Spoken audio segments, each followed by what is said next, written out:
Oh, whoa, we didn't even fucking start it right.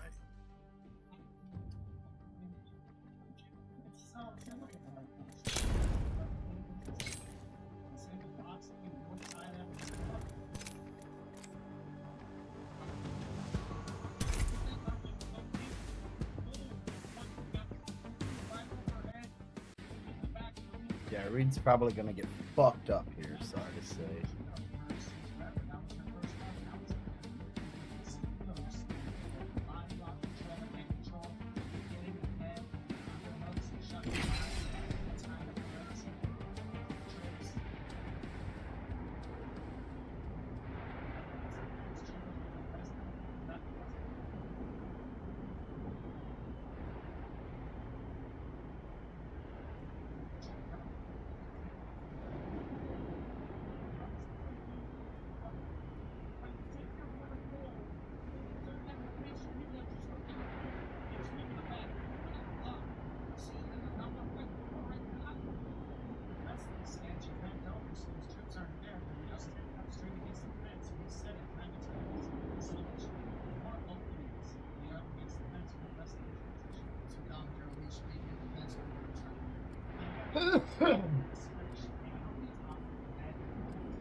Let's taste it and see what it tastes like.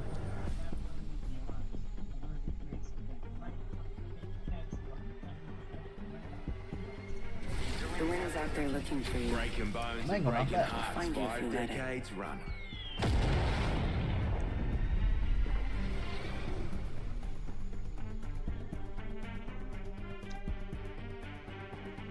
We'll get to win if your heart's in the right place.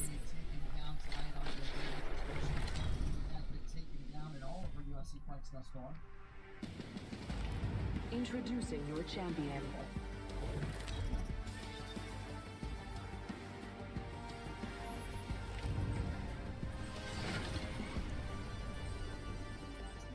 Reckon we crash land this puppy there. Bombs away!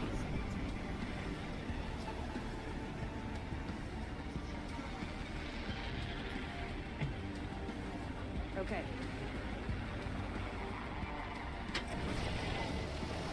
An enemy landed near me. Cheeky rascal.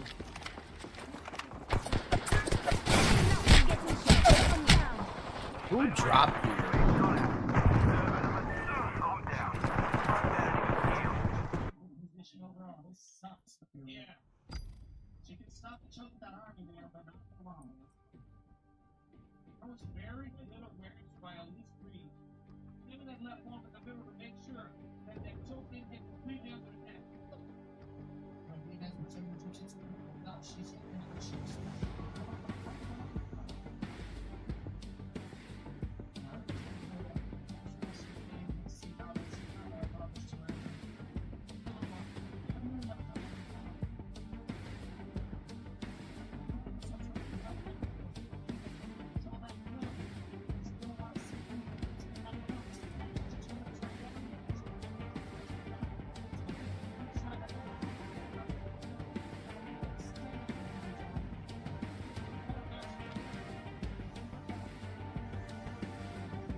She gonna break her arm!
screen halfway across the octagon.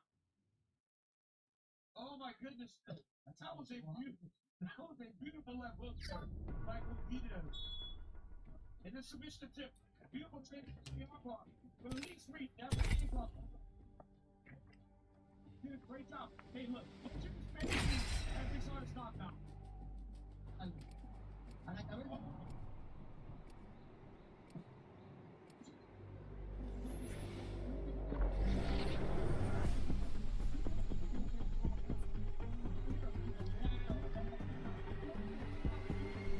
I'm ready. Let's get the job done.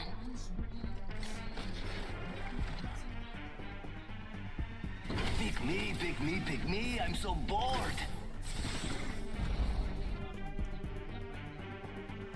The body corrodes, but a polished mind cleans.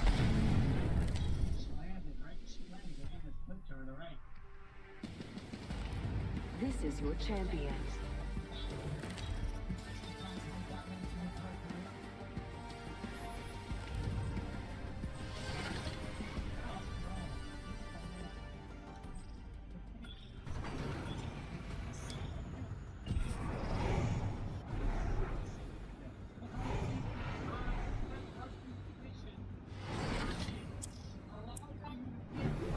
Good, I'm the jump master.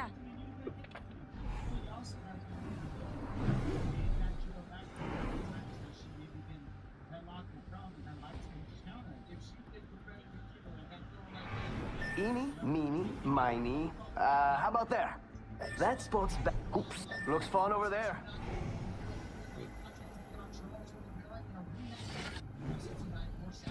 Enough lambing around, we're dropping.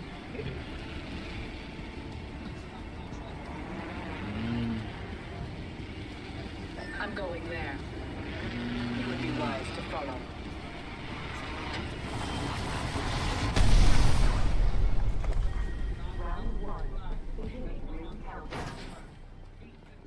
Next ring. Enemy shield cracked. Reloading.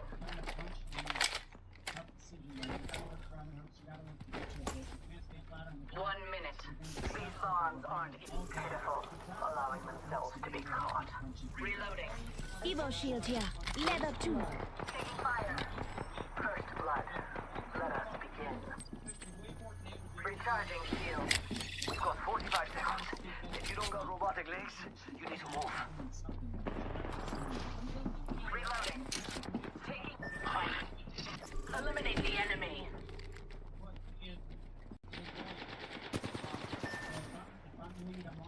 Just you and me. Eat thermite.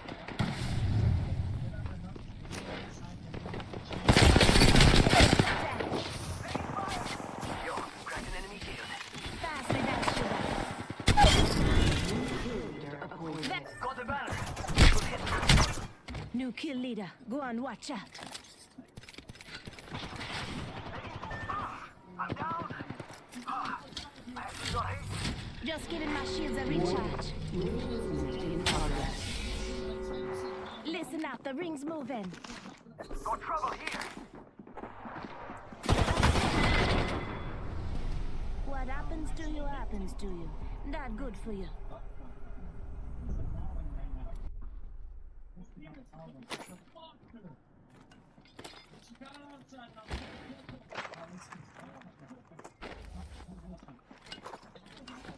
Champion eliminated. Attention. Delivering care package.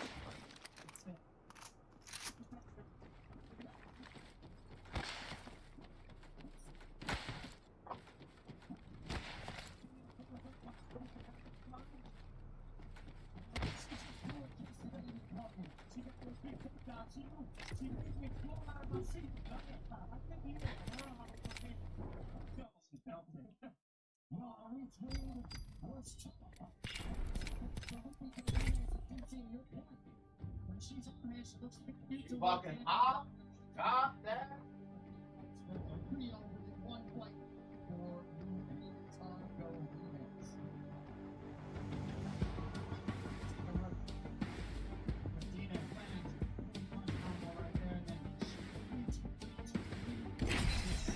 Transition from double to a slam. Look at this combo. 2, 3, 2.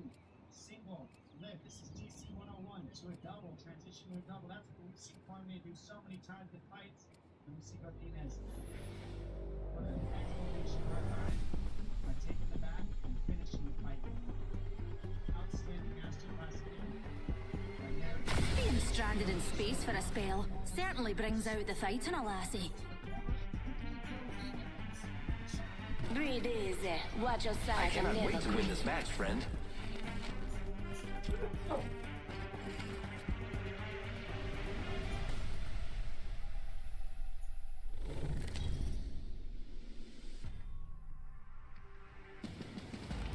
This is your champion. I don't want to kill you, but you're in my way.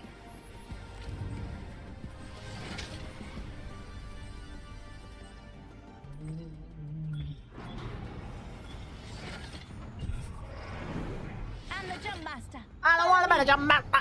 I'll never understand why you pillars I'm the send jump your master. men to firearms No pressure, me. when one can carry 3. Here we go. It's a long drop. Fun. And of course, you'll need to find some weather-proof plates to plug this in. The tower cable isn't all that long.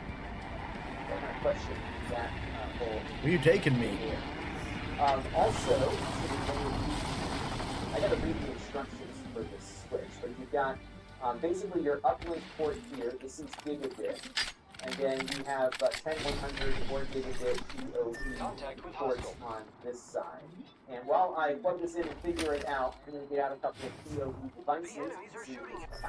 Alright, so we've got it plugged in now. I do have it connected to the rest of my network, and I also have 2 NPI cameras here that work over PoE. So why don't we plug in the more power-consuming one here first. Squad coming in. Now the switch supports EOC.2 AF and AT, so I think that's PoE plus. And if I plug this into the right port, which I didn't, we will see the camera here power echo blue. It has a total power budget of 78 watts, and it can deliver 30 watts per port. And here you can see the first camera powering on, so that's a good sign. And now I'll plug the other one in. And see if we can draw 2 cameras here at the same time. And I guess what they're kind of focusing on in the design choice with this device is that if you've got a single Ethernet cable going out to the spot, and you want to have 4 different cameras, you can power all of them from the switch, and then kind of home run it back that way. You can't power the switch though with PoE. But it looks like both cameras here have successfully connected. And maybe what I'll do real quick is see if we're getting a signal over the network from those cameras. Looks like I'm inside the ring. It's working. So we're getting video and we're getting power on 2 different cameras here. So that's pretty cool. Yeah, so I would love to hear from people as to whether or not this is a product that has some utility. I've never really heard of bringing your whole switch outside because I would just run more cable out. But I guess if you had a need for something, this would probably accomplish it. But once that power supply goes, you're going to have to rip the thing apart to slump it out. All right, this next item is from Pluggable. They did all sorts of cool stuff. This is a USB-C extension cable that has a power meter built in. And it will support up to 240 watts, they say. Don't worry, I got a squad mate's It looks banner. like the meter is on the cable itself. And what you've got is a male USB-C connector, and then this one is female because this is an extension cable. So what we're going to test here with this is to see how it works with this little mini PC that is going to be on the image shortly. Depending on when I upload this one, you'll have already seen it. So this is the D-Link Sur 7. It's actually a really cool mini PC. And I can power it over USB Type-C. So I'm going to plug in the male connector there. No, it's not good. And I have my power cable here on the floor. Connect up my power. Might be able to look like maybe I'll get to this one over here. Power connector, that's cool. Let's see what happens when the power connector. And here you go. So you see it's drawing. Gotta sneak in and get this now. So it looks like it's kind of going in real time. But look alive because there's people in here fighting. Set So itself, by the time you get up, you maybe have to run. Sorry, again. It may not be for powering your computer, it might be better off for powering the phone or something. But you should also be mindful of not creating too long of a cable. USB had varying degrees of maximum cable length depending on how much power you're pushing through it, how much data you're running through it, and you'll want to be very careful not to exceed those lengths. I did switch my cable out and my mini PC. This one requires a little less power than the other one we were just looking at. And so this one has been able to run itself here without issues. So yeah, it's kind of neat. I think it's probably better more in the realm for phone charging than it is for powering a PC, but it's kind of cool to have a connector on there. I would have preferred this to be a single male-to-male cable, and maybe they offer one of those, but if you were looking to monitor your phone's power consumption or some other low-power device, this one might be a good way to do it. Just make sure the cable you're plugging in for that extension is not all that long. And on the topic of cables, we've got another cable to take a look at. This one a little less high-tech, but worthy of discussion. This is the Starlinker Thunderbolt 4 cable. Why I am including this here is that it's a bit longer than most of the Thunderbolt cables that I've looked at in the past. It's 10 feet, which is pretty long for a Thunderbolt cable. What I question with this cable, though, is that although they're using the Thunderbolt label here and essentially claiming certification, I did check with the Thunderbolt people, and this is not currently one of the cables that they have certified.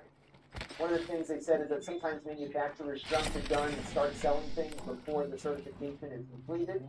The other thing that's going on right now is that USB has adopted the Thunderbolt standard for USB 4.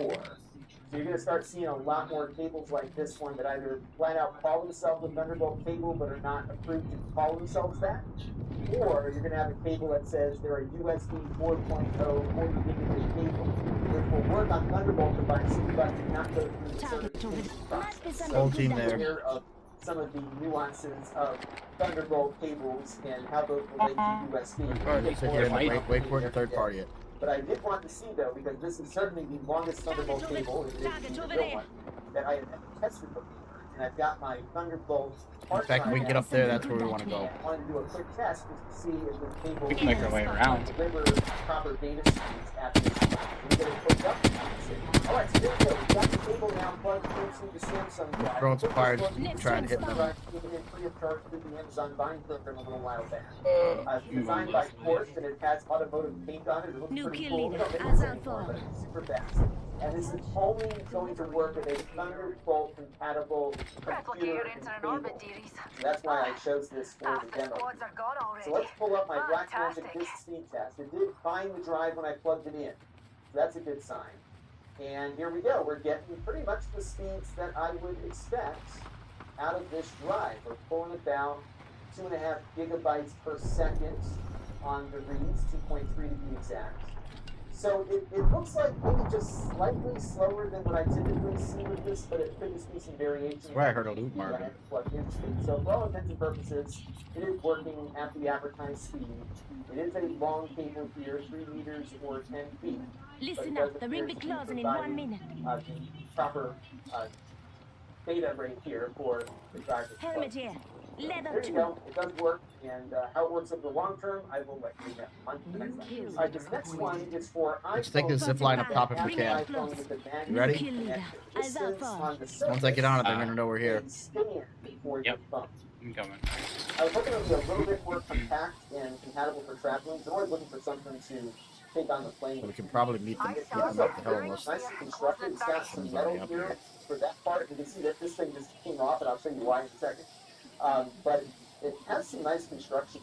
You can extend it out a little bit as well. It's kind of tough to do it right now. What happens here when you put your phone on, if you've got an Apple phone with that MagSafe connector on it, like this iPhone 14, you will be able to have it stick to it. And if you're on a plane or something, or just sitting at your desk, you can watch TV like this.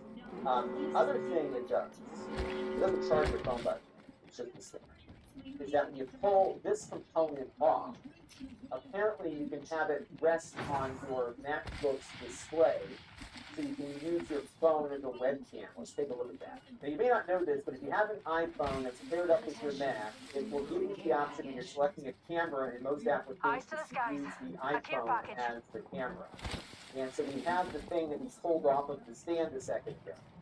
And I've got my camera here from the iPhone running in that mode. And what I can do here is just place it down on top of the Mac. And now I've got a much higher quality webcam. Surprisingly, it's not weighting down my display as much as I thought it would. And it's kind Team of here? So it's not, you get your super high quality camera from your iPhone to work as a webcam. And it's not even covering up the bezel here, nor is it weighing too heavily down on my Mac screen. They're going to be coming out, so we can probably pick their back off when they get trying more passes. Now, We gotta be apparently, really what you because can they were do coming with out this that way. thing also is pop the magnet out by pushing your thumb through it, and you can replace the magnet that they give you with a compatible charger, like the Apple charger. So you can turn this into a charger and actually keep it charged while it's doing video You synchronization must have stayed in there. to your phone. So pretty neat little stand, very well constructed, and kind of a neat thing if you're looking for a fun little iPhone stand that works with MagSafe. All right, this one I think is kind of useful for those of you looking for a multi-function device. This is from a company called Venti, and what they've integrated here is a USB hub and a gigabit Ethernet port. Check it. And Weapon the nice supply stuff bin is you here. have a choice of Got a connectors. replicator You coming can down. use your USB-A connector or a USB-C. And this would be really great with like an Android phone or something, or even iPads now. And of course, the iPhones when they switch over to USB-C. Let me plug this into my PC here real quick to see how it works. All right, so I've got it connected now to a USB 30 seconds. port. Rings close. Plugged into the USB hub. I have a mouse here, which is working. So that's great. And why don't we test the Ethernet speed here? So we'll click connect here. What I'm expecting to see is about 800 or 900 megabits per second, which is what you typically get out of a gigabit Ethernet adapter. And sure enough, we're getting exactly what I anticipated, about 950 megabits per second. Basically a gigabit Ethernet thing here working at full speed, and the upstream is pretty much the same as well. One thing you have to be careful about with these is that they can certainly take a mouse dongle like I got plugged Reach left, let's just hang out here on the edge of the scrum. I'm going to pack a bowl. Devices like hard drives and things that might What's that? power could be problematic. So just be careful what you plug into it. If you are going to use a hard drive, I'm going to pack a bowl and smoke some marijuana. Alright. Just a great way to connect up a couple of different devices to an Android phone or While we wait for the storm to come and get our next move. Good stuff. All right, here's something interesting. As you may or may not know, Apple has been licensing their AirTag technology to other companies. Some companies integrate it into their products like bikes and that sort of thing, but this is a competing AirTag that costs a little bit less, but is licensed, at least according to the no-name manufacturer on it, by Apple. So it should work with the Find My network. And why I found this interesting is that although it's not all that less expensive versus an AirTag, you don't need a special holder to use it because it's got that little hanging thing here built in by default. So it's a little easier to attach it to a pet or something like that because it doesn't need any accessory items to do it.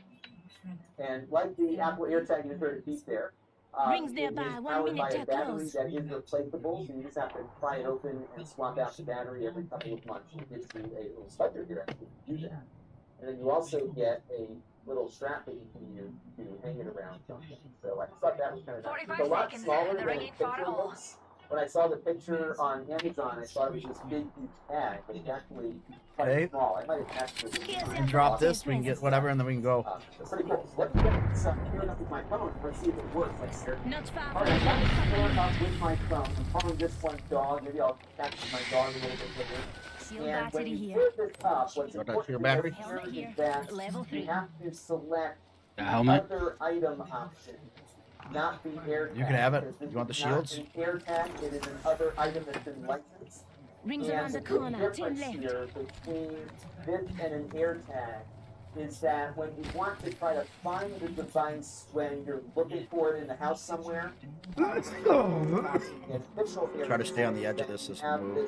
Listen up, the ring's moving. We'll have your Scan phone for other go people. out and look for it, and you can move the phone around and see if it can track it down with its ultra wideband radio. This tag doesn't support that. It's going to be a little harder to find. You're going to have to rely upon the sounds that it makes to track it down. So as you can see here, the dog option, this would be direct to where it was last seen, but I'm not going to be able to do that ultrasonic thing that you can do. Technically, we're in here. Play a sound, I can put boss mode on it, and it will then communicate with iPhones around the world to pinpoint its location. So it has most of the features of the AirTag, but not all of them. And the big feature that's missing You rat it up in this area. ultra wideband Yeah. detection some of the higher and newer iPhones. But it is less expensive, especially when you look at its entry cost and the fact Yo, that you don't missed my need heels. Come grab that. to hang it off the Here's side. over here. All right, this What was that? next item is Oh, a rugged shit. I didn't even know you dropped it. M.2 SSD Yeah. 1 enclosure. minute. Rings nearby. So let's open it up. Because they're right up in and here see somewhere. What we got. I'm not sure if this is waterproof necessarily, but we'll see. And it does look pretty cool though, doesn't it? So it's got this nice rubber surrounding it. It feels like a solid block of metal. It does not, though, come with the hard drive. You have to supply your own. So lucky for you, I've got one on the desk. Right on. Right next to you. It has screws that have to be removed to put the hard drive in. So hopefully that screwdriver is included, and it is. So let me get the case here opened up and install a hard drive in it. Alright, so that's the screws I'm done. Not too hard to do. Nice big metal piece here. Then inside, you got another piece. And I believe this is going to 10 be seconds, how the we're ring's doing just the hard drive. Reloading. This will transfer to Last one down. from the NTND drive Good job. to the average case, which is what you want. And you'll notice too that we've got two sets of Setting screws massive inside alphabet. of it. Rings And moving. these depend on what size NVMe that you're installing. So the one that I'm installing is a full-length drive, so I don't need that screw. And I think, let's see, I think I have to pick up a screw out and get it working. But I've got this WD drive that I bought a little while back. You can pop it in here, right? So take that screw out. And then we'll get the drive attached to it. That's like that. Press it down. Alright, so it looks like this screw's got a little groove in it, and we want the screw to sit in between the hard drive. So I gotta open it up a little bit to make that fit. So let's get it done. Oh my god, I just jumped off the fucking one. Dude, I didn't know there was a gap there. I'm an idiot. I'm an idiot. I just jumped off the map. I think I can mobile respawn somewhere maybe. Nah, just win this, dude. I mean, you can if you get it, but you're gonna have to get my beaky. Yeah, you got to get my shit. It should be right on the edge there if you want to grab it. Yeah, There's also shit in there if you need it. You see this guy? Oh no! Oh shit. Yeah, here, Buck. Sorry, buddy. Thermal spreading thing here on there, and so nicely getting it down like that. Now we'll get heat transfer properly, and then you put the metal on top of here. All that. Put that together.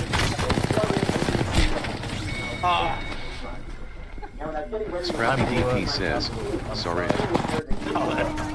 I thought they were gonna be under us. That's why I was like, oh, where can they be? They gotta be under us. And I looked over, and all of a sudden it was fucking.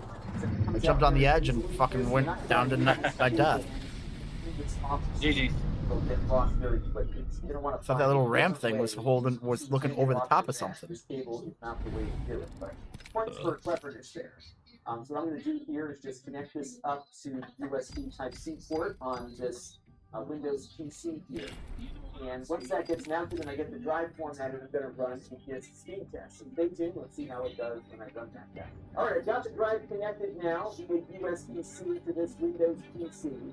And we're going to run the Blackmagic Disk speed test here. And I'm getting speeds about what I would expect out of one of these USB-C enclosures. I'm doing about 830 megabytes per second on writes and about the same on reads. I, of course, have tested slightly faster ones that are kind of all in one unit, you know, we just buy the drive itself. but this is about what I would expect out of something like this at this price point. So, not bad. It does what it says it'll do. I really like how well built the enclosure feels. It's a little difficult to get that drive installed, and I suspect the reason why they have that slotted screw is so that it doesn't move around at all if it's dropped. So I think that's probably there to really lock it in place. So a little bit of extra work when you first get going with it. I would say it's probably not waterproof necessarily, but certainly splash-proof. It doesn't feel gasketed to me, but it does, again, feel very well constructed, and the performance is about what I would expect. So not bad here. They call this the AM2 Pilot. Okay, the next one here is called the EasyCast. This is an HDMI transmitter. It will do 1080p, although the box here does not say at what frame rate. We'll put it to the test in a minute here.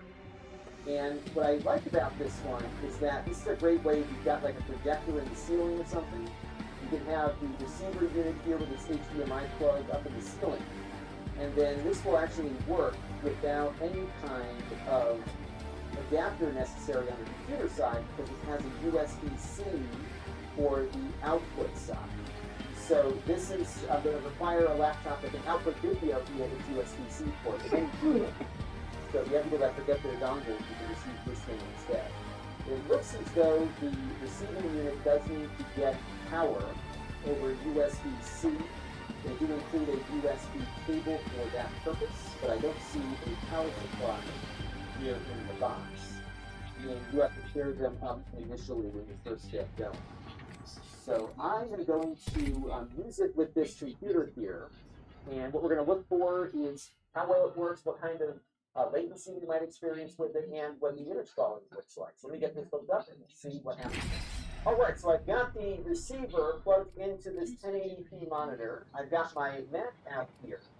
And this is the transmitter unit that should plug into my Mac's USB-C port. So I'm going to connect it up here. I did not have to install any drivers. I did see on their website that they have a Windows app, which looks like it just updates the firmware of this particular product. But there you go. It looks like we are all set. Right now my Mac is nearly Lost in the wild, cold and alone. That's my happy place. I would probably not recommend something like this for gaming. This dirty deeds need doing, I'll do them dirt cheap. Get stuff translated across the room. I did test this a little bit earlier. I did go to the other side of the room, and the Mac was able to keep playing a YouTube video without any interruption. So I bet within the confines of a conference room or a small presentation space should be fine. I don't think you'll be able to go to the other side of the house, for example. Much better solution for longer communication here. But it does seem to work pretty well, and it's advertised. No drivers necessary to take the video out of the USB-C port. May your bullets hit their mark, and not me. Showing that I'm getting a 1060 signal on the display. I don't feel like I'm getting a true.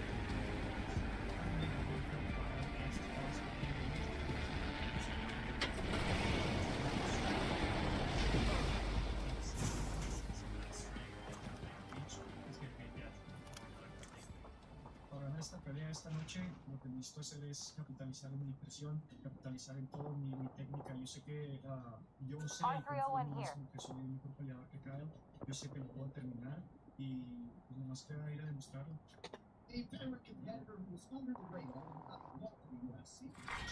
Round 1, beginning ring countdown. Attention. Looky here, lads. We're inside the ring. The battle happens quick. Be ready. El tipo de pelea que espero esta noche es una guerra. Es una guerra mexicana. Let's wait a little bit. Enemy here. Don't push too hard. Looks interesting over here. Come on. Está preparado o no, está todo en él, pero yo vengo a Hello, Galaxy, and I'm Chris Murillo, and I have...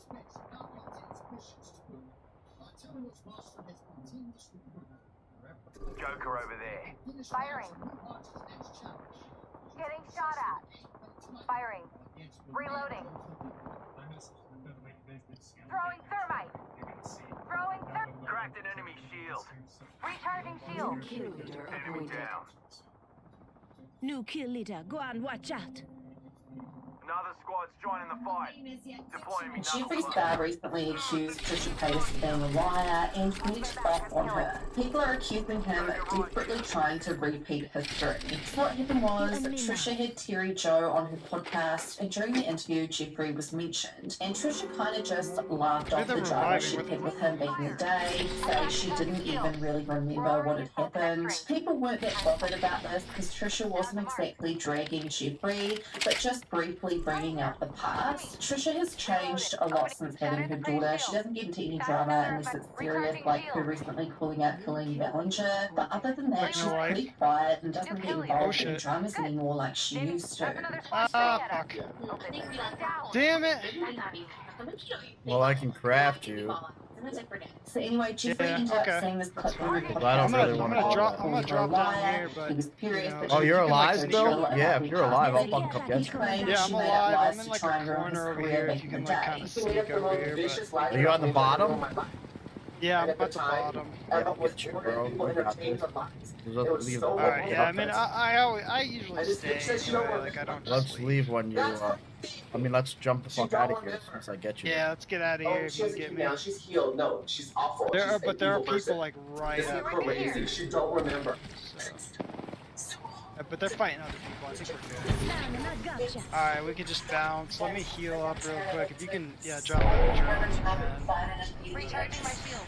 That was so crazy, y'all. Jeffrey also went on Bunny Exposed podcast where Trisha got brought up. Basically, she stood up Bunny on Bunny's recent trip to LA, and it was really rude and last minute, and she didn't give Bunny an excuse. She just straight up was like, we can't do it. So yeah, Bunny like thought that was rude and mentioned that in the podcast. Jeffrey also went off on Trisha once again, accusing her of lying on her recent podcast and lying about Hereby J2 back in the day, which people were like, Jeffrey, no, there's literal receipts of you bullying her and Hereby J bullying her too. I came off tour to kind of do her podcast with her, well, to do her podcast and her podcast, and she texted me an hour before she was supposed to show up. Trisha she did me and Jay wrong and made up a whole drama. She did me really wrong. She made up all these lies that I fat shamed her and called her all these things. Never happened. You want to get out to there and loot this place, or? Of course she was. That was her shtick. Jeffrey said she'd made up all this stuff and only switched up once him and Shane were getting cancelled. Back at the time when Hereby J was dragging Trisha and Trisha went off online crying about the bullying, Jeffrey even came online to apologise on behalf of Hereby J's behaviour. Hereby J was his stylist, by the way. He tweeted, "I've been in Wyoming and I had no idea what was going on, just catching up now, and I'm horrified by what he said. Let's not pretend I had any part in that." He also tweeted, "I personally apologised to Trisha Paytas several times last year about Vegas, and she never responded, which is her right. I respected it, and what happened is between us. Don't drag me into new drama, not interested. What someone else says does not represent me." He paid for the car services. Okay. I got to get out of my penthouse and to show you disfigured ass and your disfigured ass. They beat some people down. There's death boxes here too. Oh shit, they're here. Yeah. Is that you? People were definitely over here for sure. That's you. They're here. They're here. Okay. Listen up, I'm getting shot at. Oh no. Now it's Why do people do that shit? Why do people like to talk about the negative about the person, but they think it's the other? Well, I knocked one. There's one right here on me. She lied about everything that happened in Vegas back in the day, when there's literal receipts of him apologising for what went down when they happened. Jeffrey recently said this to Rich Lux about their trip to Vegas and tried to rewrite history. Damn it! Scrappy DP says, Auntie. There was fans chasing me It's down, whatever. and I had to move quicker. Jay made sure he stayed behind Good and game. walked her through the casino so she wasn't left behind. They had a friendship. Jay did her hair for free. A $1,500 wig, and the value doesn't matter. I was speaking facts. We wanted to make sure she felt great. As soon as things started to turn, we were the devil. So I don't want to as soon as she attacked us, she deleted the vlog, which we all still have the footage of. That vlog was so fun and amazing. Only good vibes. as soon as she turned from me, she deleted the vlog and I'm the devil. So Trisha saw this online and has since responded to this whole drama on TikTok. She claimed she's seen the clip about Jeffree and Bunny. She was concerned that this would happen, seeing as she cancelled on Bunny last minute. Trisha said that she loves Bunny, but she got a better interview with someone else, and acknowledged that she rudely cancelled the interview last minute with Bunny. Podcast like anything that I love Bunny. I love Bunny. I keep telling her like it's amazing her story. Like every time when her story comes out, I'm in awe, and I think she's I've looked up her in so many ways. The last thing I wanted to do was cancel. I sent a text. I was like, I don't know if this is gonna work. I didn't check my phone the rest of the night. You guys are gonna see on Thursday. I have this really amazing opportunity in Vegas. Like it's a really amazing opportunity.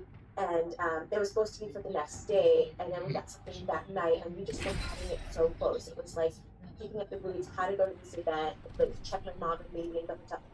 And I told her, I feel so awful.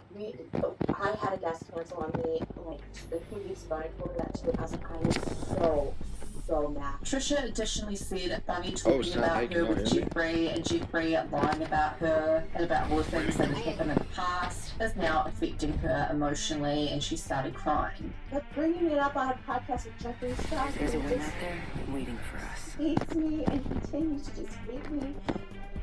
I brought him up so briefly. We've got a job to do, so shift your carcass. Podcast about Jeffree and tried to just pass it off as it happened a long time ago. I don't even remember. And he just went on this tirade, attacking me, calling me a liar. And there's one thing. There's one thing being in drama and responding to drama, and there's another thing to just have lies made up and just total definition of gaslighting. To say I owe him an apology, like I am shaking. He was bringing it all back up again, and I was going to look for receipts and to say that I lied about him, and he also put me Hair by Jay, saying I lied about Hair by Jay with videos, and Hair by Jay just cussing me out, telling me how ugly I am. And then there's videos of other people on that trip talking about all the mean girl behavior that happened recently about the trip at home. I was grateful with that trip. I was grateful with my friend's trip with Jeffree. Trisha also mentioned Shane and how she'd opened up to him about Jeffree's behaviour at the time, and Shane did nothing. I didn't see anything about Jeffree for years. I opened up to Shane and Ryan, and that is why my friendship with Shane ended. Because my friends had no idea she had these feelings about Jeffree. I'd be like, the Hair by Jay, I'm doing anything Jeffree, that's fine. That's fine. I made my peace with it. I truly made my peace with it, and I really don't want this drama. Trisha had said that the reason why she didn't mention or go in depth about the drama and pretended that she didn't remember was actually just her being polite, as to not go in depth about it and bring up past beef. But clearly her bringing up Jeffree's name at all just did not end up going well for her, and she realises that now. I thought I was just being polite by saying it was a long time ago. I don't even remember because I don't construct this up. It's humiliating, it's embarrassing. Why was back then embarrassing?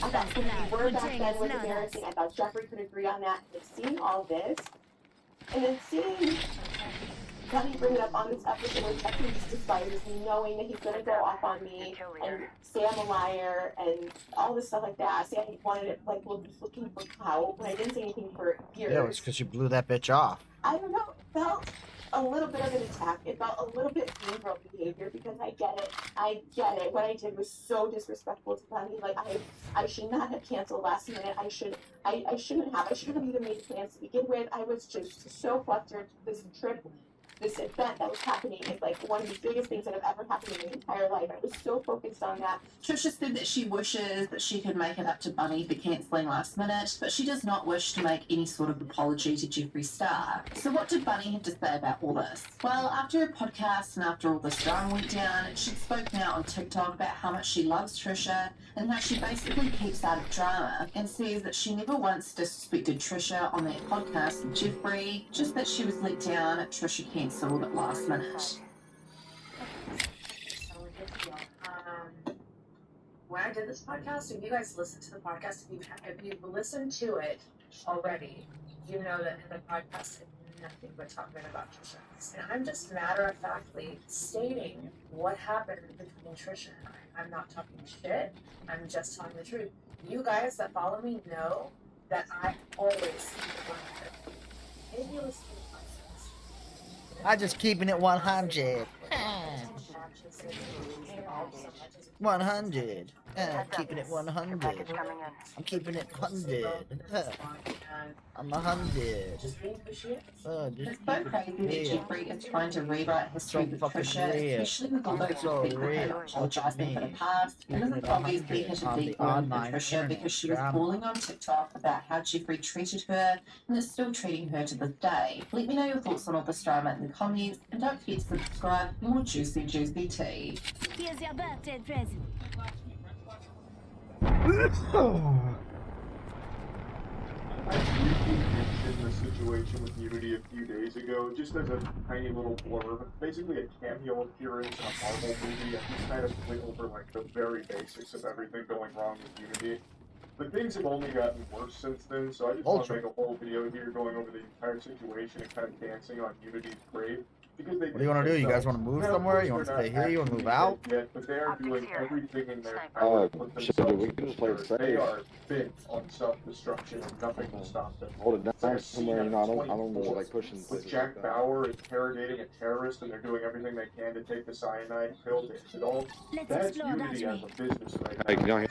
Let's go all the way that way and then go through to the other side. Video going over all of the new information about this. Be on the edge. So I'm going to show you No one's going to pinch I'd us. rather not try to push anyone just yet and get on there and no, I'm just getting way down here. I'm going to go all the way to the edge, and I'm going to go all the way to the right. Everything Unity related. Unity Technologies, a video game software company responsible for making the Unity Graphic game engine, has recently adjusted their fee structure.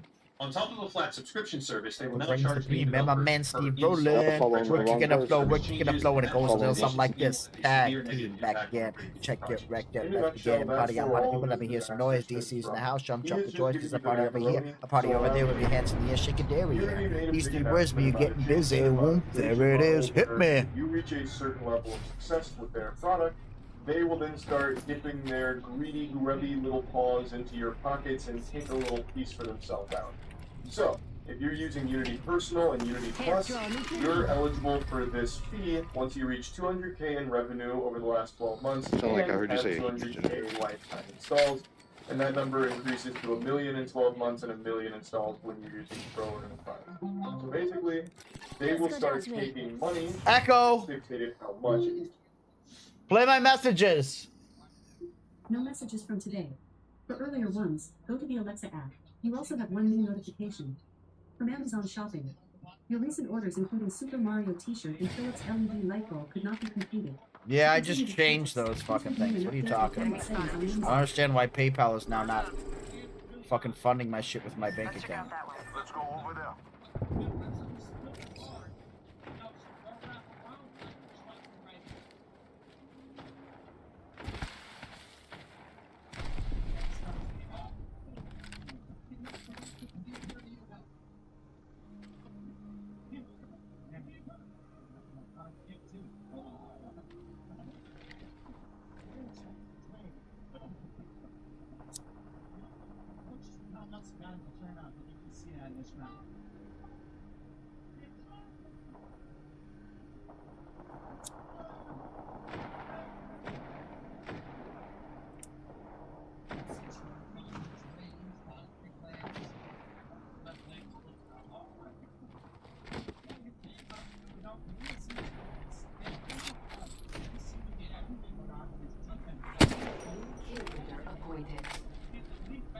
New kill leader. Eyes out for him.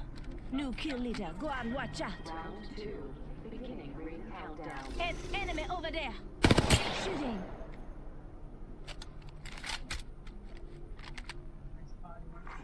Attention. Delivering indicator. Replicator falling from the sky. Recharging my shields.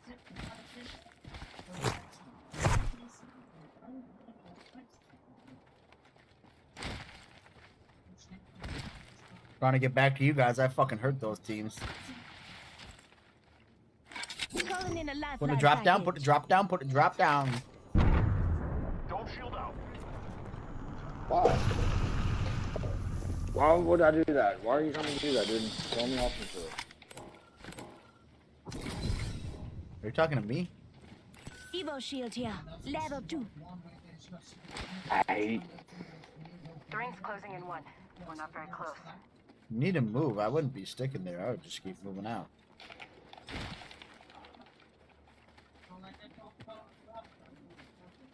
Deploying an evac tower.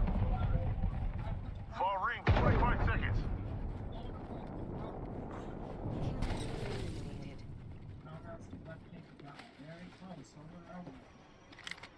Target over there. Team here. Either you're going over them or you're gonna land on them. Target. Hostile spotted. I'm spotted. Taking fire. Reloading.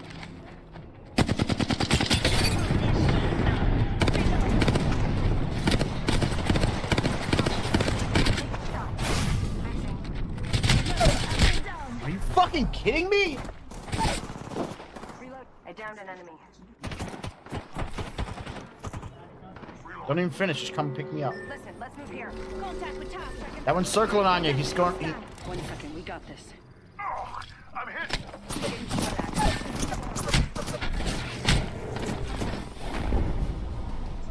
I won this one.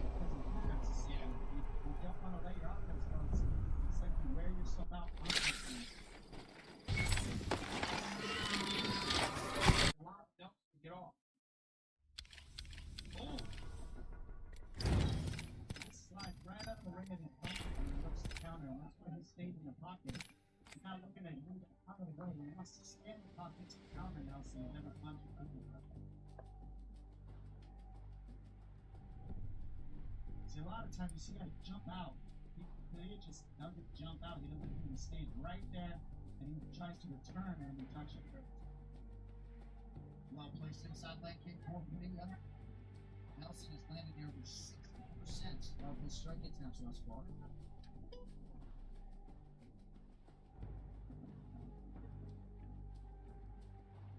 Very accurate in this. And it's partially because, like I said, he is not moving out of the bucket. He's sitting right in front of you the whole time because he wants that counter knockout. That's why he wants knockout. You stay there, get up your street, and knock him out. And you also get in. You know, keep that round up for sure. Well, I'm not 5 minutes coming.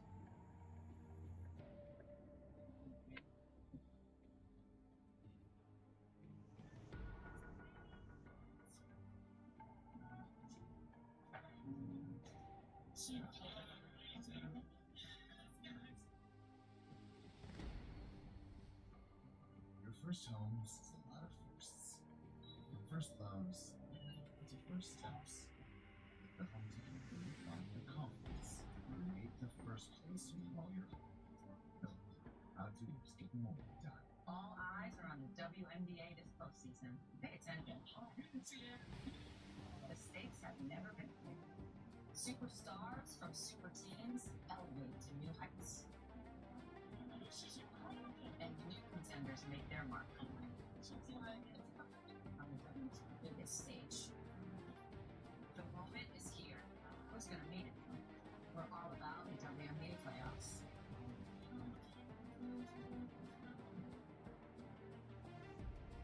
Time to run it back next month from off the top and drive off Hayden Wood and let them pick off a hot cup once to the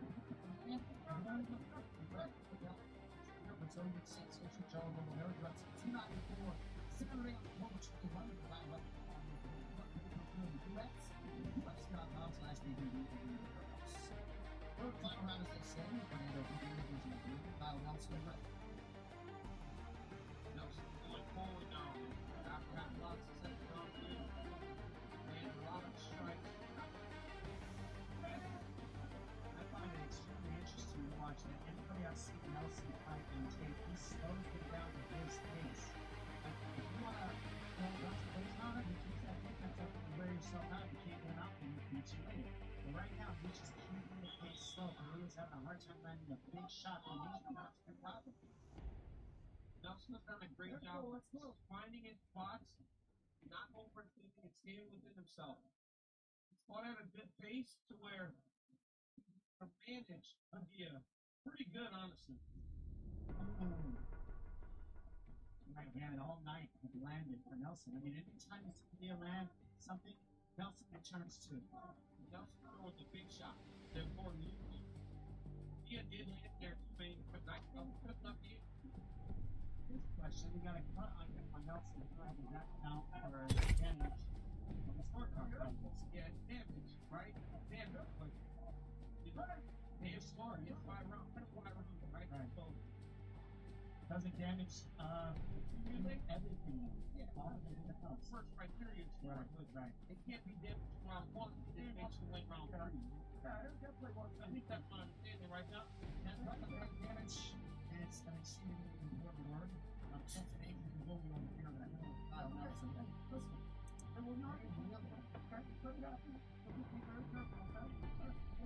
really are liking some of the long range. I can bring it out. I have a fun display. Let me know when you're physically and mentally 100% ready to go. But there's no doubt that party really opened by Padilla is a visual that judges a lot. Lost win. She said in order to put 2 wins in a row, she had to kind of go back to the drawing board.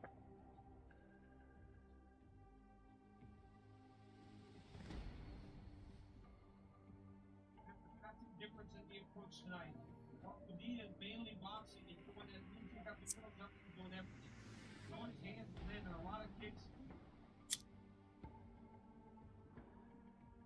I mean, generally you see Padilla land much more offense. He's not able to find the offense. He's looking to counter Nelson a lot instead of being first. And Padilla, we've seen him, granted, small sample size for the UFC, but he's been a lot more accurate with the pass. He's missed on certain discipline.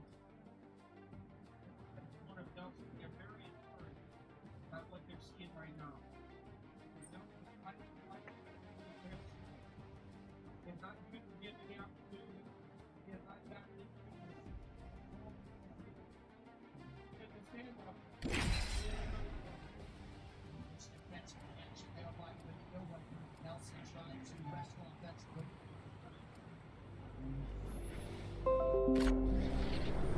Watch Nelson in this fight. He gives so much credit on his defensive ability. I got your back. Remember me tell you.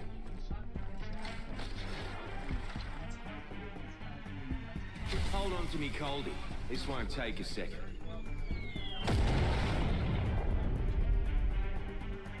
Let's rock, baby.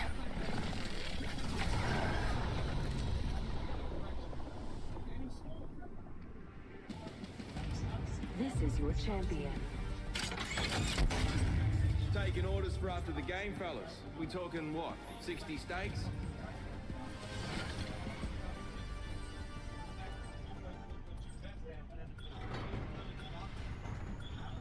I see a ring console. It's far, but could be useful. That's fine. I see a ring console. It's far, but could be useful. I see a ring console. It's far, but could be useful. Good. I'm the jump master.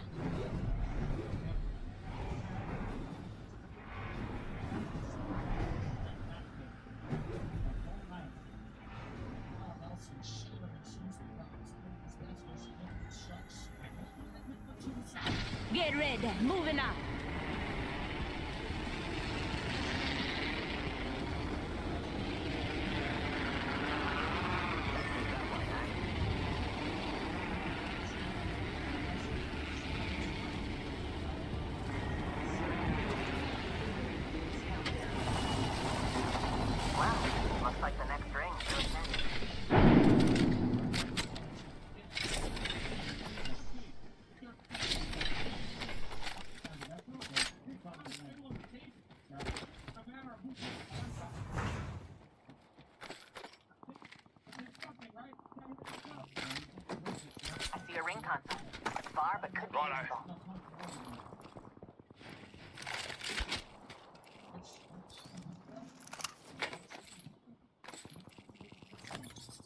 Jump pad here.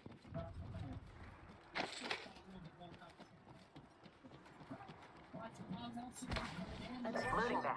First blood. First blood. Someone cracks under pressure.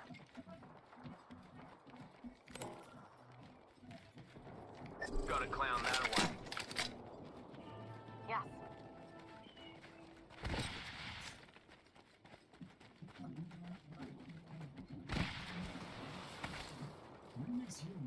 Head that way, eh? Launching me knuckle cluster. Let's explore that way. Level 2.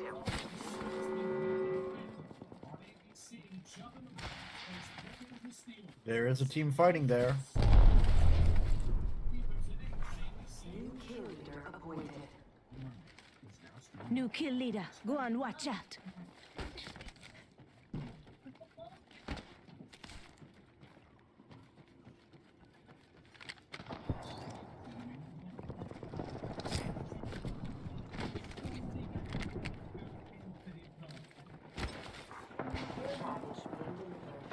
We have a problem, and there they are.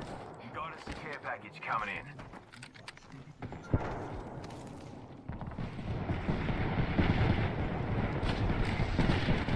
Firing.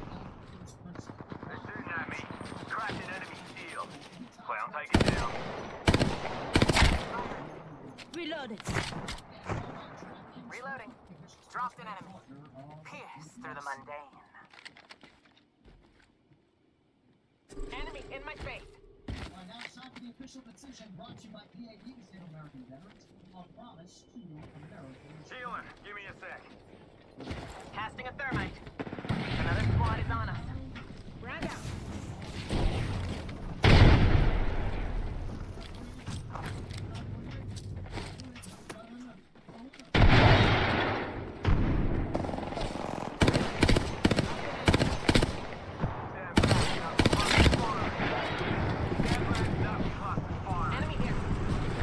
Whole team right there.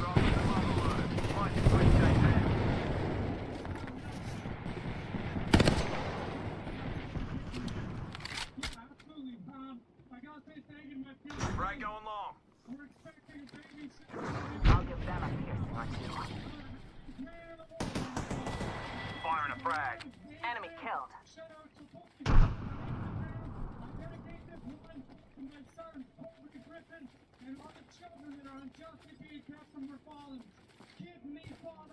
Hostile going long. Getting shot at. Launching me hostile. Here for the thermite. Heltron if you need it. Launching me knuckle cluster. Knuckle cluster out. Throwing hostile. Enemy here. That enemy shield is broken. Reload. Firing. Reloading. We have an enemy out there. Reloading. Watch it. Enemy there. Here comes your knuckle Let's go cluster. there. Come and get your birthday present.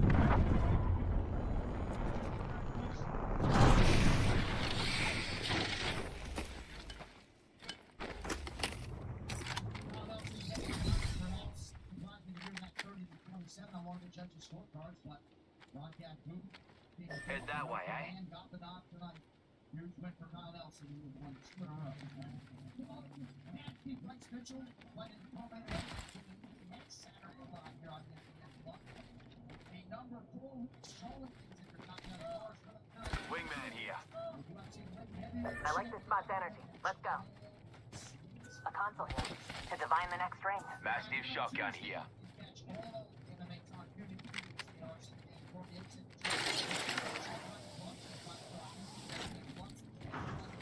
For a peek into the... That spot's calling to us. Half the squads are gone. I like the feel of that spot. Let's go. Hell yeah. Weapon supply bin way over there. Thank you so much, John. Well, the Golden Boy is ready to light up Vegas. That spot's calling to us. Big victory over Vegas. The next one will be five for being white contenders. The team of the now champion John the next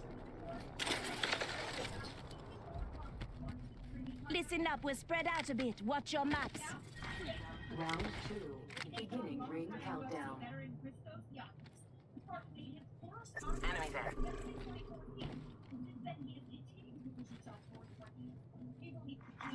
Replicator being delivered. Here comes a replicator.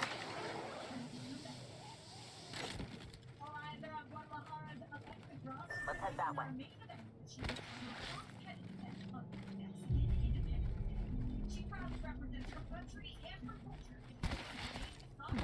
I like the feel of that spot. Let's go. Let's head that way. What do you say we move here?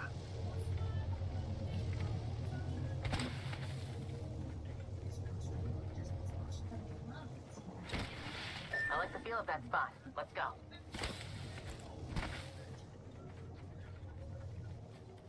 One minute and the ring's spitting distance. I'm proud of you. That spot's calling for us. Deploying Hellstorm. We ought to go here. 45 seconds. Rings close. What do you say we move here? Reckon we should go here. Evo shield here. Level 2. Not far from the ring. Half a minute. Here. What do you say we move here?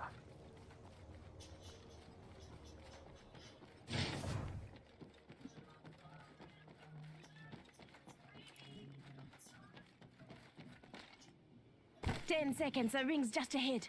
Reckon we should go here.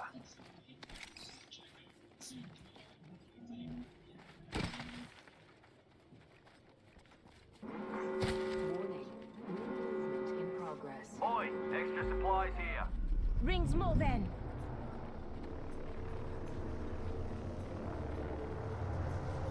Don't try and pull it. We ought to go here.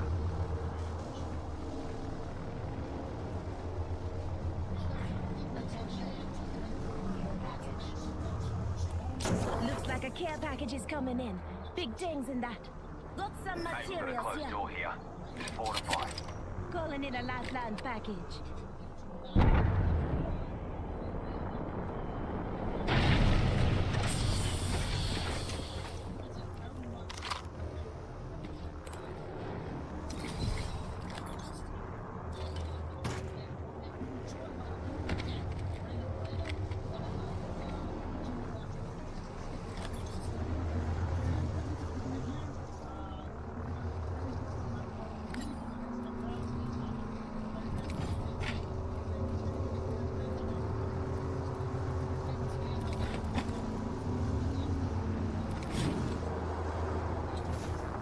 The ring console.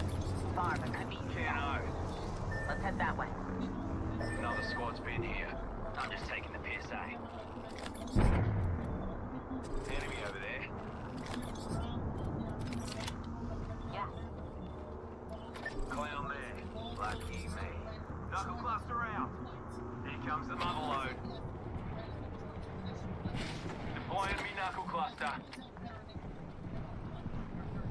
Fine, broke that enemy shield. Reloading. Evo shield here. Level 3. Firing after. Firing after. Evo shield here. Level 3. Here comes the old knuckle cluster. Ring countdown. Strong enough to pierce. Arc Star out. Got some materials. Here's Stand back. Knuckle cluster firing. Recharging shield.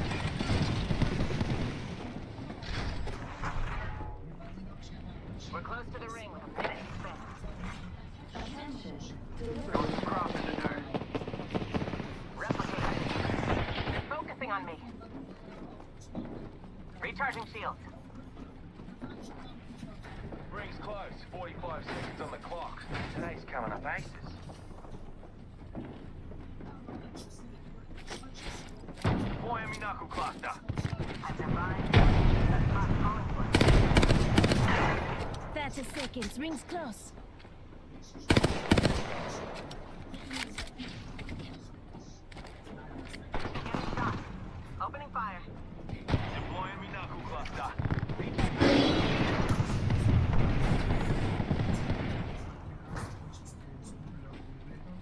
Rings around the corner. 10 left. Oh, screw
across the country.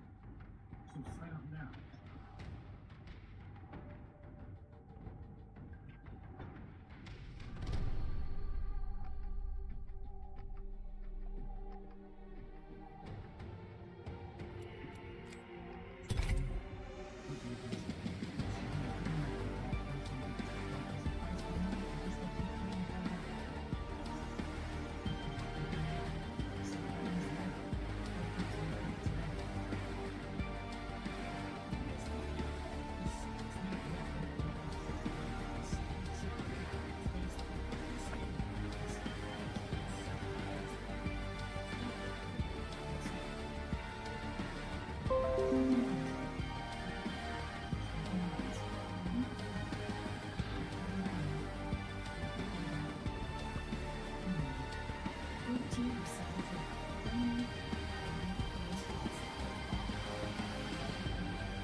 The stakes have never been higher.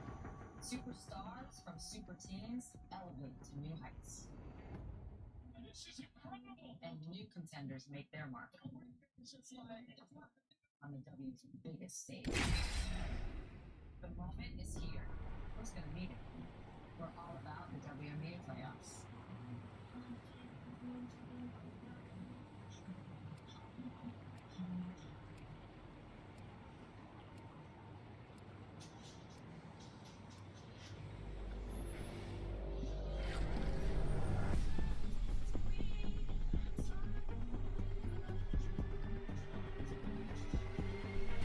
Fate will be on our side, Fly Fighter.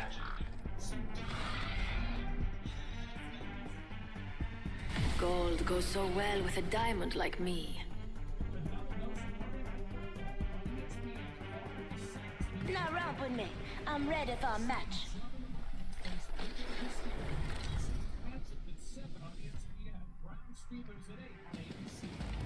This is your champion. By the time you see me coming, I'll be going, and you'll be gone.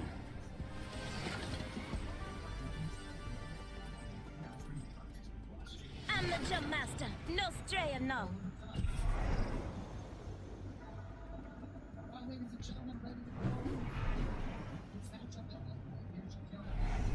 I will guide us to victory below.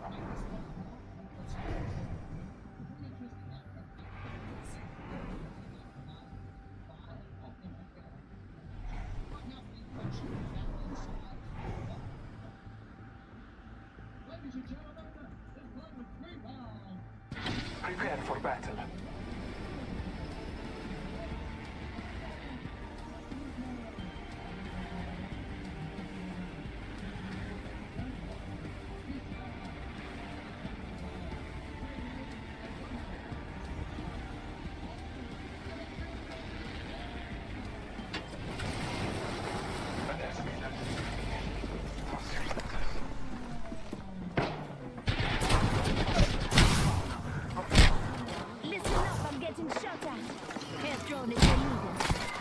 Enemy landed near me. Just can't resist me, can they? Contact with target. 1 minute. Rings nearby.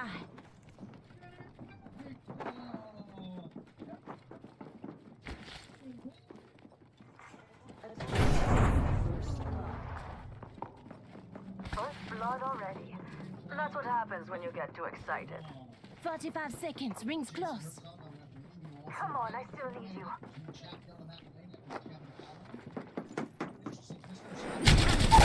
Down. Taking a moment to heal. We've got 30 seconds to get to the next Who the ring. fuck dropped me there?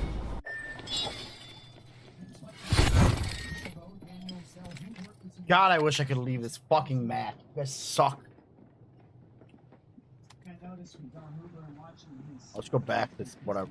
Fuck off. That right hand of Iago's right off the bat land. This hand is so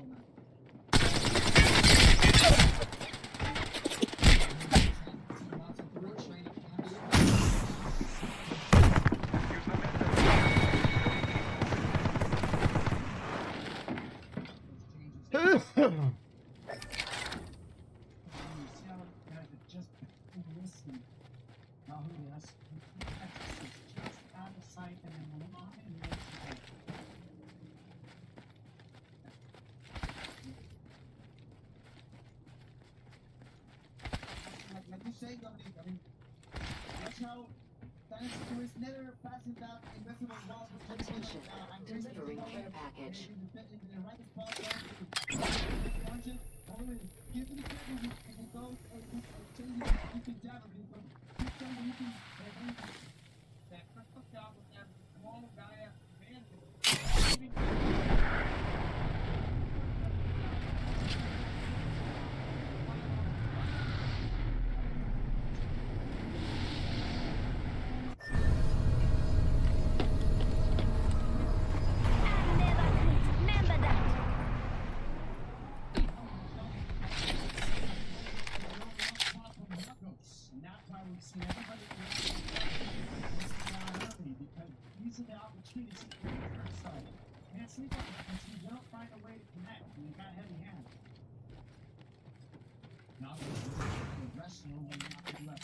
Down nearly 10 years ago, he's made major strides in possession of our brethren's banner. That kill could have seen.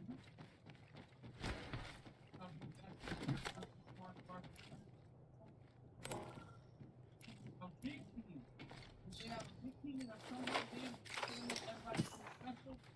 Continue to evolve their guys. I thought the staff will do. I'm telling you, Henry Hooks, right? Respawn beacon over there. Always keeps a low profile. Getting some damage over here.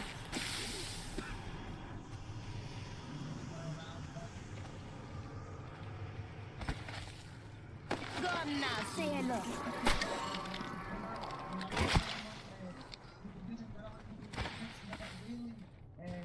Are we gonna deliver to the beacon, or what are we doing?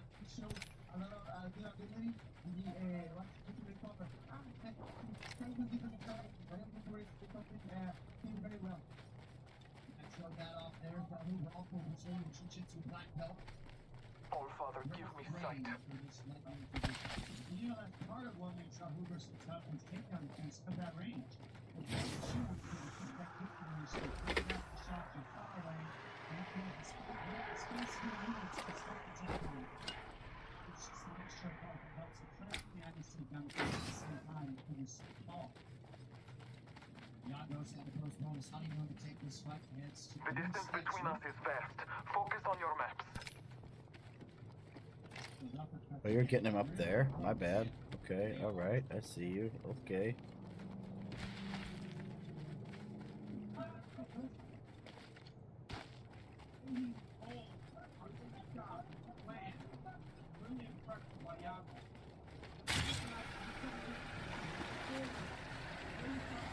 I couldn't leave so many treasures behind.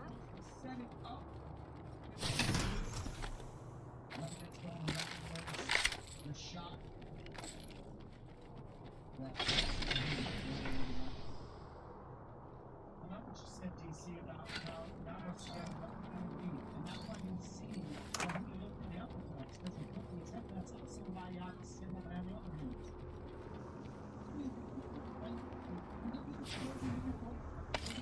Extra treasures here. You're welcome.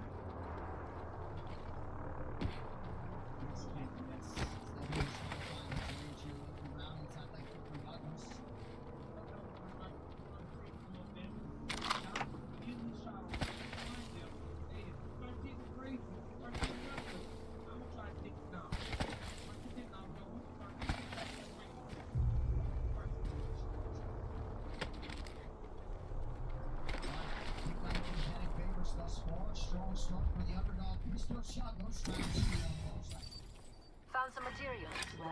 Listen up, I'm calling a lifeline package in. Long way to the next ring. Thanks. Lots of ground to be Haven't so much I find in the ring. Oh look, materials. Helmet here. Level 2.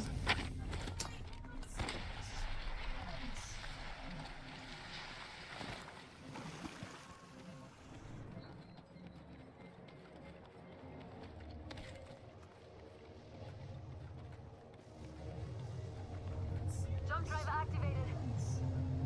They're shooting Got some material. Come on, say hello. Launching thermite. Recharging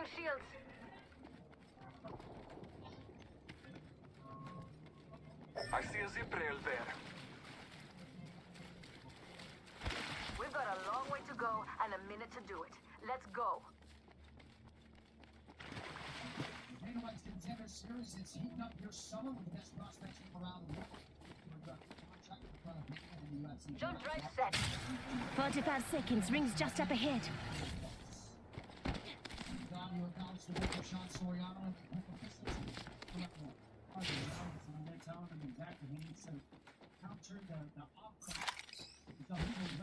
Not far from the ring. Half a minute.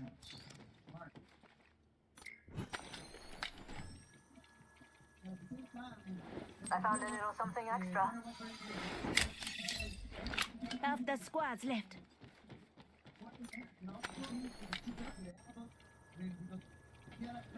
Let's go that way. Taking fire.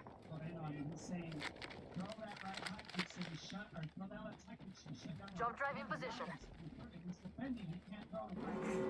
Warning. Movement in progress.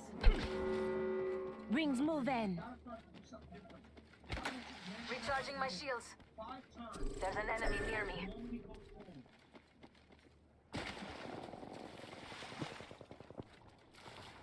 Opening shop. Come see the merchandise. Care package on high. Beleza. Another beautiful piece.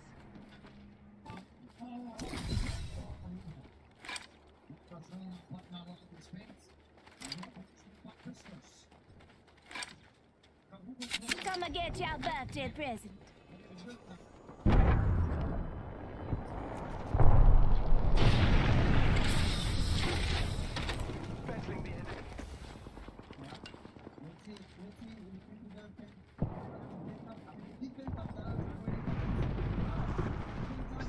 Contact on target.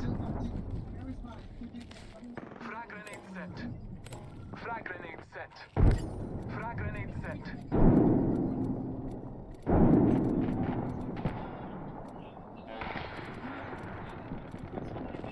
Taking fire.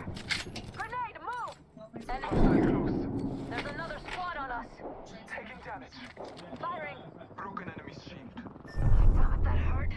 I'm down. Grenade. I am down, but alive.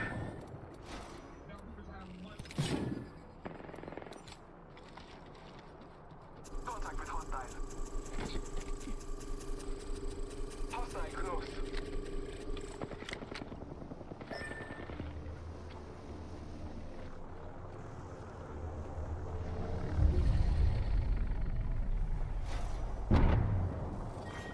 Round 3. Beginning ring countdown.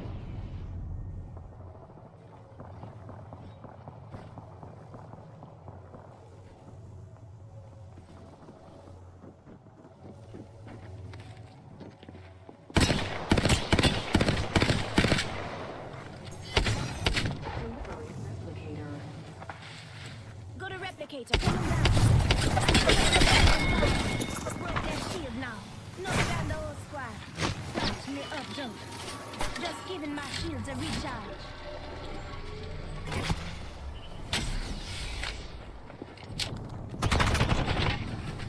Listen up. Stop that. Enemy shields go. 45 until ring close. It's easy. What are you doing, mate? We're not here to shag spiders. This isn't the time to revive me.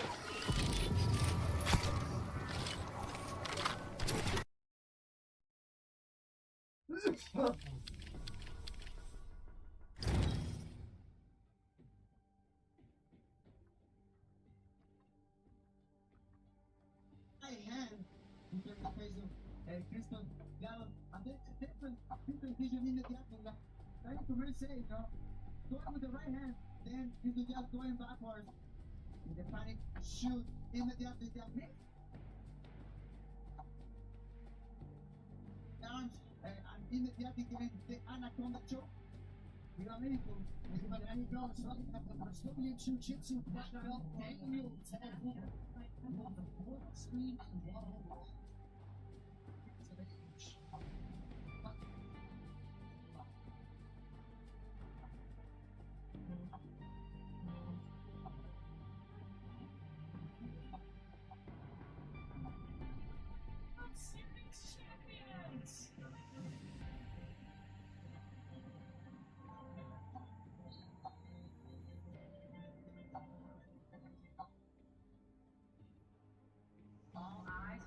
WNBA this offseason.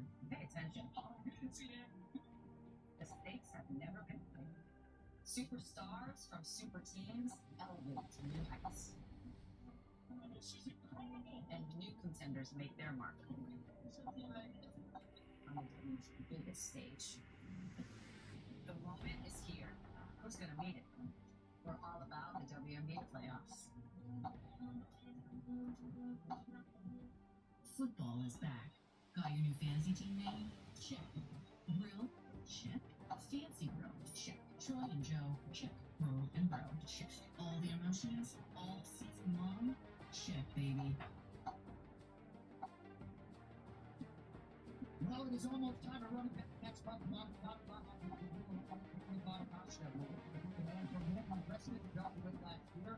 Champion sensation Charles Tupac Oliver, UFC 294, Saturday, October 21st. You can buy it right now on FBN Plus pay-per-view in the US, UFC.com/pay-per-view everywhere else. Can't wait to get back to the tonight, though, too, on the night. Now it's time. This decision brought to you by New Amsterdam Vodka. Ladies and gentlemen, referee Jason Burns, August on top of the contract. And 3 minutes, 26 seconds of round number 2. Playing the winner, by convention, is the Anaconda Show.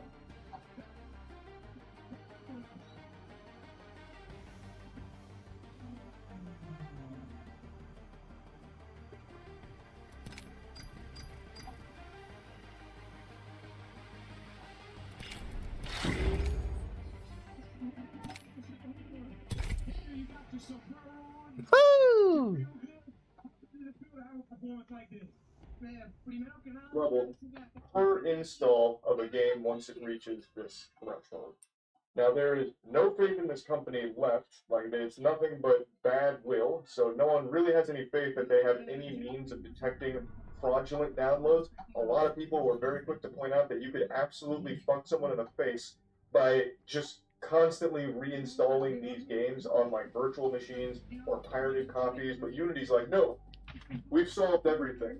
Actually, piracy is extinct now. We'll know if that's happening. But no one believes them because it's very hard to take them at their word when they have no good faith left. So, there is potential for this to be exploited in a big way where you could cost companies or individuals tons and tons and tons of money just by gamifying this fee. And it's not like Unity really has an incentive to stop that because they're making the money off of that fee. That's money going into their piggy bank. So heavens to Betsy, sports fans, you tell me why the fuck would they patch out this infinite money exploit when they're the ones that benefit from it? But anyway, this is the big bang that created the universe of problems for Unity here and started all of the hoopla with this entire catastrophe. The best way I've seen it described is, imagine if Adobe started to put up a big stink about YouTubers using their products. Like, imagine Adobe comes out and says, you know what, we've arbitrarily decided that YouTubers that reach a certain threshold of views are going to be subject to Watch out. because they use Adobe Premiere to edit. So, Mr. Beast, for example. Mr. Beast will now start paying X amount of dollars per view because he edited his content with Adobe. Introducing your It should champion. be pretty clear why that is an extremely scummy and ridiculous idea. And that's fundamentally what Unity's doing here. People paid for the tools. They made their own games with those tools. Adobe, sorry, now I'm getting lost in my own fucking game jutsu here, the fantasy I've drafted. Unity should not be entitled to on the games that people make if they're successful. It's literally suffering from success. We already know about John Riccitiello, how would you say that, the CEO.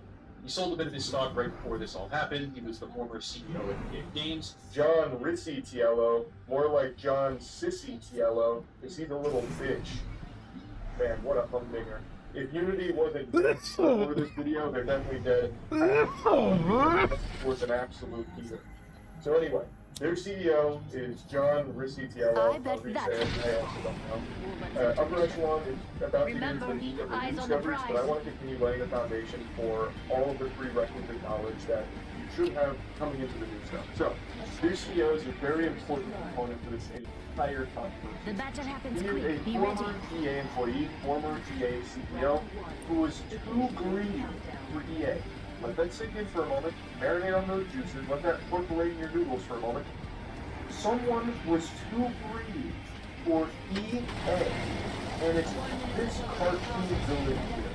This goofball is the mayor of Doofustown. I don't know how this clown keeps landing prestigious positions. In 2011, during a stockholder meeting, he said, when you're 6 hours into playing Battlefield and you run out of ammo in your clip and you ask you for $1 to reload, you're really not that price sensitive at that point in time. So he's using this as a gold standard example of successful monetization, where you're deep into Battlefield, you're in the middle of doing something, and then bang, we flash a jump scare on screen that says you need to give us $1 if you want to reload right now. And he believes most players would relent and just give them $1 because they are actively doing something and now have to pay in order to keep doing it. It's beyond evil. I would just fucking say, fuck your game, He also water last year when he called developers fucking idiots if they didn't focus on monetization. This dusty, crusty, abominable zombie only treats the games industry as a means to put the squeeze on consumers and hose them for every single dollar they have. Who's getting hit where? Surprising to see the direction Unity's going with this goofball at the helm. But what is surprising is the fact that John Riccitiello keeps landing powerful positions in the industry. He is not good at his job. His ideas are atrocious. He is a money repellent. EA couldn't even act on his advice because it was so over-the-top Looney Tunes level evil creepy. He does not succeed as a leader. All he does is lead companies to fucking ruin, like reputational ruin, with what he's doing with Unity now. He just sinks the ship with terrible business ideas. I don't know how he even got the Unity CEO role. That's the basic lore rundown on the history of John, the money's gone, Riccitiello. Now, as Upper Echelon briefly mentioned there, this guy also sold a pretty substantial amount of Unity stock right before this announcement came out. Which, you know, I'm not the feds here, I'm not the authority, but to me, in my little caveman brain, that sounds a little bit like insider trading. There's no way this guy is dumb enough to have not realized the backlash. And he happened to dump quite a bit of stock right before making the announcement. Don't you think? But who's this guy? Tomar Barzi. Credit where credit is due. Tugging on this thread is the result of a post on r/Unity from the username Zijit. I'll link to that down below.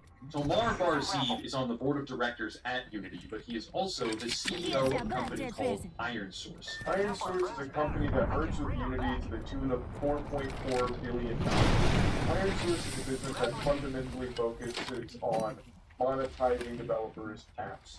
And this merger was actually pretty controversial because a lot of users have reported some shady things with the ironSource platform and alleged that there was malware, there was adware bundled with certain things, just a lot of claims that were pretty alarming. Eventually, ironSource coped by saying, like, hey, there's just some bad actors who includes the platform. That box is here. So, this I have a shield over here. Was pretty sour in terms of its reception due to all of these Helmet, Evo Shield, I have a bunch of death boxes. Go down the list. I can't hear you. Who are selling stock in the company. This guy. Maybe turn the volume up on your headphones there, son. Perhaps get a hearing aid. I hear they're over the counter now. You don't need a prescription. Really? Are you grabbing that shit or what are you doing?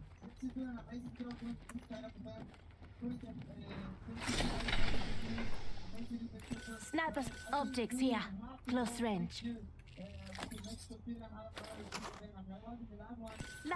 Light ammo here. Shield battery here. Shield battery?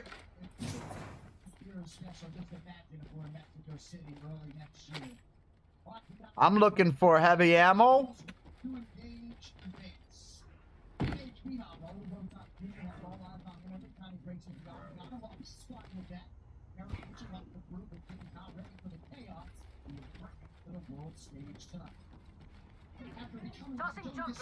I wonder what we'll find over there.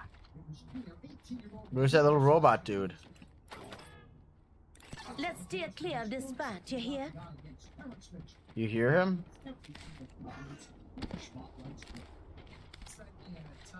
What are you, tickling turds or what? Trying to find that robot. You don't hear him over here? Little triangle dude?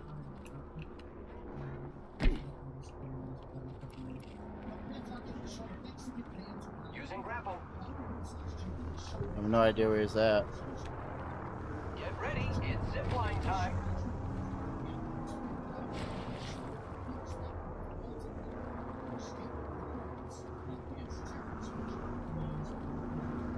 Don't drive out.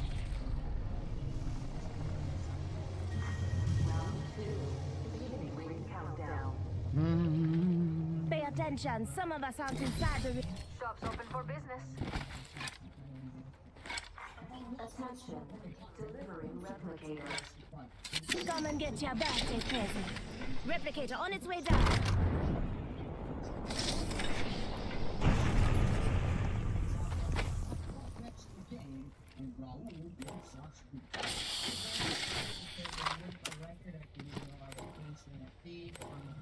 Evo shield here. Helmet here. Level 3. Don't drive out. Shield battery here. Med kit here. How come you guys run away from me? I'm just standing. I'm not running. You ran away from me to get there. I said ran, I didn't say run. I was using the past tense, sir. You familiar with how words work? Past participle? Are you familiar with the English language? Half the squads remain. I'm getting high, don't touch me. Signature to say hi to my enemies. Keep eyes on the new kill leader. What would you like to do there, fellas? Leaving behind my signature to say hi to my enemies. Grappling.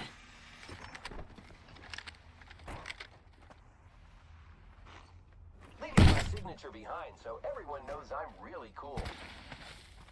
You're so cool. Really cool. Super fucking cool. Throwing thermite grenade. Grappling. My signature behind so everyone knows I'm really cool. I found a little something extra. We're all inside the ring. Here with a guy that been trying to build.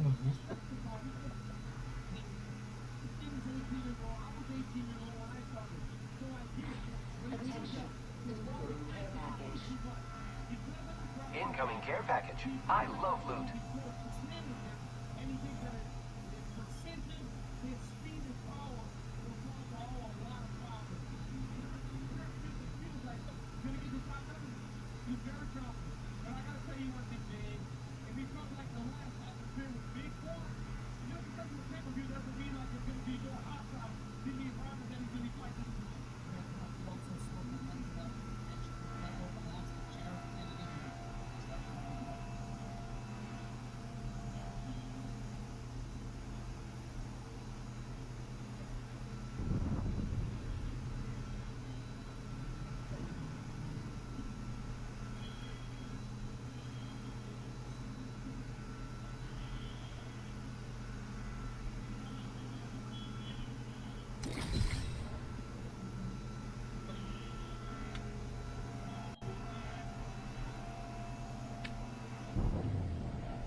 They're shooting at me.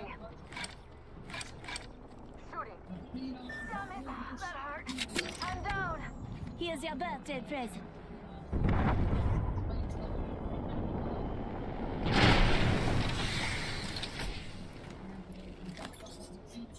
Shield battery here. Shield battery here. Why are you leaving me? I can't help you over there.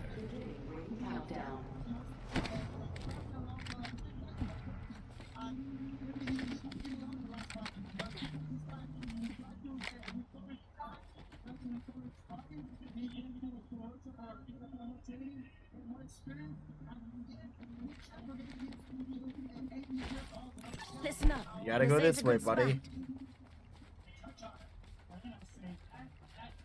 Rings nearby. 1 minute till close. Let's see if I can get your panic through the government right now. It's a bad idea. Replicator incoming, friends. We should be way over there. What the fuck? 45 seconds. Rings close.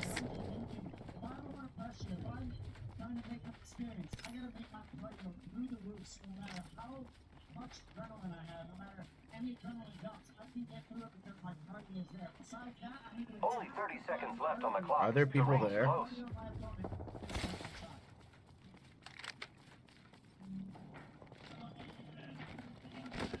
Bro, quit freaking out.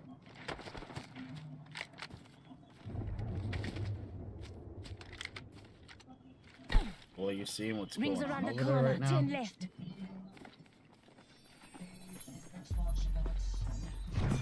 This game mode is about just sitting around. Oh, you just got me fucking killed. You're a piece of shit. Fuck off. Quit you freaking small out. bitch Look at motherfucker. you. I'm toxic. You just died and you quit freaking out. Why don't you fucking help me? You deserve to die, you piece of shit. Fucking Jesus worst player Christ, around. calm down, You went and bro. pushed by It's, like, yourself so after I told funny you not to leave. And then dude, you're It's bad at the rookie game. and You're he's bad just at the game. freaking Figure out. it out. It's rookie, man. You're just tripping. What is that? What does that to do? So you don't try when you're playing a game? You're in rookie. And you're bad Calm at down. rookie. You're bad. You don't even know what you're doing. You team up with someone in trios for some reason in a ranked match, and then you want to sit here and run your mouth about how it's just rookie. Then don't play ranked, you fucking loser. Fucking loser? Round 4. Beginning ring countdown. Take it serious, guys. This is rookie.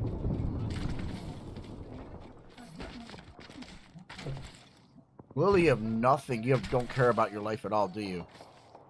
Everything is just a joke and nothing matters. Perfect, bro.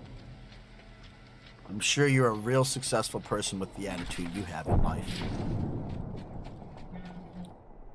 Dog, I'm just relaxing.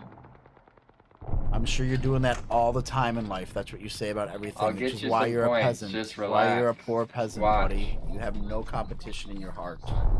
Go tell Michael Jordan, Michael fucking everyone that you're Mr. I don't care about anything. Congratulations on being a loser. You probably got straight D's. Never got a college degree. Barely care about your job. Can barely make your rent. Cool life you got, buddy. Rent, bro. I own houses. Me too. Probably I have don't tenants know. that don't You pay. sound like you're a rent payer, bud. Oh yeah? Are you gonna use the same thing that I just told you? You're really original too.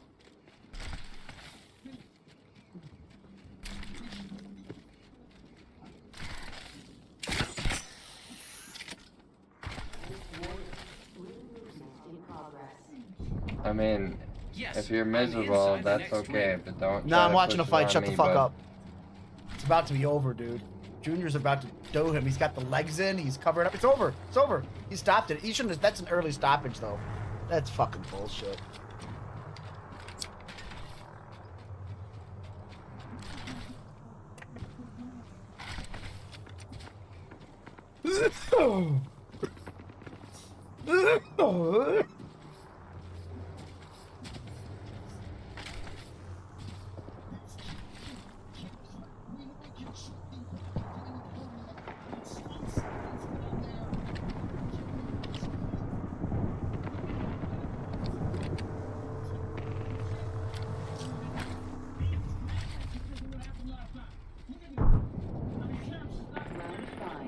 Care package over there.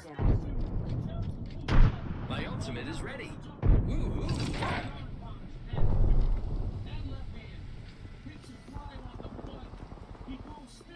That's something you'll never get, bud.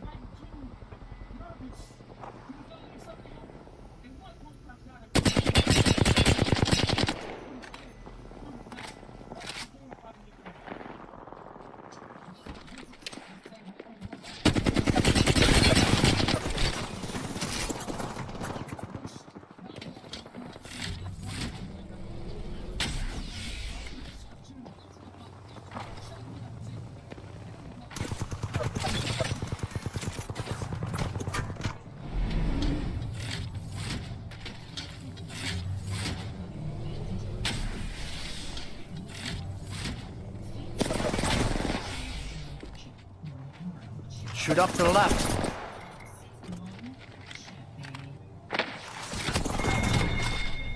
Scrappy DP says, Auntie. I want to tell that guy about how it's rookie too. Fucking loser. Browns Steelers at 8 on ABC.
But man, I just feel like letting that thing high fly.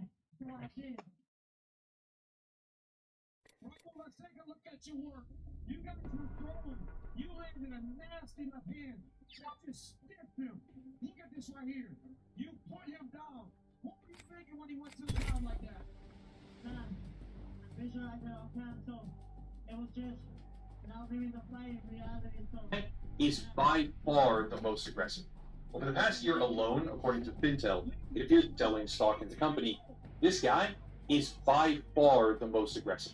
Over the past year alone, according to Fintel, it appears that Tomar Barzeev has sold upwards of $20 million in Unity stock, which is interesting to say the very least. 20 million clams, huh? Dude, that's how CEOs get paid, you fucking incompetent fucks.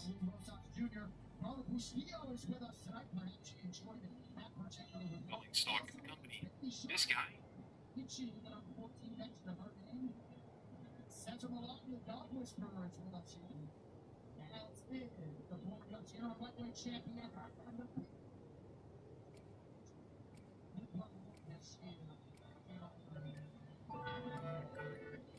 So, I don't know if everything is right now speaks Spanish, but you gotta hear the Spanish concert. All we wrote on Junior knockout, Victor Davila, Santiago Ponzinibbio on the mics. There's sky above us, earth below, and iron within. Let's get this over with. Shop open soon and I haven't had lunch yet. Go on, try to stop me.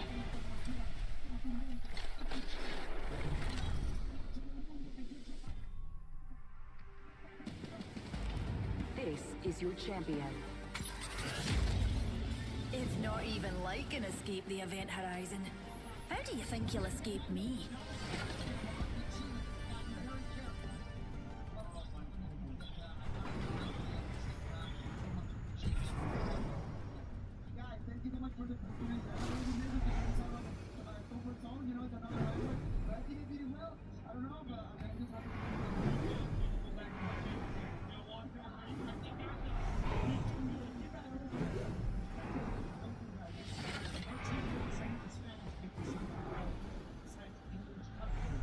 a jump master.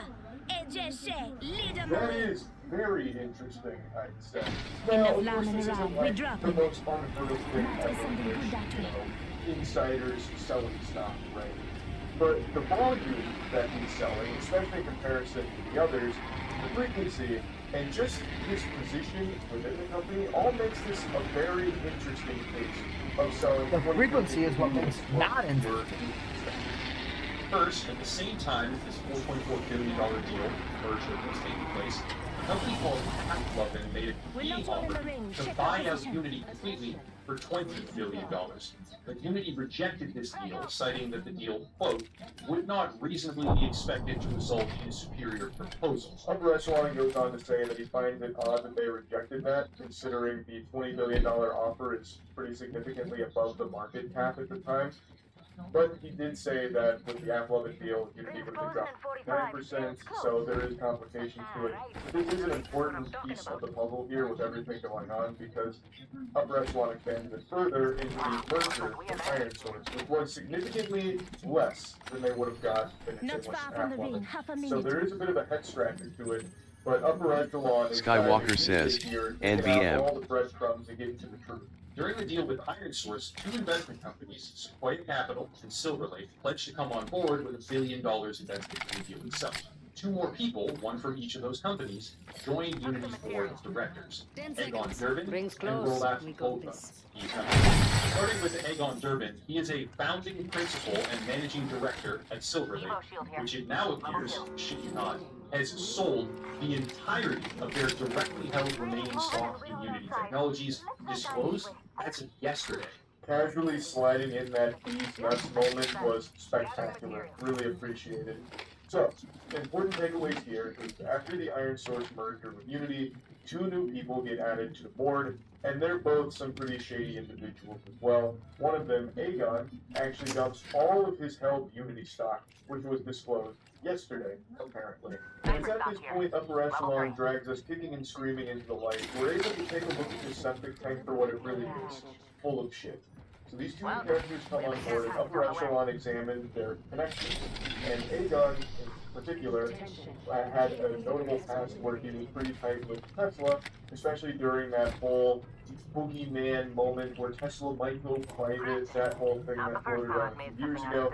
And overall, both of these two new members of the board of Unity both seem very enthusiastic about this modern tech trend to charge out the wazoo for API access. Twitter made a change to their pricing model for API access not too long ago. Reddit most recently made a change to their pricing model for API access, which was actually the catalyst for the Reddit blackout that many of you might remember. God rest the souls of all the accounts that went offline for 48 hours.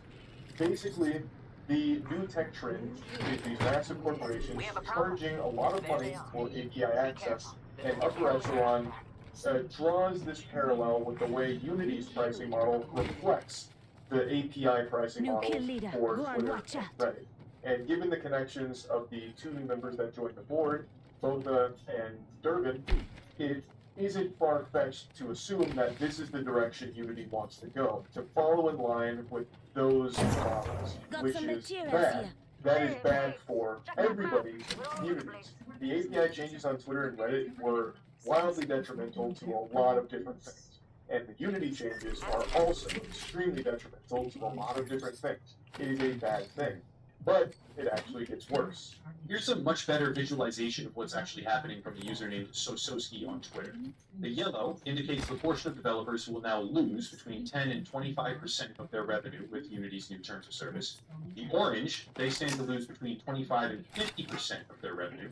Red can lose between 50 and 100%, and that scary black line off to the left, not huge, but it is there. That's the area where these new terms will bankrupt your company, because Unity decided to charge you more money per install than your app is even making. There's no way Unity didn't do that. There's no way this Twitter user put more work into analyzing this than the company did making this. This is something that under no circumstances Skywalker says, I didn't hear his ass WTF. There's no world where you as the company should bankrupt the people Skywalker says, GG. GG. When using the product. It's nonsensical. Now, I realize I didn't answer this in the beginning, but there is a lot of confusion. If you want to just remake our banners and shit. But it doesn't mean that the companies that use Unity for their games are retroactively responsible to pay for the installs that people have already done. I'm already 10 steps ahead of you, buddy. It's going forward. So yes, the rules change, but it doesn't enforce retroactively for pay. There are a lot of terms are changing, and there is a lot of scumminess there, of course, which has led to a pretty deep and interesting discussion around if Unity's even able to do this legally. Skywalker says, hell yeah. Take this with a grain of salt, but from what I've researched and from what I've read, it is legal to change the license the way they have and then still hold previous products to the same standards of the new license, even though when they made the game that license wasn't the same. It's legal to do that, it's just a morally fucked up thing to do and then enforce it that way retroactively. So there is a lot of nuance to it, and then the whole thing is just a messy fucking disaster. Truly, top to bottom. But I don't think it's illegal per se. But who knows?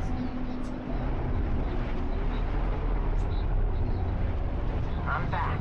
Right from the top. Yeah, I'm here. I'm back. No one has questions. Well, you want to talk about a player that has some hype on his name and to chat? Tell him that alone. Round 2. Beginning ring countdown. Anyone in 170-pound vision, I think I can go in there and damage them and... Attention, delivering replicator. Replicator falling to Earth. It's the hands on this man for serious power. Perfect. Oh, he gets a token immediately at the top. Wow, looks like half the squads have vanished.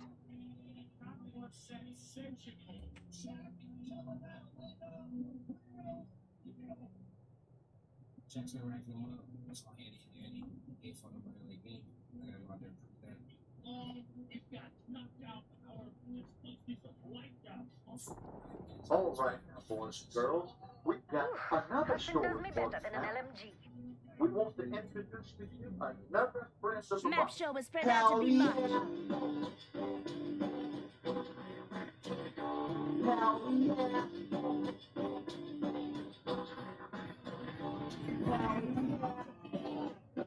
I'm excited to do challenges for my toughest challenge today, and how we really can balls.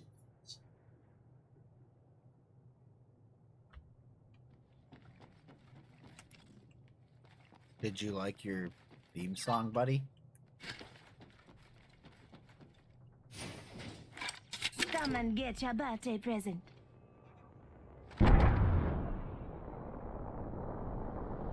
Why are you guys moving away from me so much?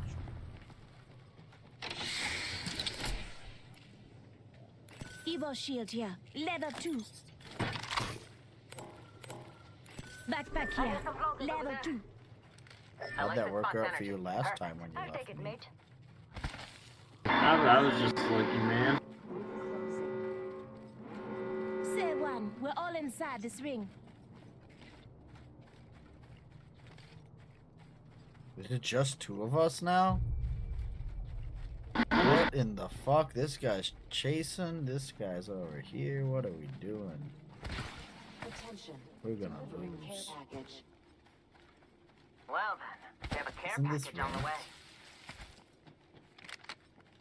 Nah, this is just one. This is not ranked? Got some materials for us. I definitely don't see the rank shit at the top right. Yes, it's ranked, dude. You're fucked up.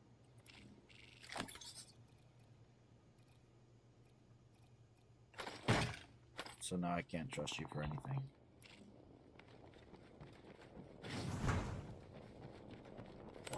Evo shield here. Level 2. Backpack here. Level 2. Champion eliminated. Firing.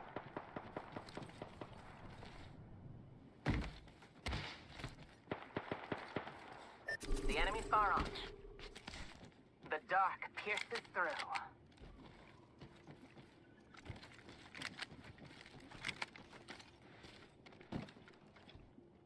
Is that where they are? Well, looks like we have enemies here.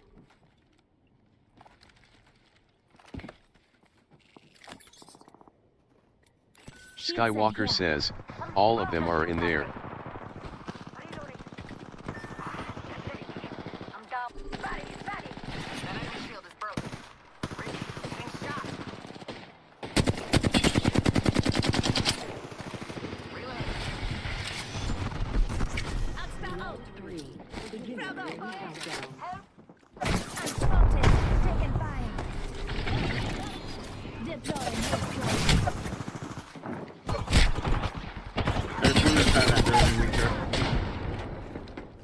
You guys pushed to dumbest fights. Alright, need a charm bag and a sense of self-preservation. On my way. Look out, grenade! That's what you're doing. Let's exercise our craft.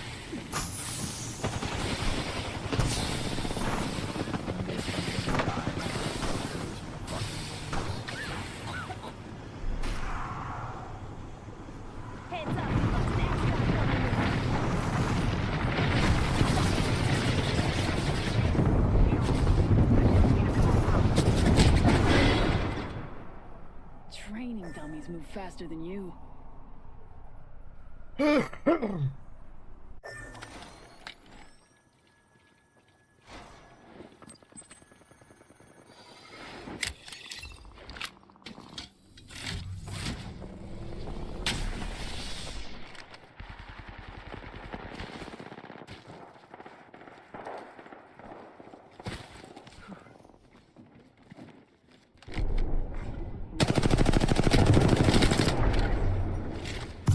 In the next ring. Circles do have common energy.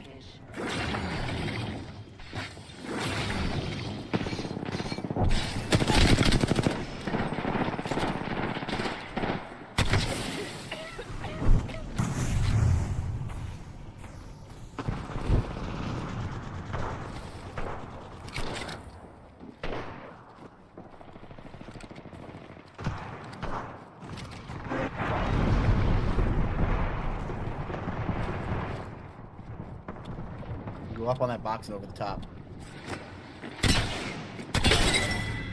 Nice work. You can get in there and get me now. Hurry. Inside. On the floor, on the floor.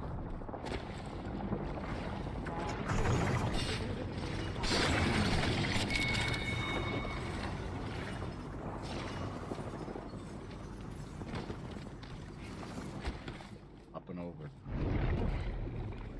I don't know if you have a respawn beacon, but you can make one.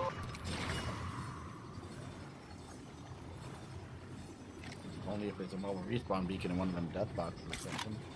No, he can make one at the thingy-mabopper. Doesn't have any. Yeah, no, I just checked the map. It's one of the crafting station things. Mobile respawn? Yeah. I don't think so. If you look at the map at the top right.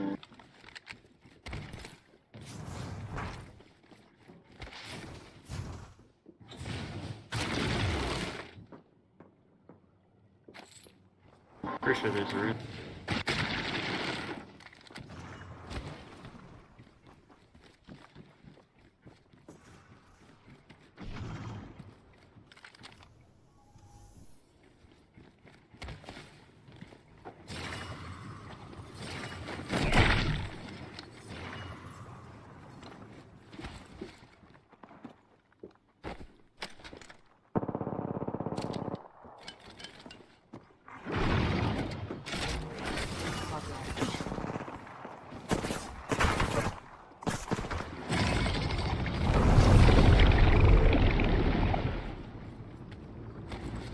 Throw it out and go.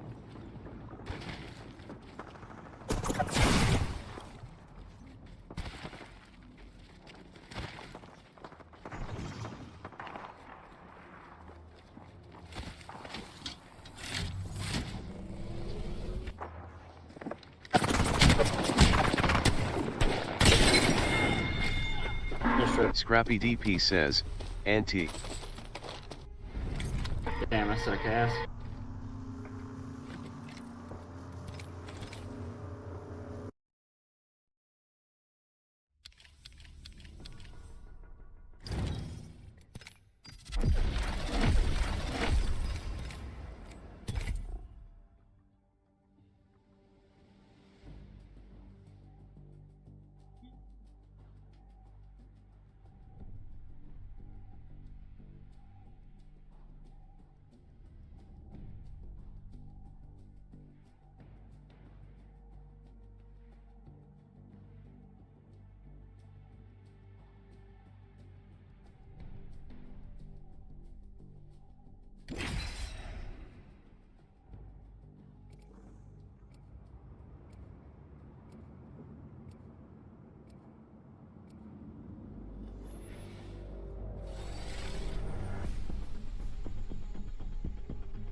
Either you fight with me and we win, or you fight with someone else and I win.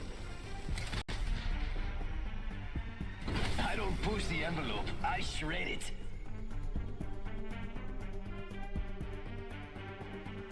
We've got a job to do, so shift your carcass.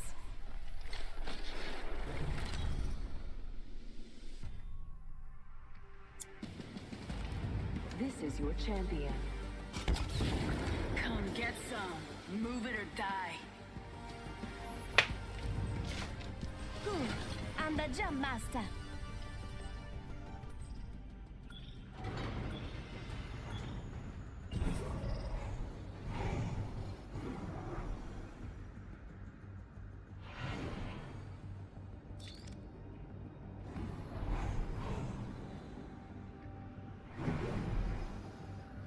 I'm the jump master. Try to keep up. There we go, Mix. Let's get messy. We could go over there. Just a thought. I'm wrong completely.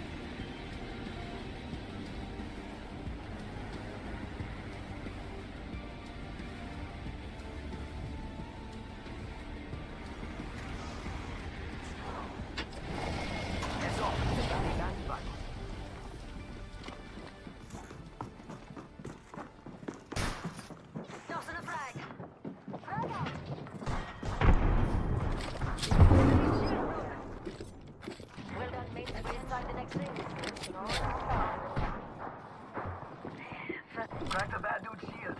Firing! Reloading.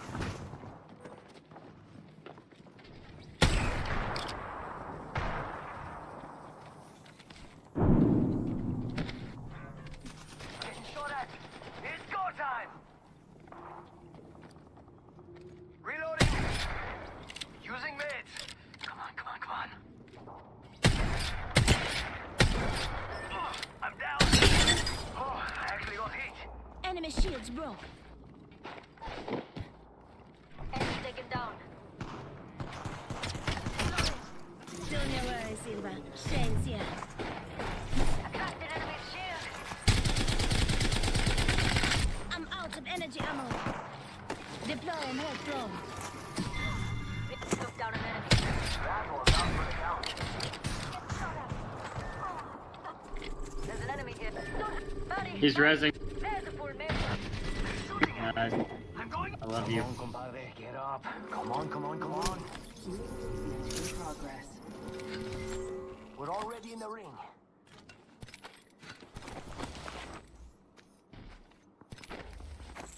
Hey, your lifeline. You got your little thing in the I already used it. I used it on the other guy 12 seconds. Damn. Stay here and I'll use it. Hold on 1 second. 10, 9, 8, Charging on my shields. 5.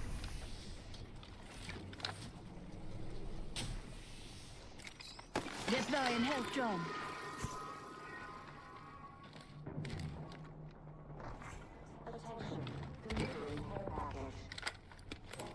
You hear that? There's a care package coming down. Regroup here. Come on, come on, come on.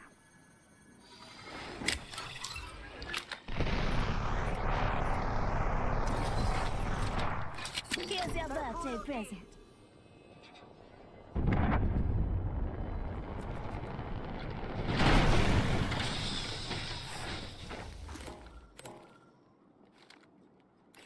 Force shield here. Leather 2. Someone.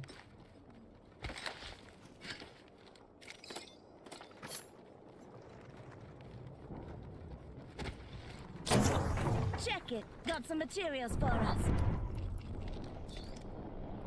Hey, we got a care package here.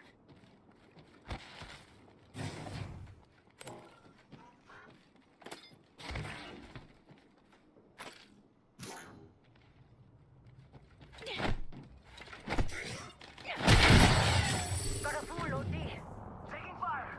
I cracked an enemy's shield. Once. Took down an enemy. Getting shot at. Jump pad out. Damn.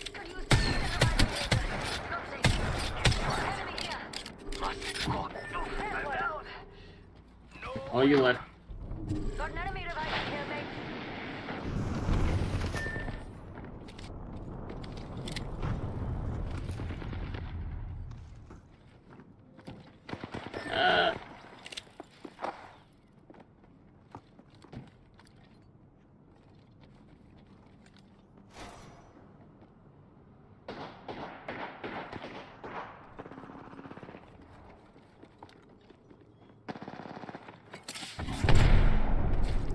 Throwing thermite grenade.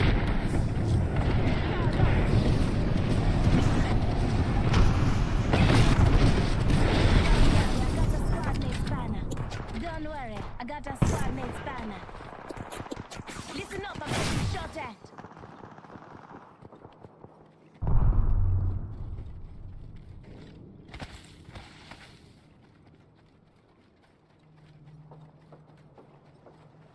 Patch me up, Joe.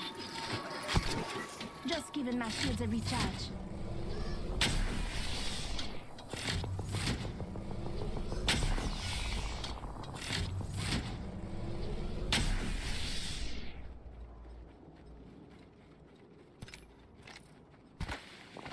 We're in the circle, so if I can get you up over here, you'll be good. As long as nobody's in this fucking house. By house, I mean building. Attention. There is a new kill leader.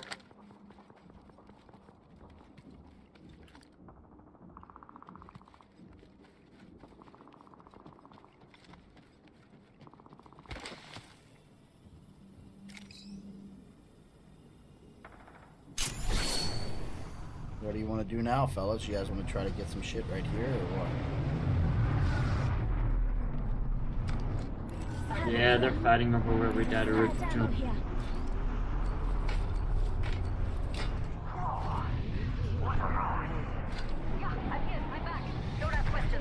New kill leader, eyes out for him.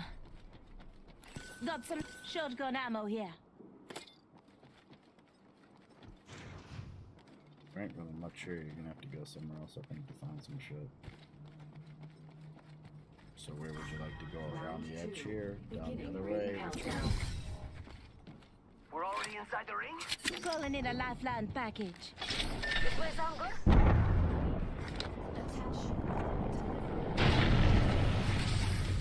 Replicator on its way down. Hells yeah. Half the squads are Definitely do not like the weapons I have.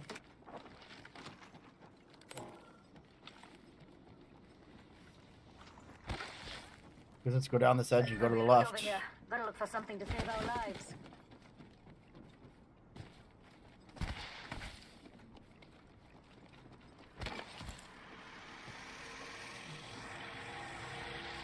Someone going past us. Faster, faster, faster!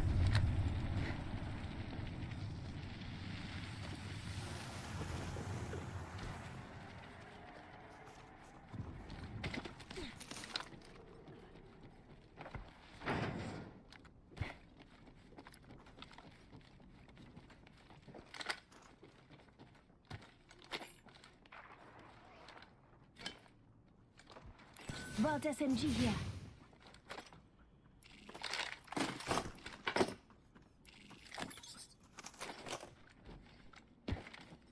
Got to 30-30 up there, so he wants it.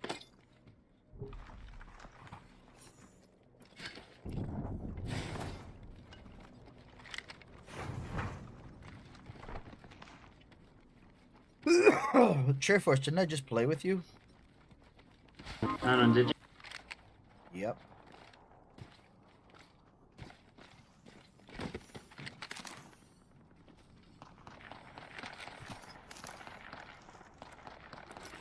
Got a closed door over there.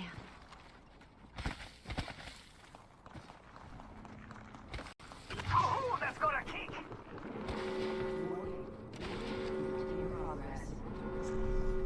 We're already in the ring. Guess I'll run in circles for fun.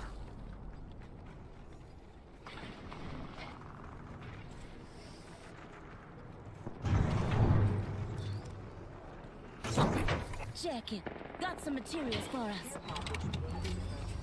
Crafton, hold up now. You hear that? There's a care package coming down.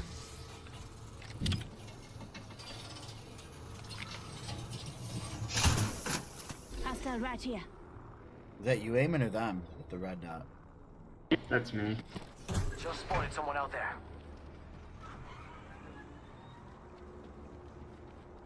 Where they at?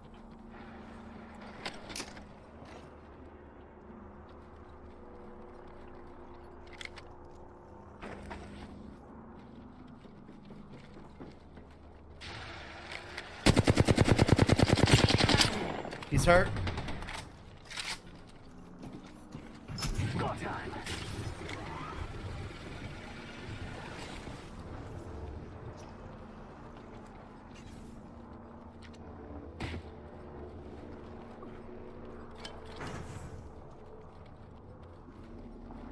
Getting health back.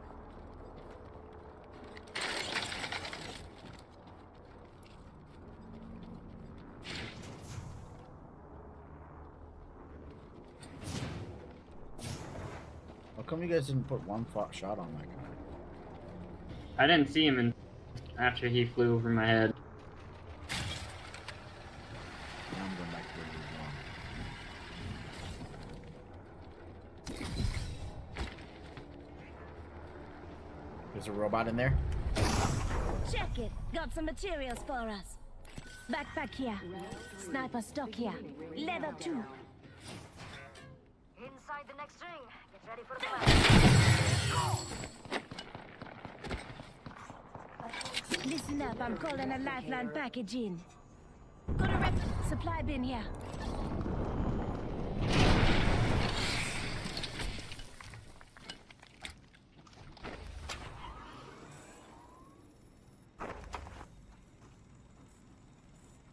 Let's explore that way. Bunch of supply bins out there if you guys need something. R99 here. She's fast like me. Otherwise, I'm staying up here. I'm not leaving this high ground. New kill leader appointed. Cool. Supply bin here. New kill leader. Not for long, pal. Ring console here, compadre. Eliminated. And your next champion is right here.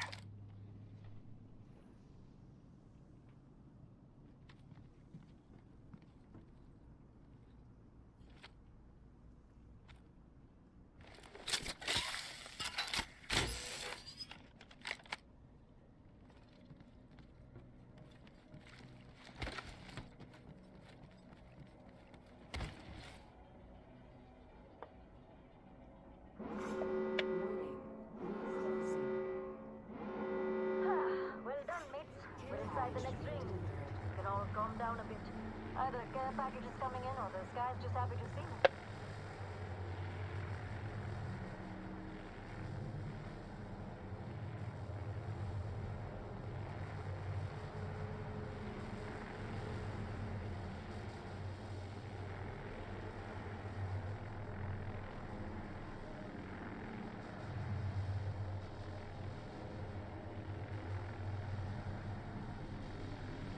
Throwing jump. Yo, mates, got one there. Got a bad one over there. Wahoo! The photons! Round 4. Beginning ring countdown. We're not all in the ring. Check your positions.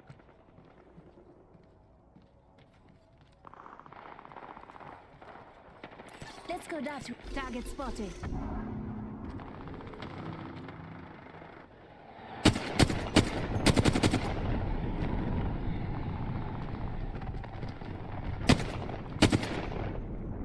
Care package over there. Let's get on that. Care package over there. Let's get on that.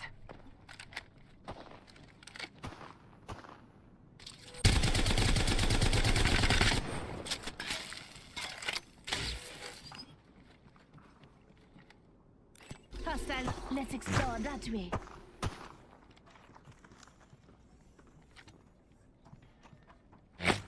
Enemy over there. They're shooting at me.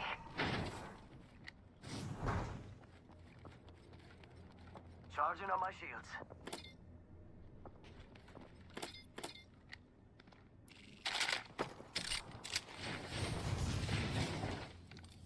Charging up my shields.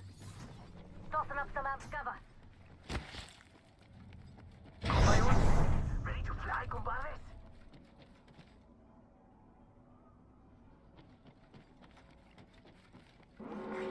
Warning. Movement in progress.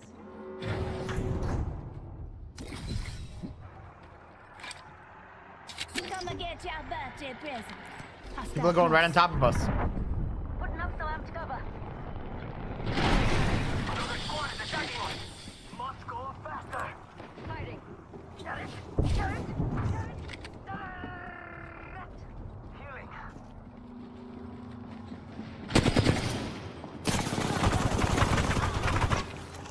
Wait till they get a load of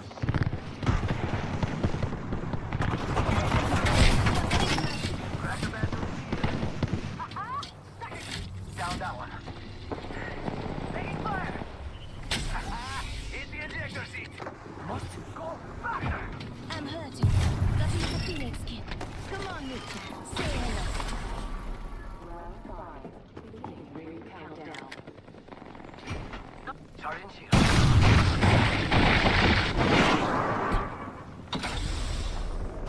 Better call your mom. Gonna need some cortling. Take a leg. We've only got a minute and the ring's right there.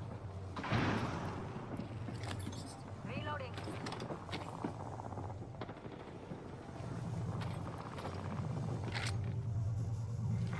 Ring 45 seconds. Rings just up ahead. Ha! We've got a new kill. Med kit here. I love this place. Just a square. 1 second. Forward spotted.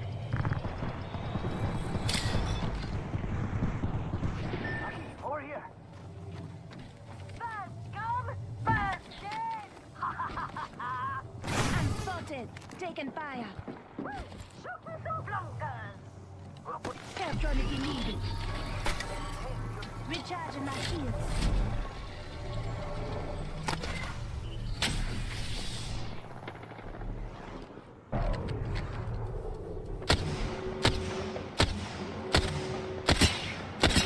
Rings more than.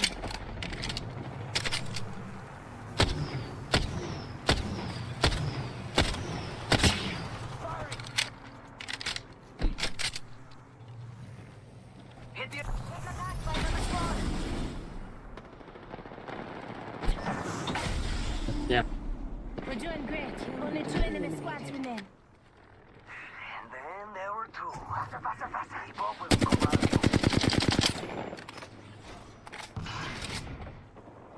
Taking fire. I'm down.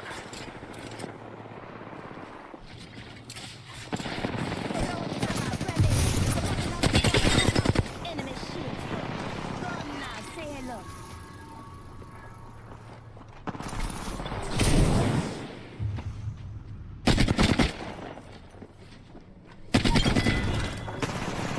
Listen up, I'm getting shot at. Whole squad down. Only 1 more squad left. Recharging my shields. Ring's not that far.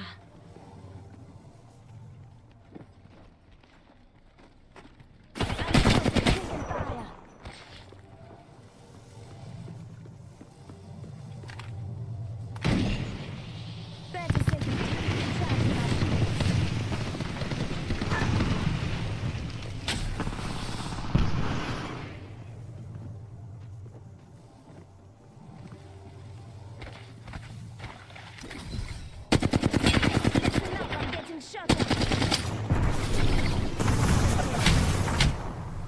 Watch me up though. Chair Force says, GG. We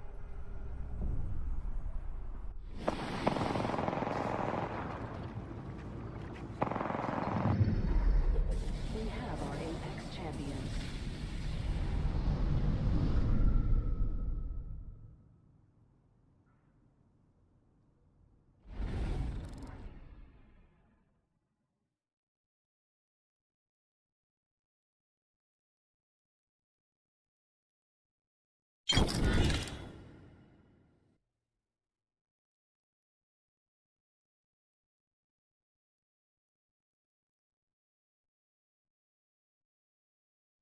Nate Diaz fucking got beat up by Jake Paul though, bro.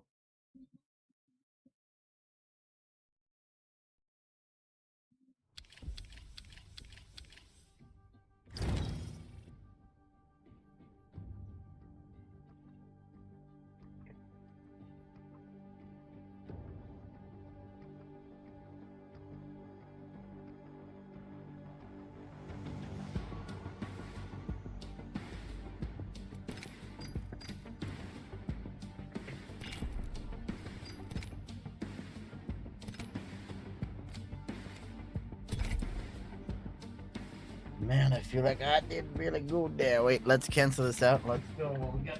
Oh, wait.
Let's go find them all.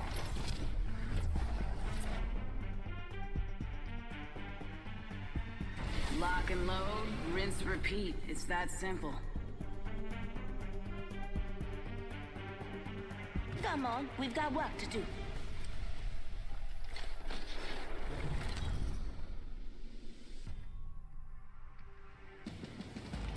Introducing your champion.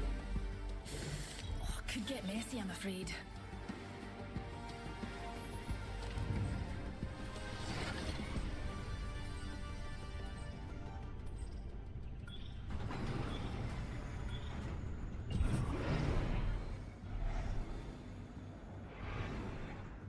Here we go. Ready up.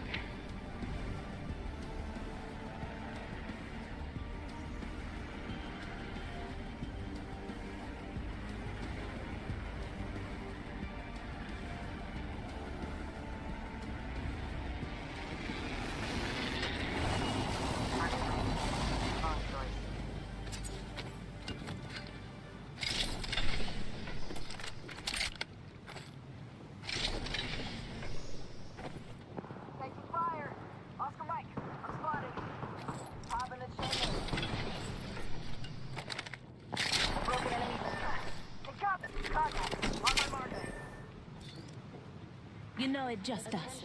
We got to watch each other. Broken enemy shield. Got our squad mate banner. Countdown. Good. They spotted me. I'm taking shots. Enemy down. Need to recharge my shields. Enemy shield broken.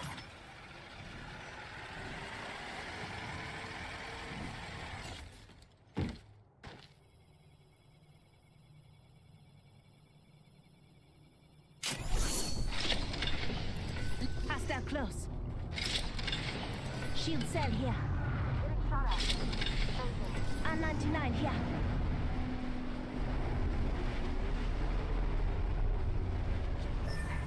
I've been down. Time to drop, shock, and rock.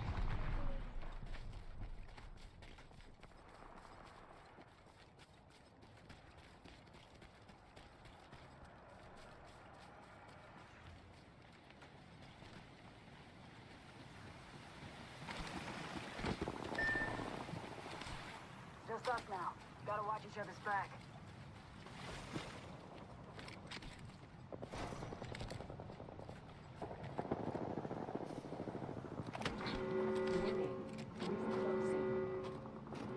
Good work. We're inside the next ring.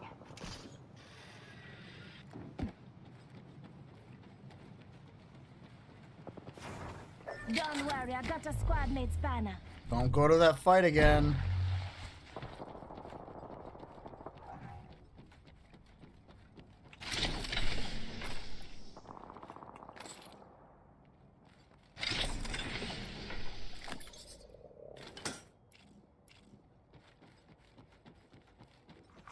Attention.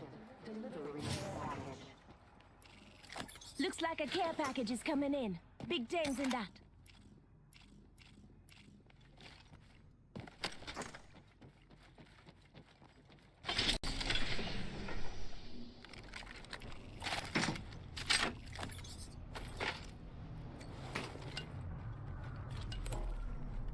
Extra supplies over here.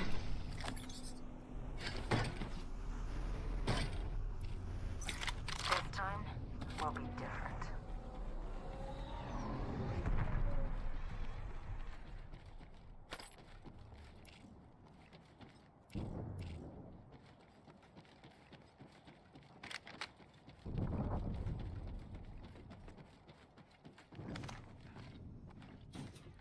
R99 light ammo here.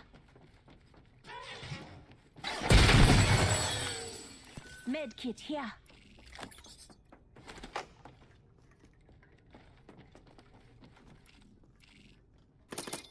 Hemlock here.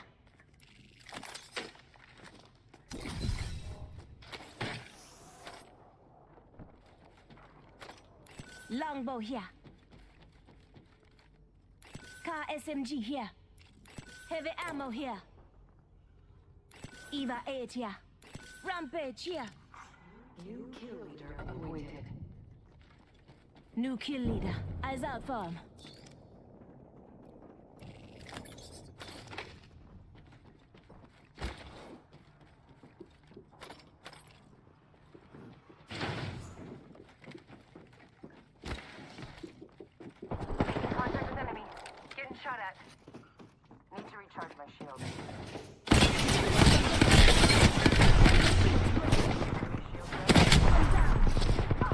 This guy's hurt so bad.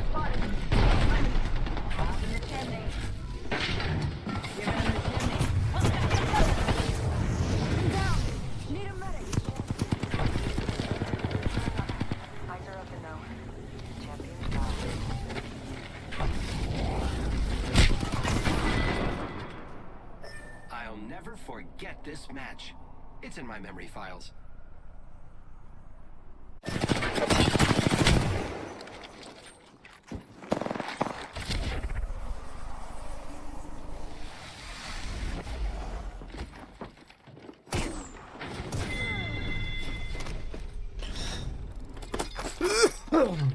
Brandon Moreno.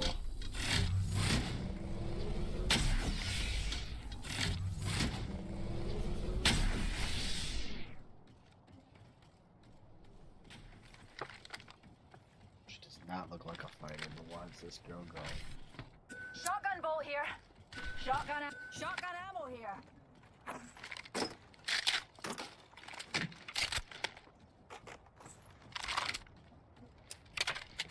Valentina!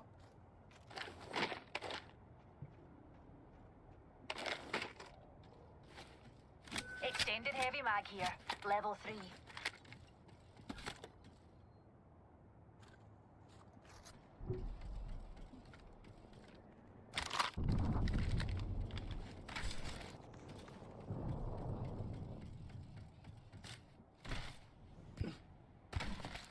Shotgun bolt here.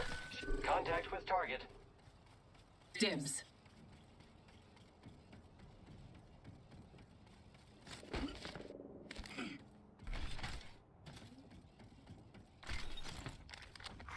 Round 2. Beginning ring countdown.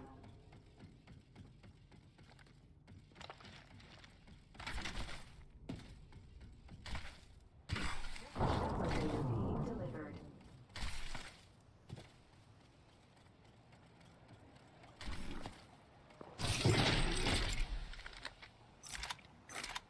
Extended light magazine here. Level 3. R301 here. Laser sight here. Level 3.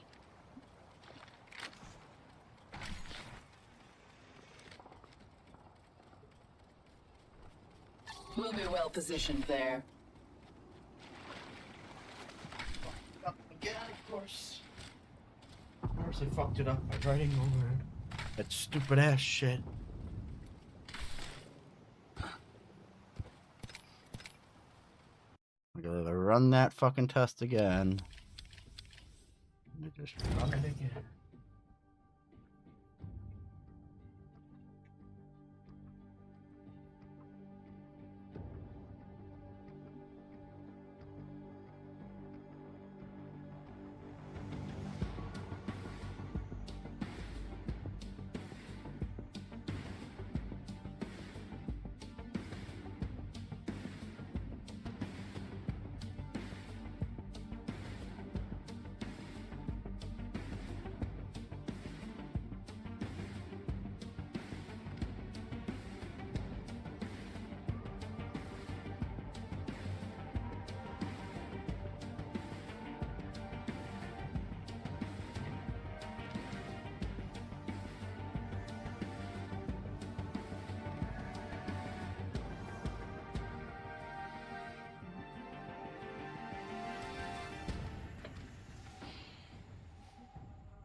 Ooh.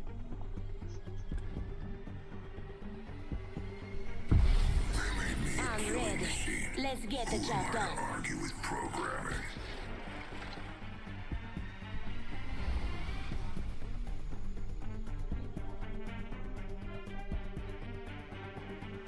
I got the need for speed.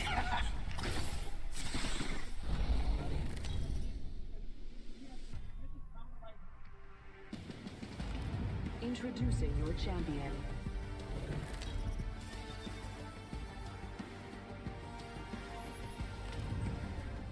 I'm the jump master. AJ Shea, lead them the way.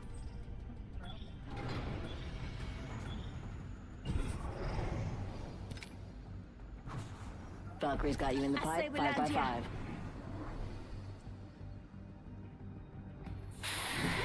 That's the sweet aroma of fear. That's the sweet aroma of fear.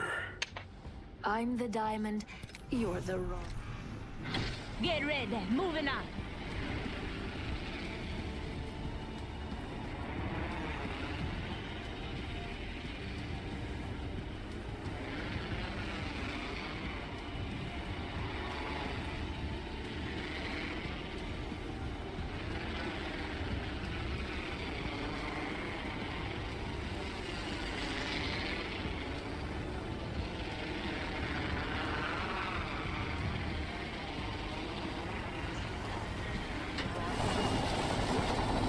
Enemy landed in.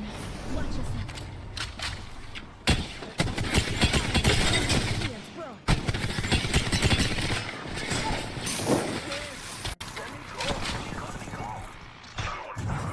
Rings closing in one.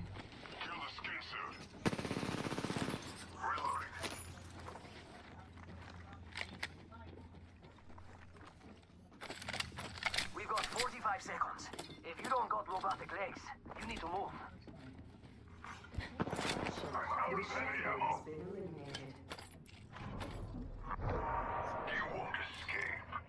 I got some heavy I can bring to you. Where you at?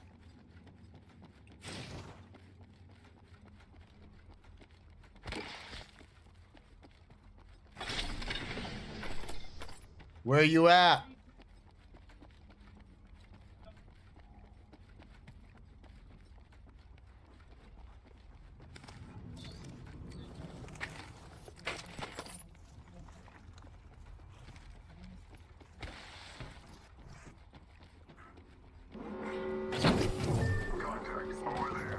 Got some materials here. Escape's not an option. He's got... Getting shot. Someone's got a death wish. A broken enemy shield. Reloading. Downed one. Killed one.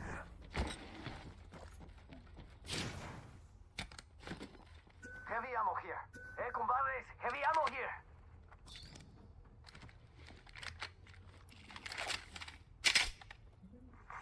Attention, delivering care package. Care package. Sweet.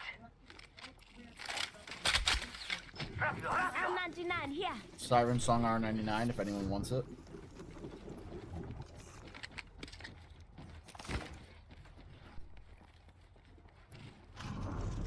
There's no escape.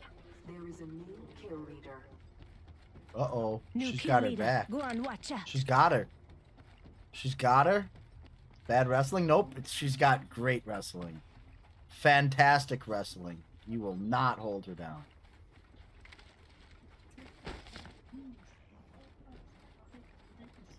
It's go time.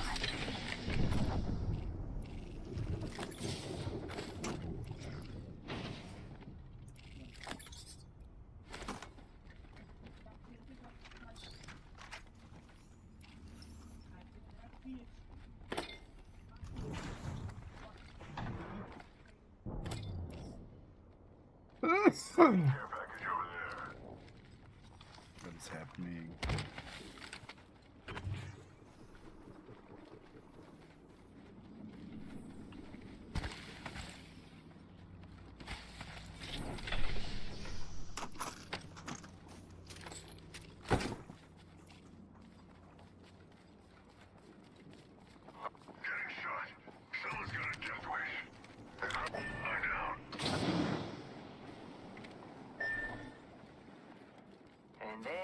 or two. Keep up with me, compadre. That guy went way so far ahead of us. How are we supposed to help him there? You need health. You need health. Don't go to that. I can heal you. Come back. What are you doing? Just went out of came out of nowhere. So. Yeah, well, this guy's going in the fight without being healed.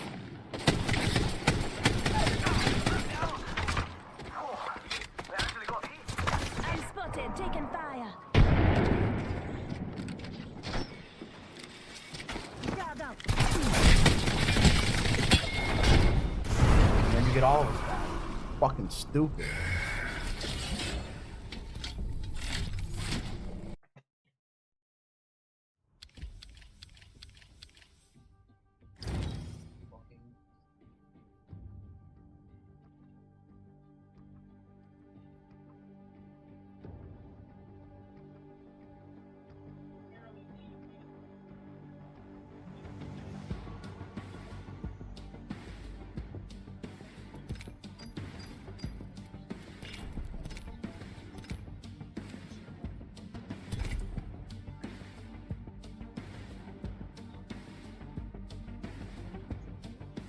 Throw an elbow when you get there.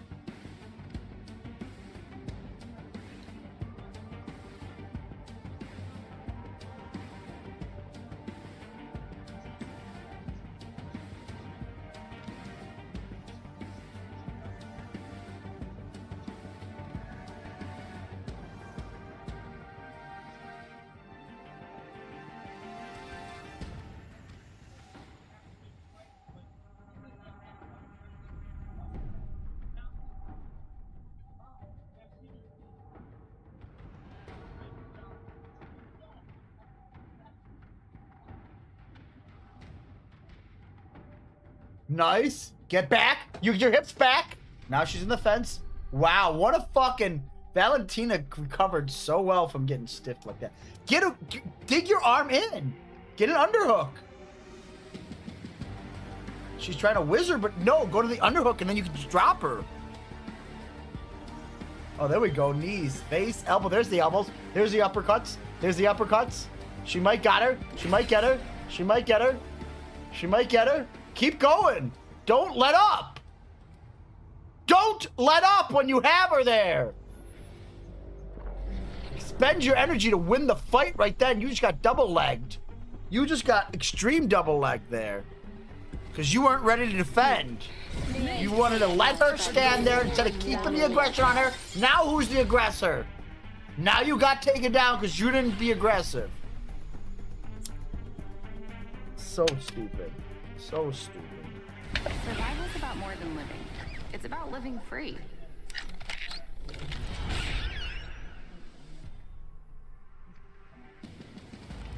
Introducing your champion.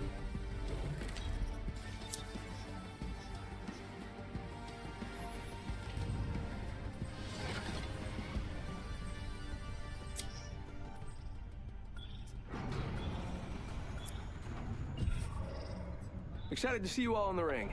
Don't worry, there's plenty of me's to go around.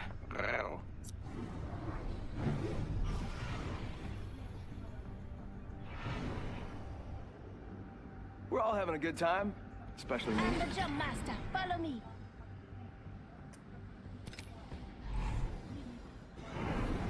Let's land here. Enough landing around. We're dropping.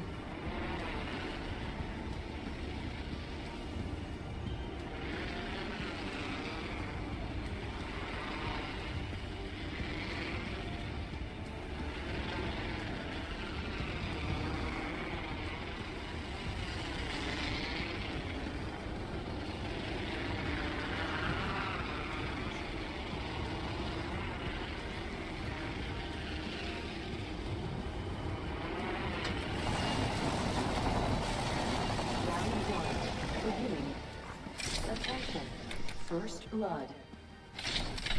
First blood. And if I have my way, it ain't gonna be the last. 1 minute. Rings nearby.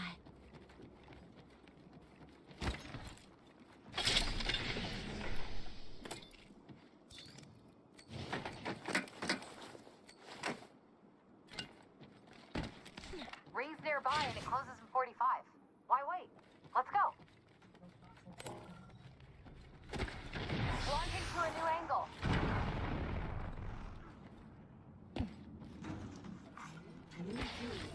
Rings near ads and one close for 30.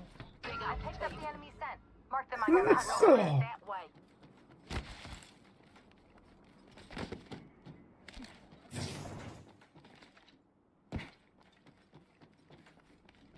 Taking a new angle. 10 seconds, but the ring's near. Extra munitions for you in grates.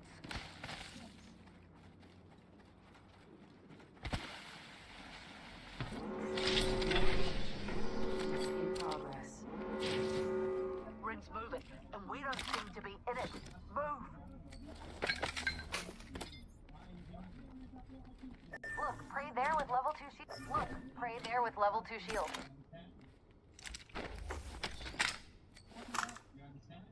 Optics here. Mid-range. Quick turn around. Move here.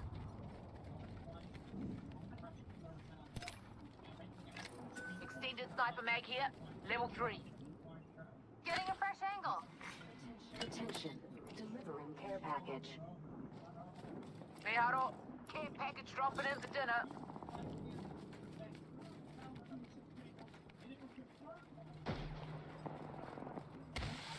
Got some extra supplies.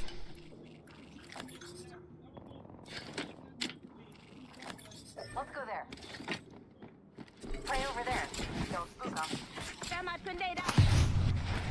Thermite grenade out. Go. Big up to us. That was the last one in the squad. I got a kill out of that? What the fuck, dude? I just launched some shit at him. Target there's got level 3 shield. Running with a full squad.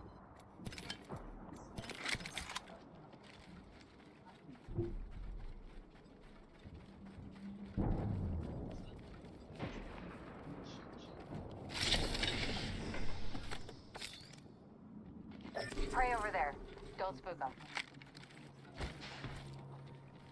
Wrecking ball's clearing a path.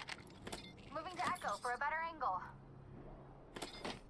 Getting shot at. I'm bleeding out. Being shot at. Our squaddy took the easy way out. Just us two now. Reloading.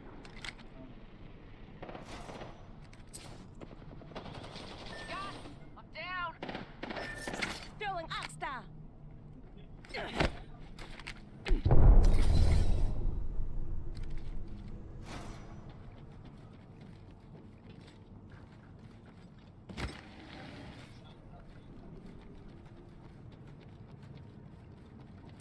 Don't worry, I got a squad mate's banner.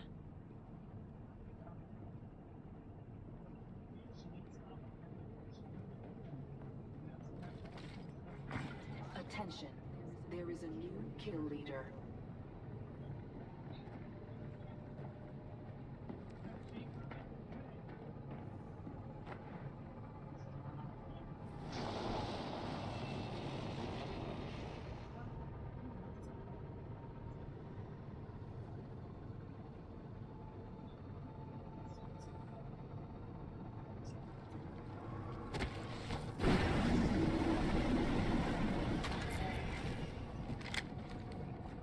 Picked up a teammate's banner.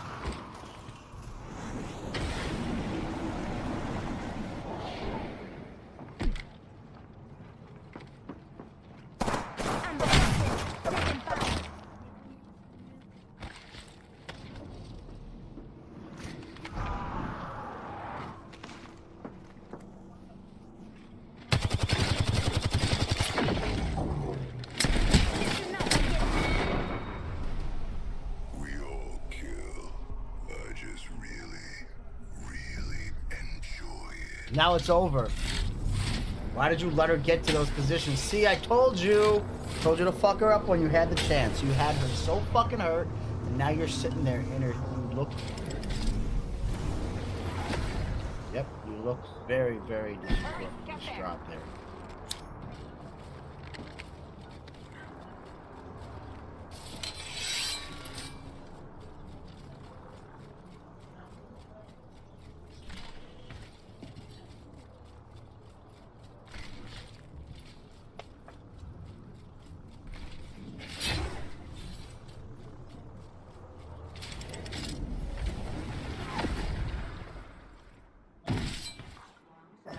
over here. Beginning ring countdown.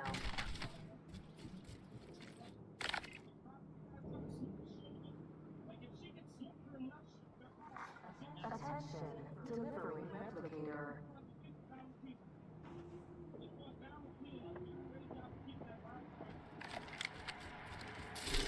We have an enemy out there.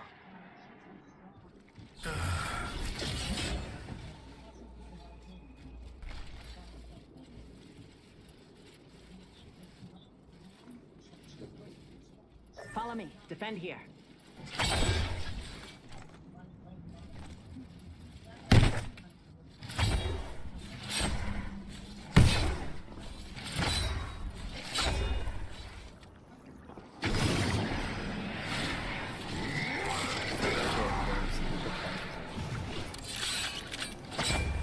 Oh, that wasn't a hex.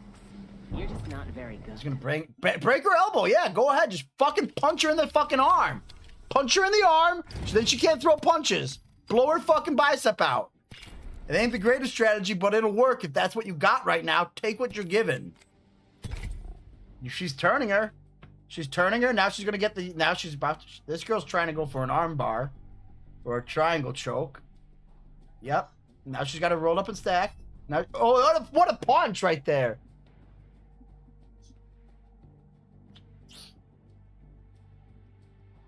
Great job. Great fucking job, baby.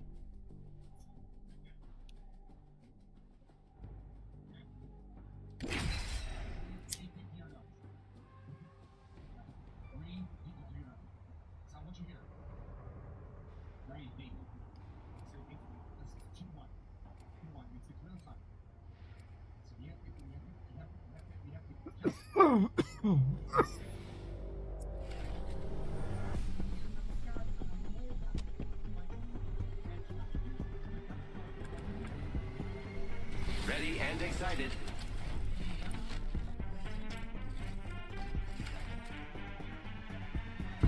Memory's a terrible thing.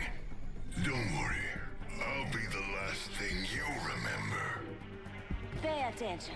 You might learn a thing or two.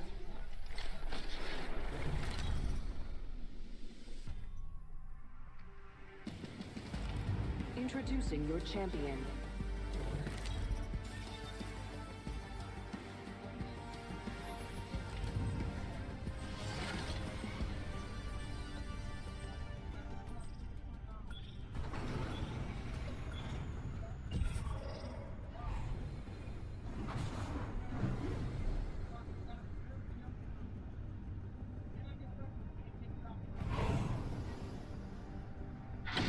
Stay out of my way.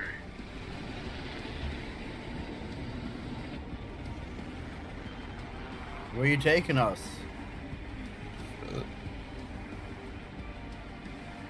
Hello?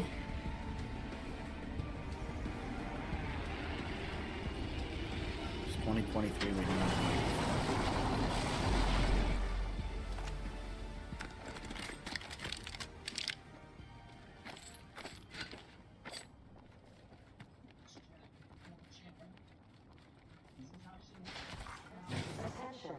First blood. Extra supplies over here. Round 1. Beginning ring countdown. Great. Already inside the ring.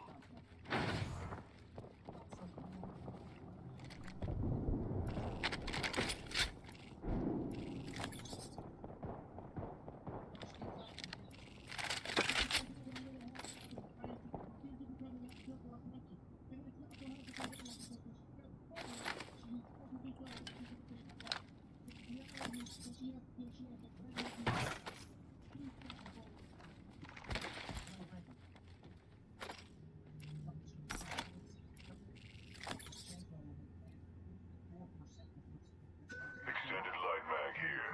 Level 2.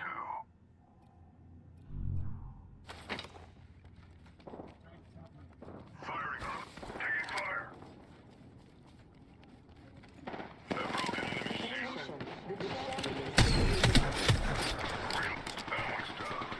Champion out.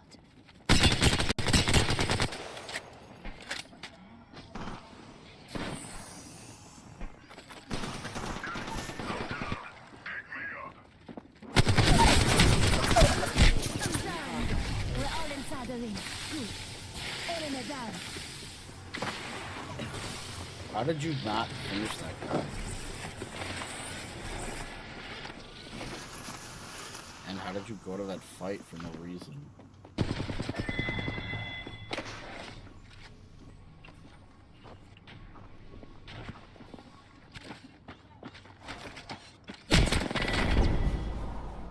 I could run circles around you all day.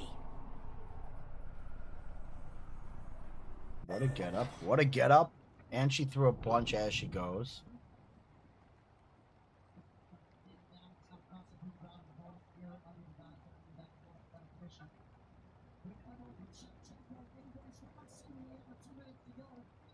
S_YZZ says, guess when they are gonna see this. Attention, there is a new kill leader.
Now you show up.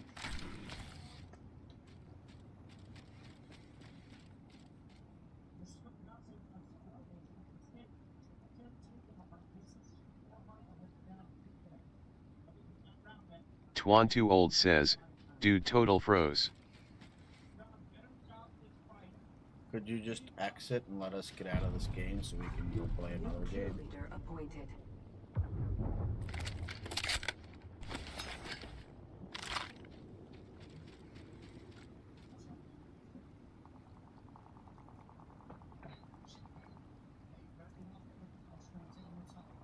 Twan2 Old says, I can craft banners. Yeah, I don't want to wait for that.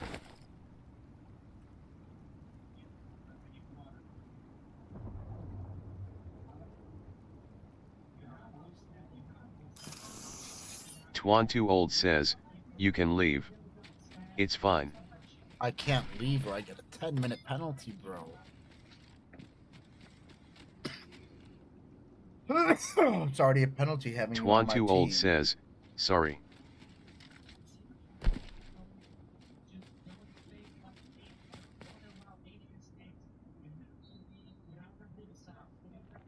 Well, that's why I'm asking you to leave, because then I can leave.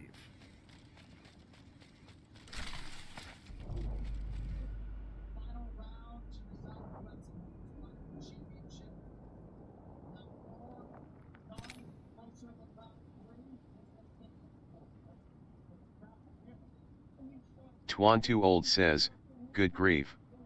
Okay. Good grief, Charlie Brown.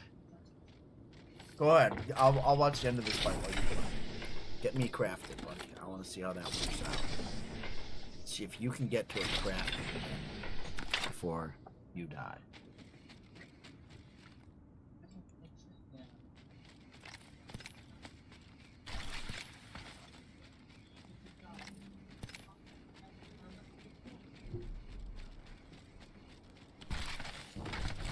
S_YZZ says, you chose Lifeline, bro. What does that have to do with anything? Round 2, beginning ring countdown. Phew. Inside the Twan2 Old says, he's saying you suck. No, he's not. He would say that if They're he was dropping saying a that. He's saying replicator. you chose Lifeline, bro. Keyboard warriors out here. Cool. S_YZZ says, Lifeline made you stay in the game.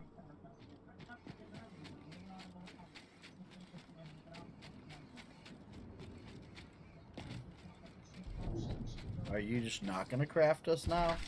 What is happening right now?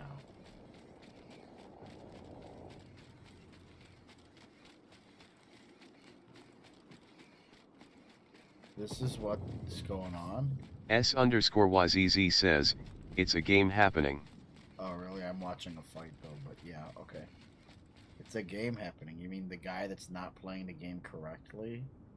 Have your own experience. Cool, bro. Twan Too Old says, YAAAAAYAAA. Twan Too Old says, cry baby. Cry baby? You're a dude who doesn't even have a mic in 2023. You think this is crying? Get a hold of yourself, man. Learn what emotions are. S_YZZ says, angry boy. You think this is anger? You guys don't have a range of emotions, do you? Are you good at recognizing? Do you have any social skills? Are you? Twan Too Old says, angry boy.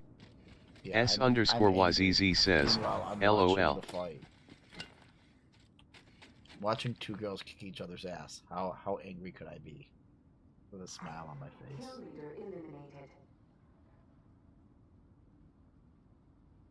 Twan Too Old says, just that's all you have to do now. S_YZZ says, smiley face. I'm glad that you can't even fucking tell me what you want to say because you put stars on there because you're a keyboard warrior without a microphone. Jesus Christ, you fucking peasant. It's 2023 and you don't have the ability to just plug a fucking device into your computer at this point. What does it say about you? You're afraid to talk on the mic? Cool, bro. Twan Too Old says, ha ha ha. Fucking scaredy cat. Twan Too Old says, you're the saddest person. You're the saddest person who can't even talk on a mic. Figure it out. Leave. Figure out what's sad about you being in the year 2023 without a microphone. S_YZZ says, haha. She's gonna rear naked choke her right now. She's got her head.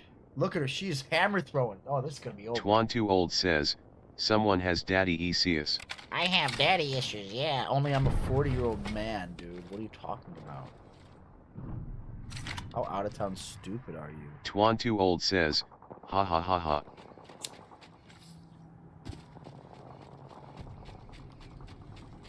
Hi, Primal King. When did you send that message? Probably an hour ago. I'm an idiot.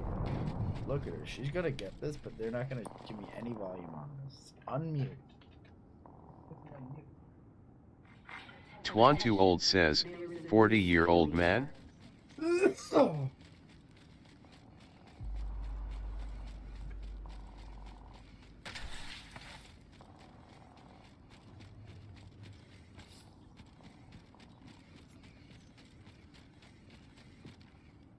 Get it.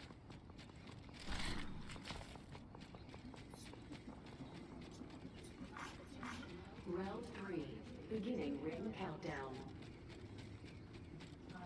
Who's gonna win this? You gotta beat her to win the belt, though. So. Attention, delivering replicator. Replicator incoming, friends.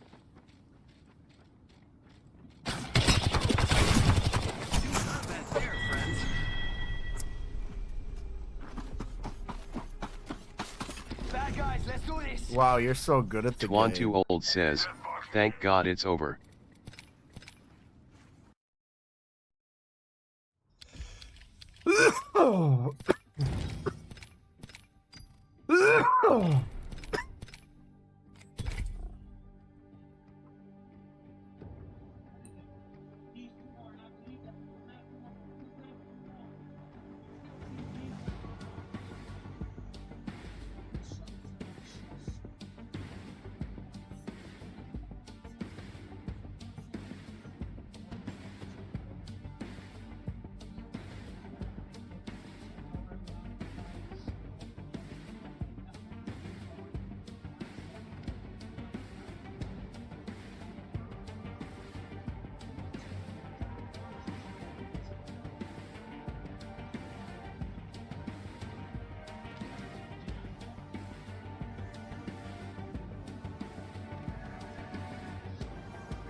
After what I've seen, nothing down there scares me.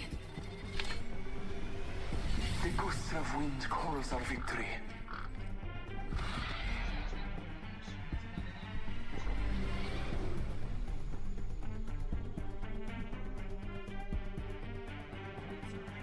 Get ready. Today is not gonna be easy.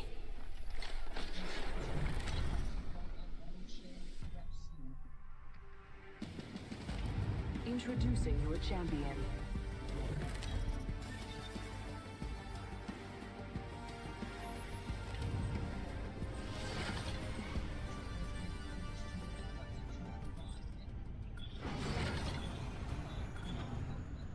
I'm the jump master. No straying now. Set.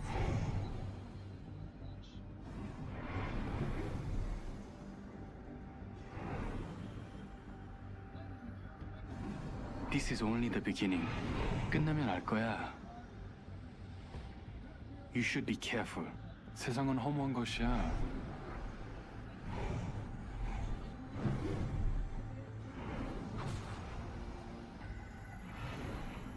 I am the Jumpmaster. Have faith in our descent. Prepare for battle.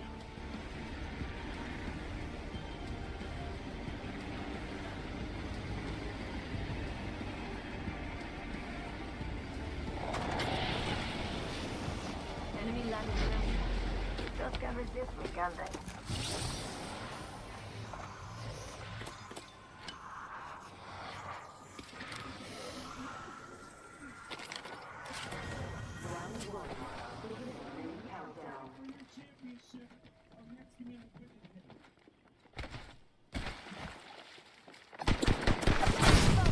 Taking fire. Health drawn if you need it. Been down. Contact with Why don't you fucking let me know that? Oh my god.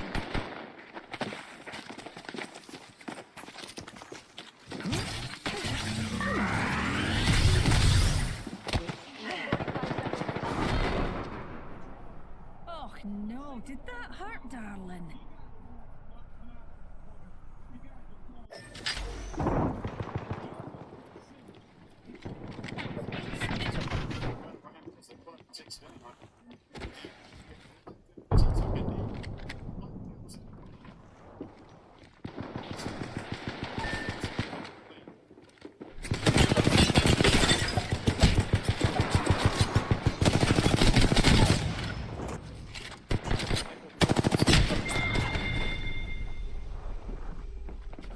Hooligan on top of us. Come on.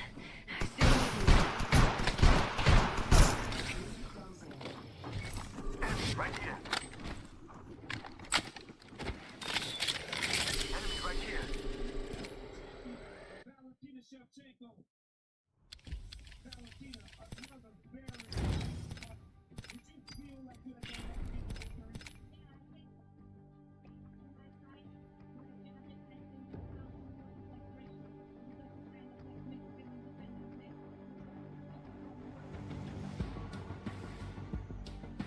Damn!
they said it's hard to get, and not anymore. It's not hard to get 10-8. They want to be more liberal with the 10-8. We know that now. But it literally just makes it quite a draw, right? It's almost like you're salvaging. And look, I don't know. I don't understand. I thought he wanted to get wrong. Right? But I mean, that was only about a minute and a half of that match. All right, so what I'm talking about. So the next fingers and the one to think about. We've got the final on the side. Those are the other ones.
I've got what you need, if you can afford it.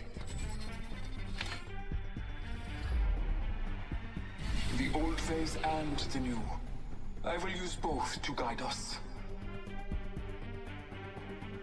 Pay attention, you might learn a thing or two.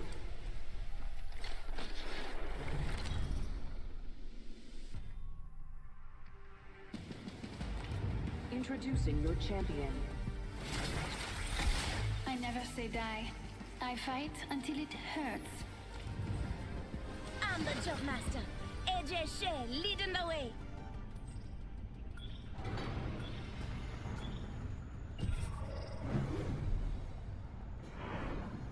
I will choose our location for battle.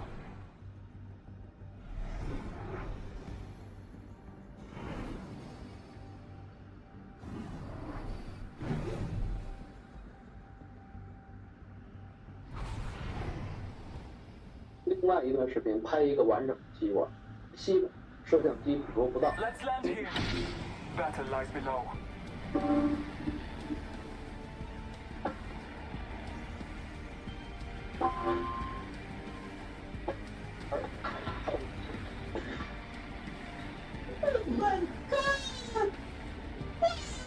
So as you can probably tell, this guy is a complete muppet who claims that he's a Tai Chi master. Now, a fighter that goes by the name of Xu Xiaorong, otherwise known as Mad Dog, was intense fights, made controversial remarks about Tai Chi and said he wanted to expose its lack of merit. So the guy doing all this at the beginning said he fired him, and this is how it went.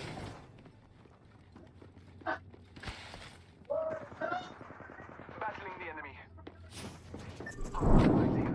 Rings closing. Listen up, I'm getting shot at. Marking our surroundings. Taking fire. Eyes up. Grenade. I cracked an Scotty. Reloading. Downed a hostile Scotty. 45 seconds. I cracked an enemy shield. Reloading. Now, this was the first fight that made Mad Dog go viral. It was back in 2017. He said he was going to crack down on fake things because they are fake. Fake things must be eliminated. The guy called Wei, the fake Tai Chi master, was once featured in a Chinese Central Television documentary as one of the greatest Tai Chi masters in China. Many people suggested that Wei's defeat showed that traditional martial arts are being found wanting in a real combat situation. Others of a more patriotic bent seemed outraged that MMA, a form of combat champion in the West, can be considered superior to traditional Chinese martial art. So basically pissed off all the old people. A bunch of people challenged this guy and it didn't go well. Take a look at this.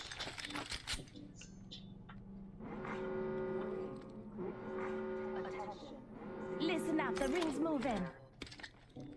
New kill leader. Take a Go on, listen to this watch Tai out. Chi master's excuse for losing this one to Mad Dog. It's comedy. 我到了也是很匆忙，我一看这个地，哇，这个地怎么软这么软？你们这一年的训练是在硬地上训练啊？一个水打断。This makes no fucking sense. There's a great distance between us.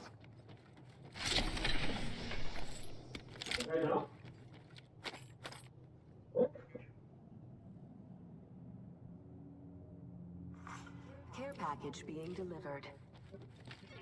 Looks like a care package is coming in. Big things in that.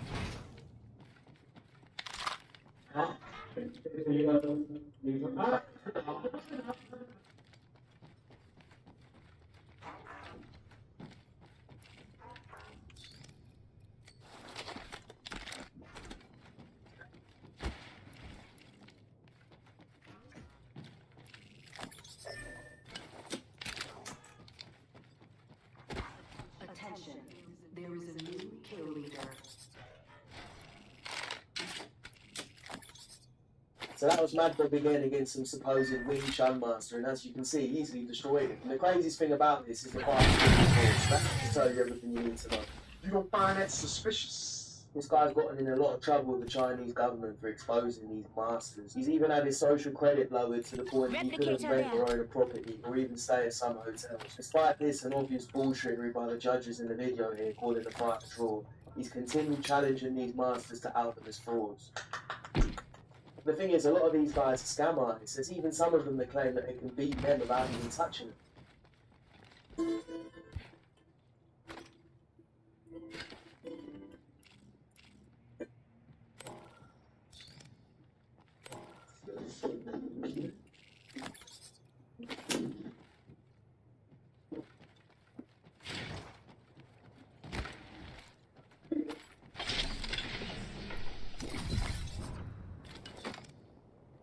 So this Aikido master is also apparently known because he can beat people without even touching them. He just uses the force. Got some extra supplies. Claims he's 200 and 0 and can beat anyone. He even bets people $5,000 to beat him, and this is how it goes. Replicator there.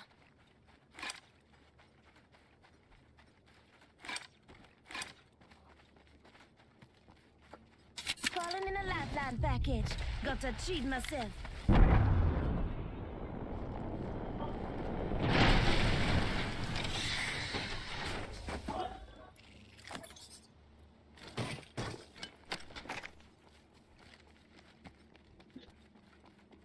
Embarrassing! If you think that one was ridiculous, you ain't seen nothing yet. Take a look at this one.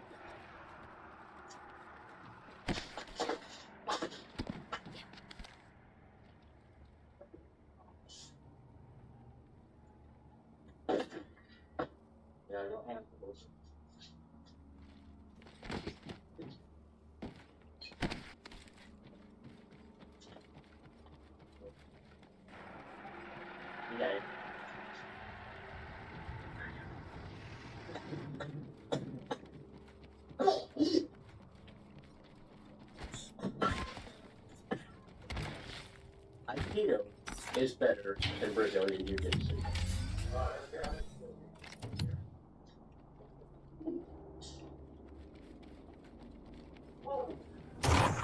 Check it.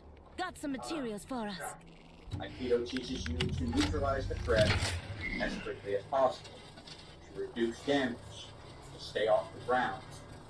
Aikido, when properly trained, has more of the requisite material to survive in real-life altercations than BJJ. Don't worry, I got a squad mate spanner. No.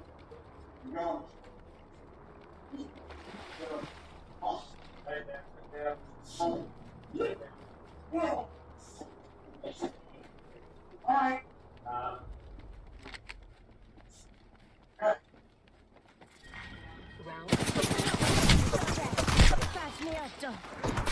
Looks like it's a fire ring. I mean, fair enough to him for having the balls to try it out, but he definitely got a reality check.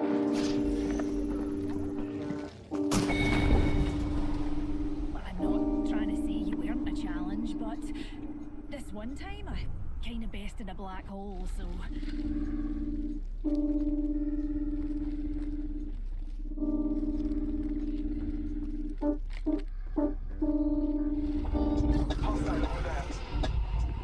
Now, I think most of you can tell from the clip you've just seen it is choreographed. According to the Tai Chi master that you can see in the clip, he said it was a real fight against MMA fighter Peter Irvin. This is what he had to say about it. 新加坡地区不一样，你可以看一看，我和英国90公斤太小啊，欧洲自由国就冠军，这个俄比，我们用的17，我就用了一个东西，当时他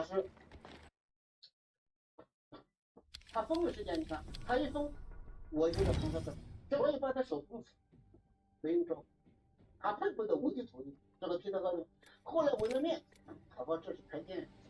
Why the fuck you lying? Why you always lying? These guys are so delusional, it's actually comedy. It's like watching a parody of something. But Peter Irvin, he actually responded. He said, well, this is a bit embarrassing. I'm not quite sure how to respond. I did an acting job a year or two ago in a vanity project for this old Kung Fu guy, which I understood to be just a tribute to him that wasn't for a general release anyway. Recently, probably because of the tension of the MMA fighter challenging traditional martial arts in China, he decided to edit the footage and claim he'd beaten me in a real fight. Now let's see how this Muppet does in a real fight. You can call it a real fight, because the only person I could find him fighting was a guy that does MMA as a hobby.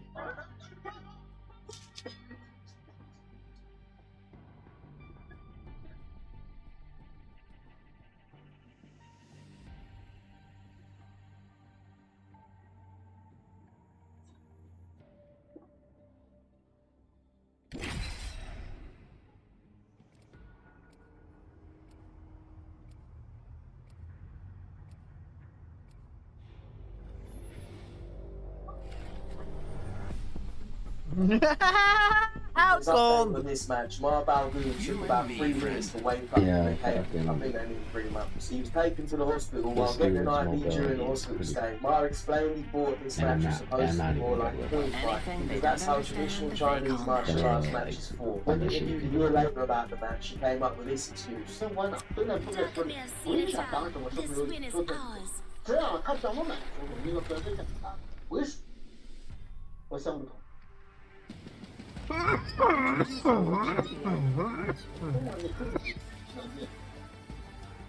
有人找我，没有证据说你不能，不用现在不。Stop the cap. Make sure it sound right, boy.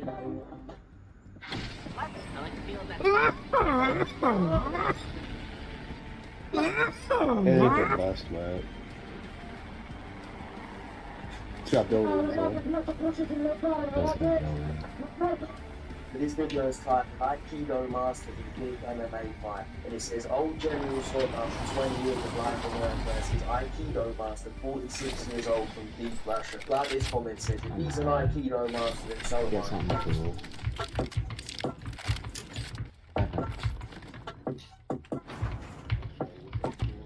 So I was having a pretty terrible day yesterday, and I got home to my computer, and I got a bunch of messages about this. So apparently Joe Rogan and Mad Rife reacted to one of my videos live on, well not live, but on the Joe Rogan podcast. yesterday, and it's pretty interesting. So we're gonna react to it. Let's do it. We're all inside the room. All right, so they're talking about David Goggins. Did he get into it with Stavros? Get into it? Yeah.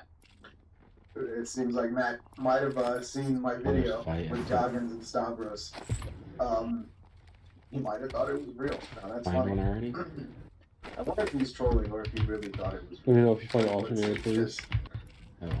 Everybody always says, "Oh, you're gonna trick people." You want one? You want one? I got it. Planes I get set up. Also, off you for 99. The videos are real, and it's like Optics.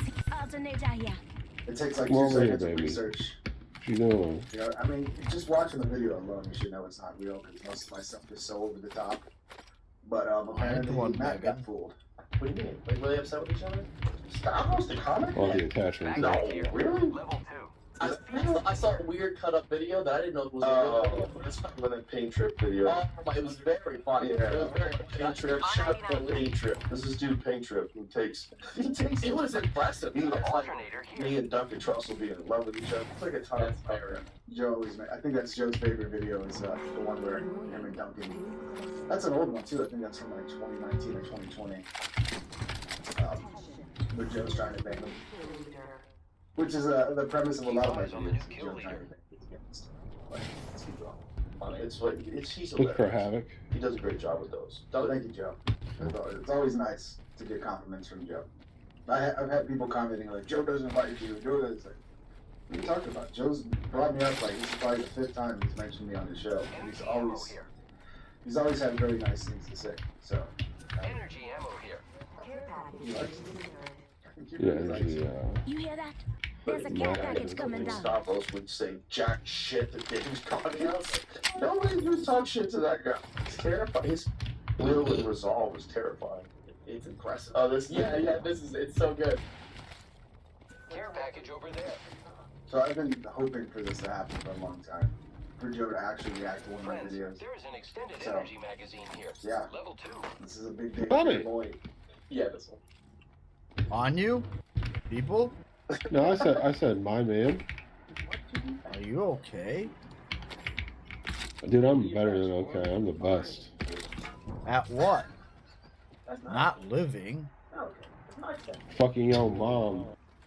My mom is in the ground, bro. She's been there for like over a decade. I know, You're I a put it in. dumbass. Shout out, You man. did? You're Lou Gehrig's disease? Okay.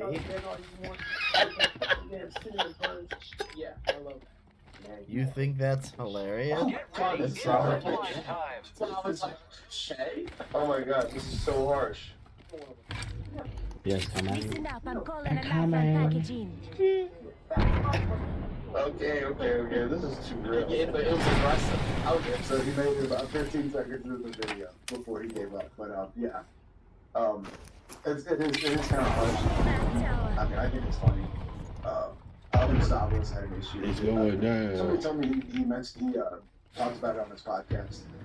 I know when David Goggins originally posted it before he deleted it because he got bullied by a bunch of triggered people in the comments.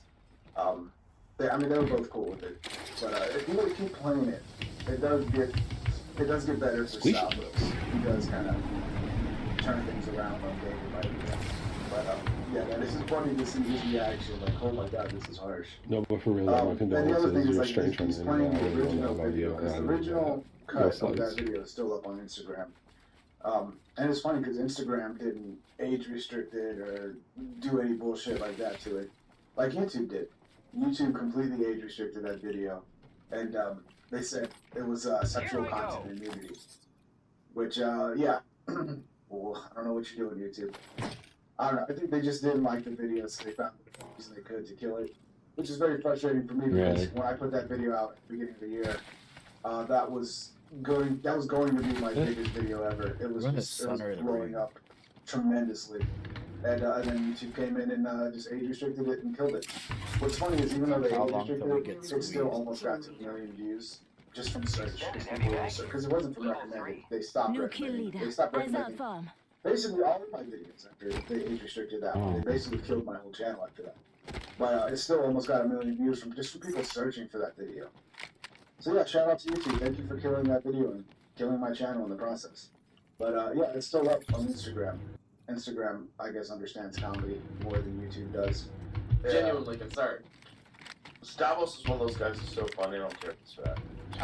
Trying to get there, Chris. I haven't had a chance of meeting him yet, but I really want to. So, somebody had a comment and said, well, what about Bert? He's always talking about how Bert's too fat. Is Bert not funny enough to be fat? He's fighting this way. Yeah, that's pretty funny. But, yeah, shout out to these guys. Shout out to Matt. Right? I'm just discovering who Matt is. I think he's blown up. He's a pretty huge comic. I basically learned about him from Davey Jackson, my friend. There's people already there. I need your guys' help. And, yeah. Where? It's really cool. It's really cool for them to play over here. It's funny that Matt we go. It was real. Anyway, I guess you learn at some point.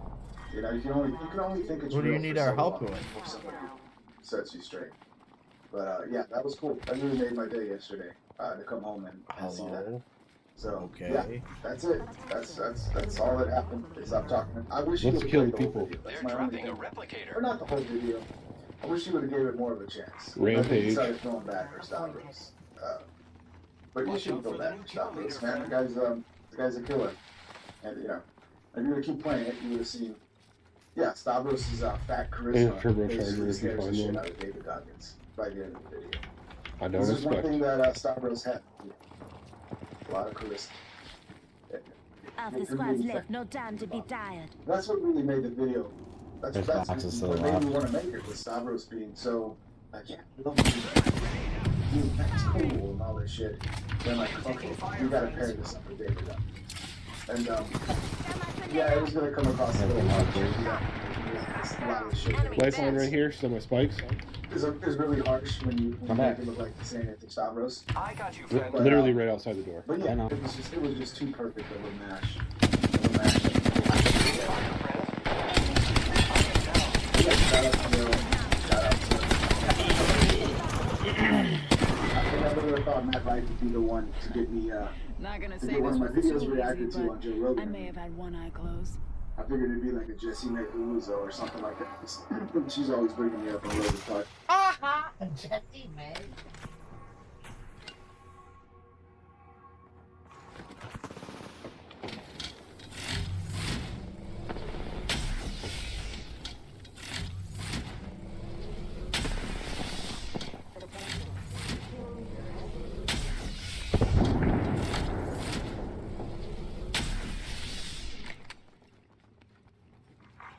Warning, ring movement in progress.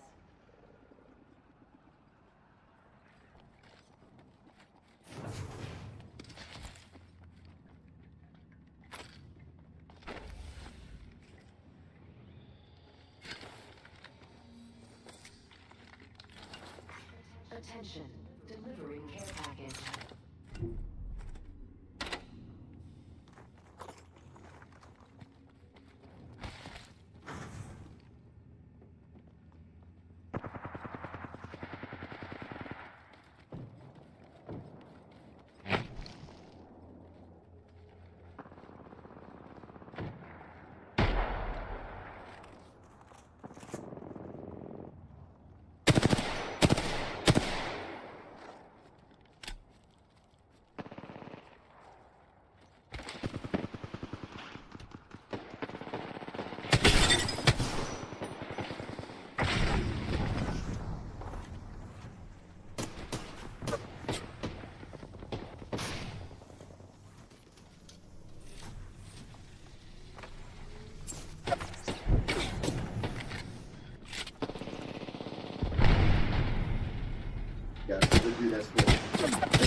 So yeah, that happened. If you can, you know, subscribe, like this video, become a member, all that stuff, because I don't. Since I put out that video at the beginning of the year, I think YouTube labeled my channel as like adult content. I mean, they age restricted that video for sexual content and nudity, and there's no sexual content or nudity in that video. So I talked to YouTube about it. Going on Kick now. They were wrong, in my opinion, going by their own community guidelines, going by their own like rules for that stuff, and they just kept doubling down, and they would not release the age restriction. That's why I put out a new kind of watered down edited version of it, because I don't know. I was hoping maybe if I removed the age-restricted one, that at some point they'd remove whatever label they put on my whole channel. That's kind of destroyed my ability to make a living doing this stuff this year. So I've had a lot of comments about that, like, oh, how come you put this less funny video up and blah blah blah. And it's like, yeah, I didn't want to do it, man. It's not me deciding to age restrict and kill my own channel. It's not me doing it. It's YouTube. So I'm just tinkering away, trying to figure out how to get things back to normal, to where people actually see my videos again. And I don't know if that's ever going to happen, but you can if you want to help. You know, when I post a video, leave a comment, give me a thumbs up, and if, you know, you can spare a couple bucks, become a member, because all that helps. Because I'm at the point right now where I'm not doing this full time anymore because of what YouTube's done. So yeah, those 3 things: leave a comment, leave a like, become a member. Even do one of those 3 things, that'd be great. Because I'm hoping at some point it turns around. I don't know.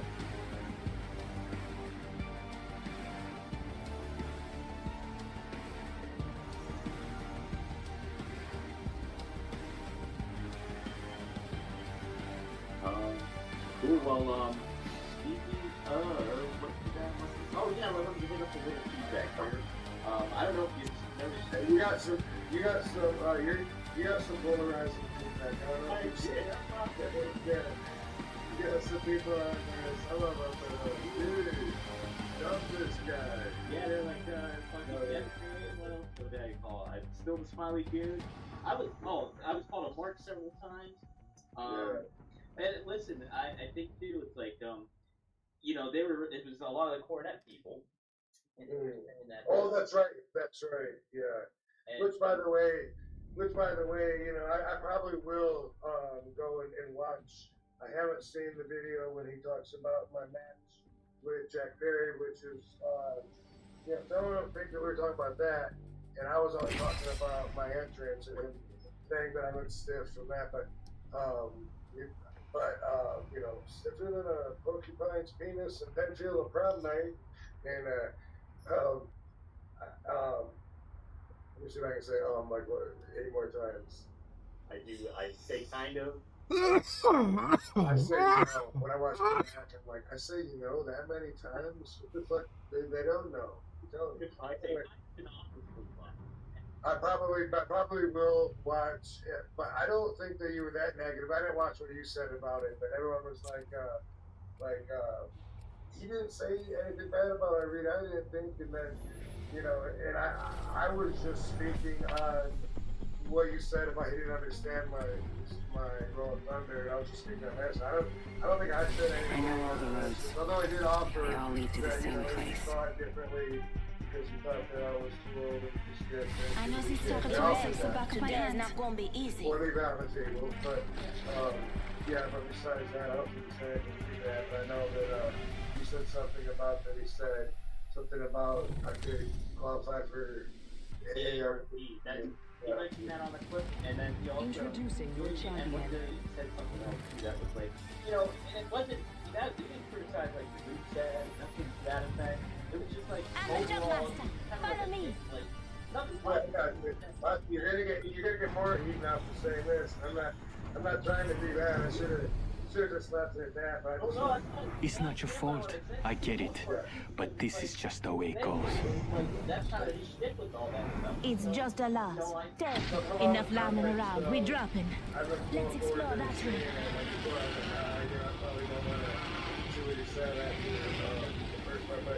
Everyone said it was really complimentary to WD, and that's rare. And he was listening. Hey, he's different things, buddy. So he turned the man ticket and all that. I will.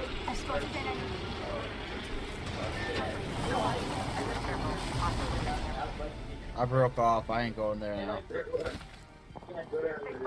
Someone talking about someone else. Broken enemy shield. I'm down. Self-praise RVD, being able to still go. Great, so good. Yeah. I'd like to pass this praise on to my Lord and Savior, Christ. I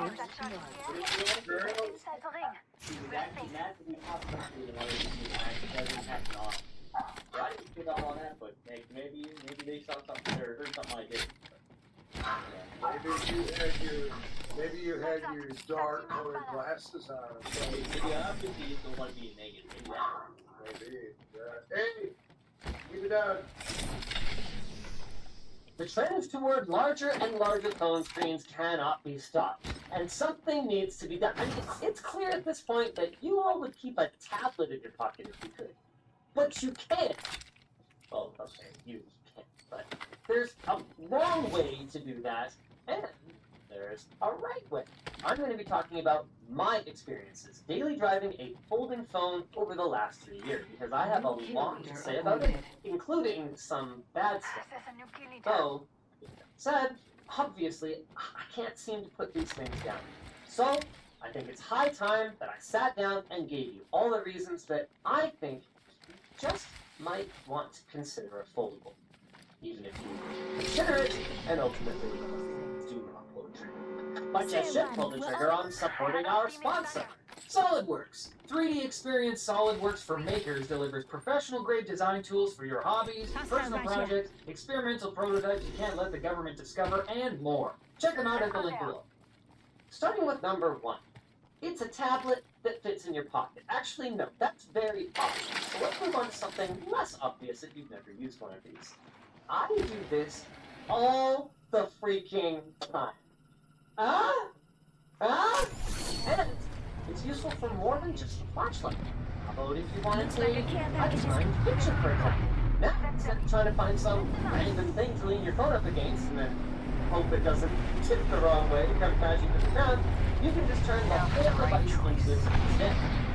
Or, if that's not necessary for you, you don't mind holding your phone, there's reason number 2. Ha-ha! Taking selfies where you can actually see the preview on the front screen while taking advantage of the more robust rear camera.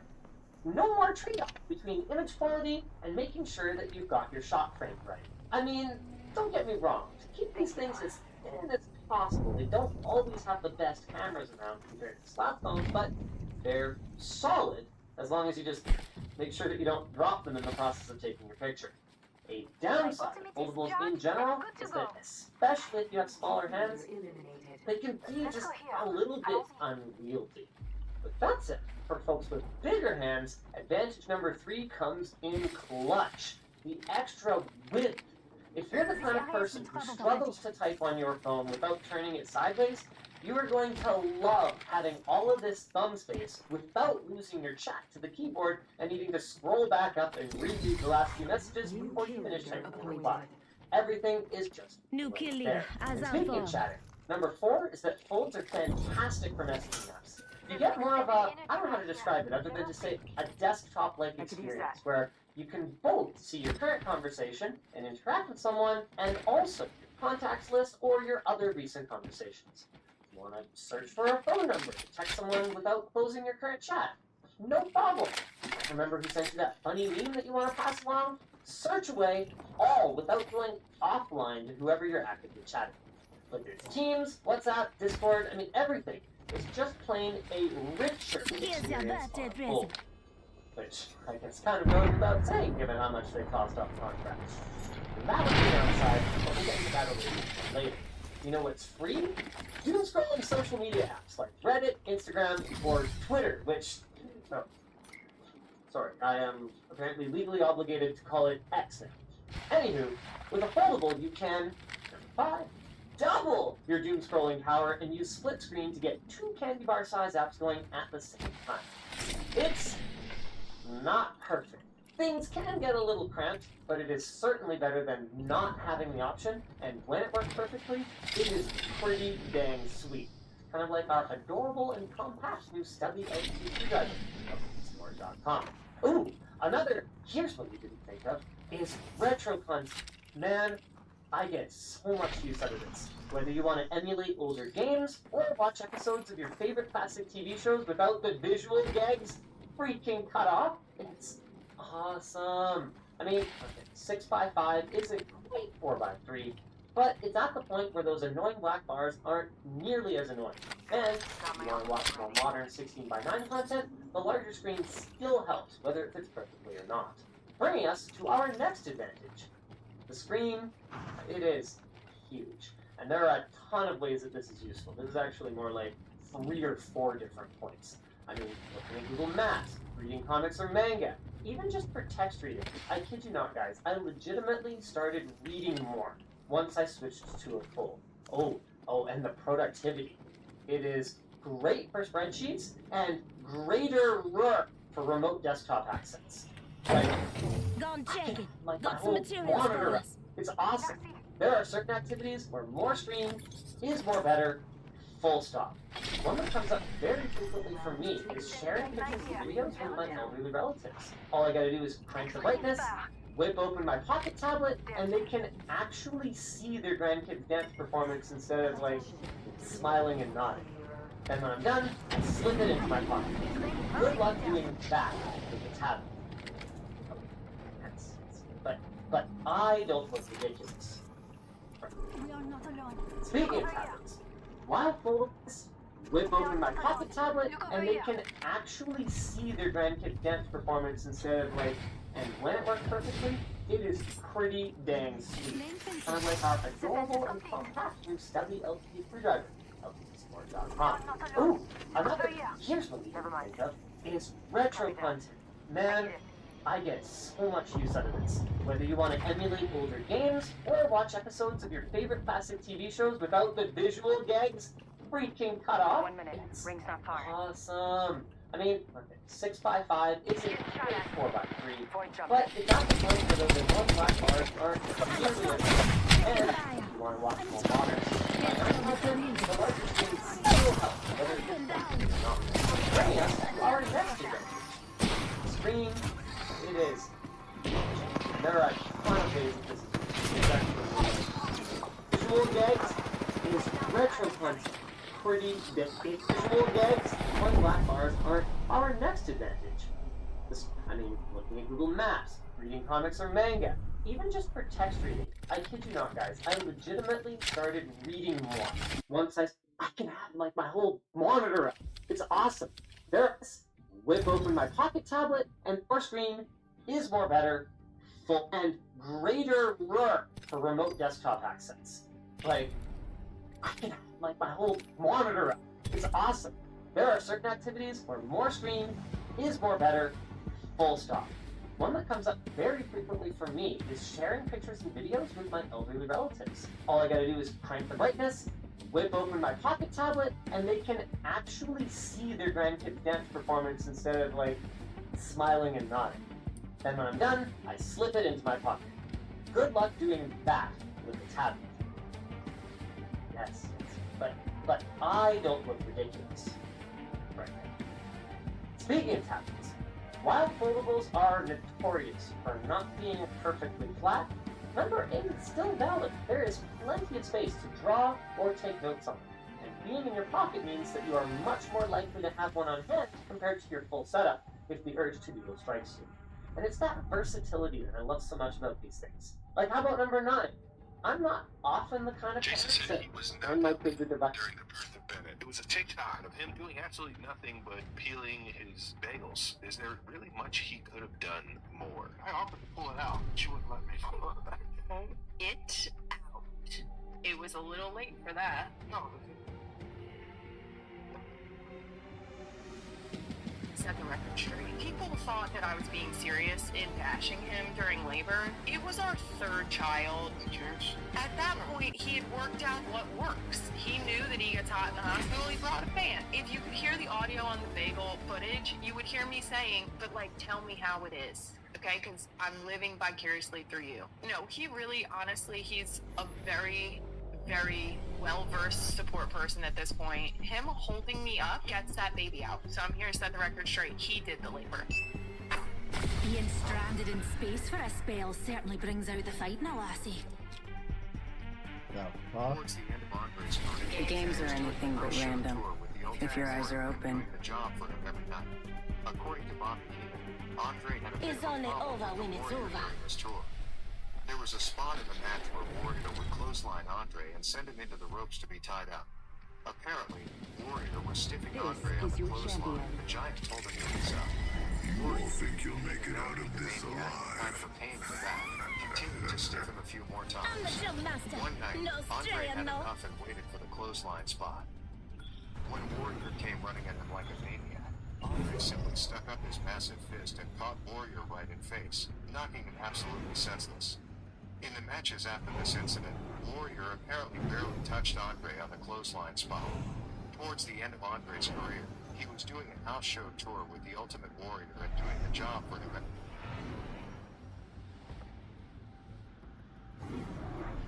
Is to keep them quiet, but for my daughters, with a foldable, they can both draw on the same canvas or the same card by number sheet, which actually is number 10. Two-player games. Again, I'm not super down with phones during family time, especially at the table, but the problem is not that I'm allergic to screens or something. Thank goodness, right? I'm not allergic to screens. It's the big social aspect. So, I find that they're playing a game with each other, and I can't even count the number of times that we've whipped out the aptly named True Players app to kill some time while we wait for food to arrive. And it is so much better if you're going to have two people on the screen to have it be a bigger one. So you can sit and play without being buried in our devices. Finally, number 11 is more of a bonus round kind of thing. But it's funny, even several generations into these things, we're pretty undifferent, and they are an instant conversation starter. We just posted our OPX store, and Let's move, buddy. Get your gun and let's go. but even then, the effect was clear. Constantly wanted to talk to me about it, and I even saw other attendees just explaining their folding phones to people. They're just plain cool. I mean, it's one of the first times in years that we've seen anything remotely exciting in phone design. A couple of decades ago, I mean, companies were trying everything to stand out and do something different while... I wouldn't go there, Obscure. You're going into a fight, bro. It just seems to make the device hard to use. 10 seconds, and now we've gone full swing the other way, where it's just boring.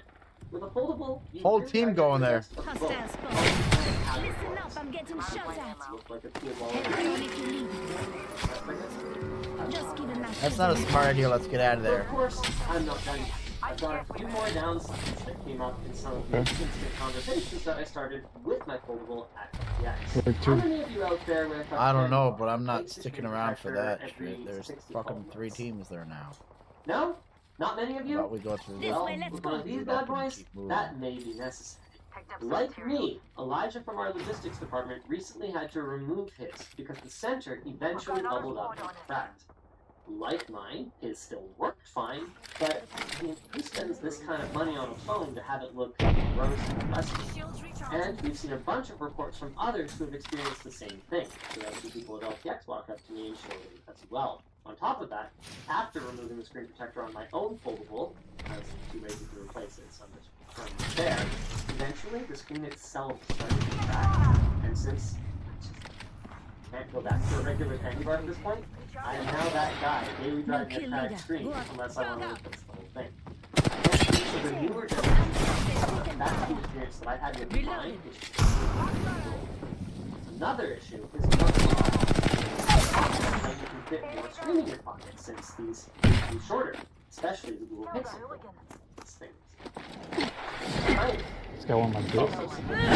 Older than your average smartphone, and pretty heavy. Giving up is not all I would do. We've touched on this before, but it bears repeating. The software can have the odd issues.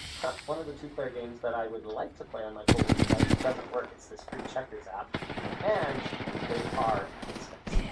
I personally love using folks, but they are not for everyone. So I hope this video helps you make an informed decision. Just like how I'm going to inform you about our sponsor.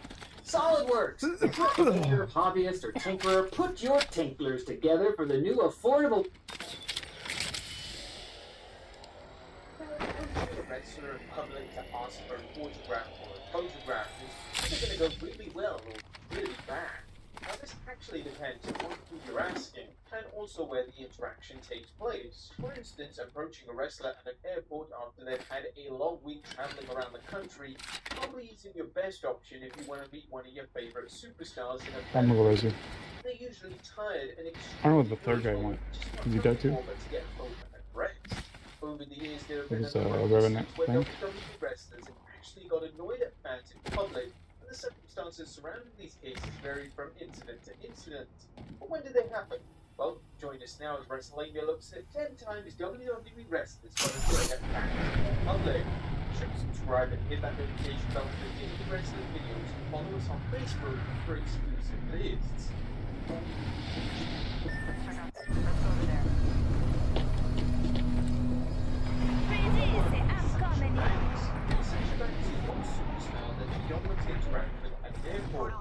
Banks has famously revealed that she finds it incredibly weird when fans approach her at the airport, seemingly know where she's going to be and when. Banks would state on the Not Sam podcast, I grew up a wrestling fan, so I knew that I wanted to see all my favorite wrestlers. But always at the back of my head, I never thought in my life would be like, hey, they're gonna fly in, and wait at the airport for like 12 hours at the gate. Hey, they don't want any sleep. Maybe I'll go find their hotel they're staying at. I got a hooligan over here. Another team. That's stalking. Copy that. I don't tweet out what hotel I'm at. I don't tweet out what airline I'm flying. I just tweet what arena I'll be performing at, so I do expect fans in the arena. He's broken.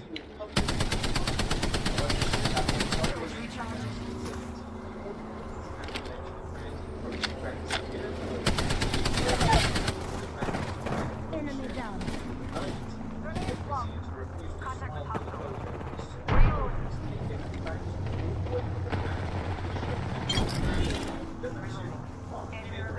There's a wrestler who's going to get bad side of it's the world's strongest man, Mark Henry.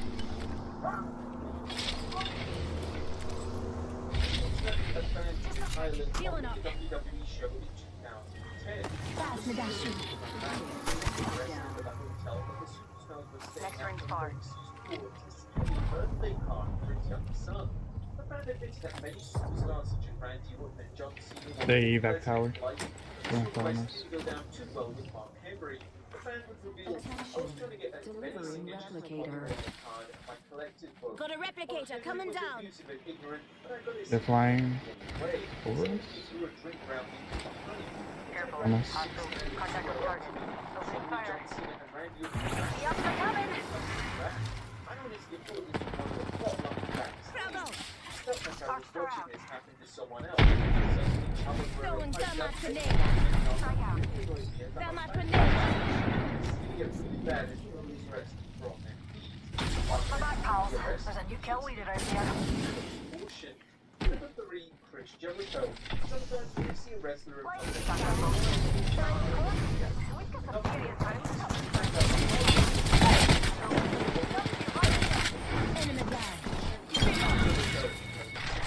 Kill them. Need to recharge my shields. 35, ring 8 plus. Reloading. Patching myself up. TMZ reported at the time that the fan was very aggressive towards Jericho after he stopped taking photographs with him and just wanted to leave. The fan and Jericho began to throw verbal shots at each other. Patching myself up. Reloading. Evo shield here. Level 2. Time, and instead of ignoring a pushy, aka rude fan, which is what I would usually do, I snap. My apologies to CM Punk. CM Punk is often been criticized by fans for being placing a portal when approaching the public. Stop! Here is the better story of this when a fan approached the Listen up, the ring's moving. 1000th episode in 2012. There are two sides to every story. One side states that the fan went up to Punk and asked him for an autograph and a photograph while Punk was playing his bag. Punk then politely said no. The other side of the story is that the fan Calling in a lifeline package. You hear that? There's a care package coming down. Where you at, bro? Evo shield here, level 3. Target spotted. Don't chase that thing. Airdrawn if you need it. Evac tower out.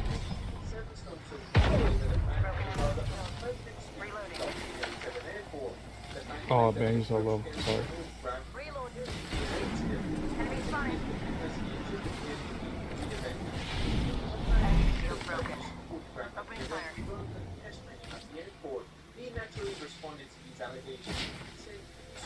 It's not hurt. You gotta get to the zone. Just a second. 1 second.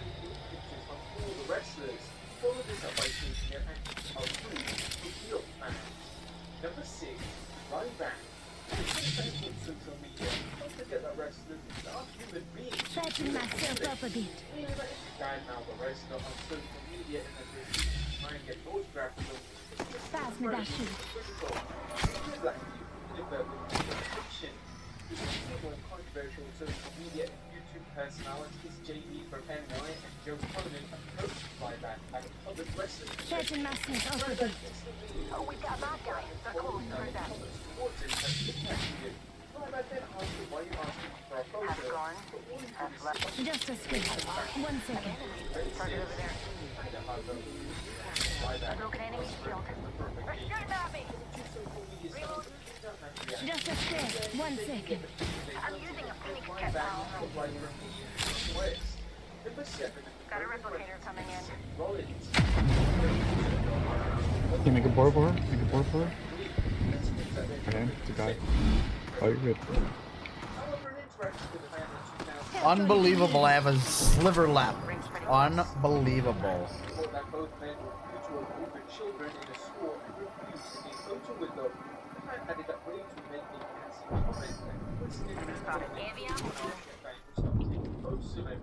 Rick's closing in 45 and we're right next door.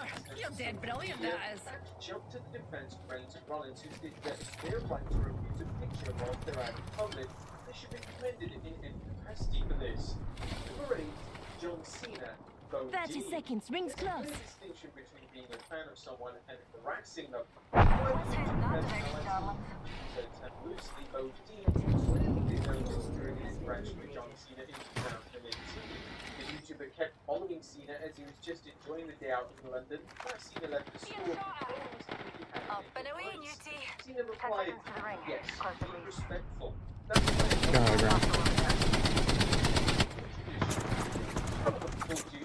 matter who you are, you don't treat anyone with respect.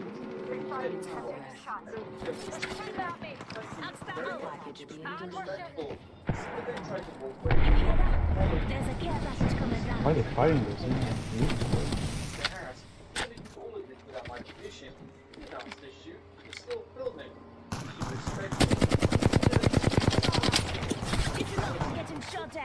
Yeah, portal. Just giving my shields a read.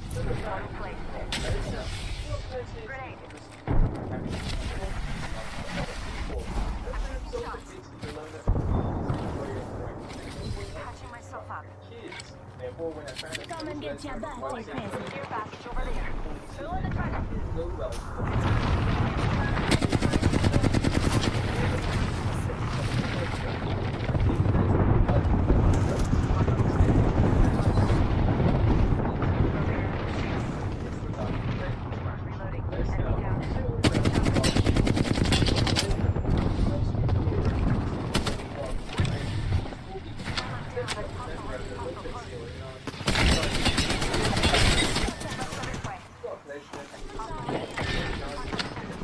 Broke the shield now. Come on, Mitch.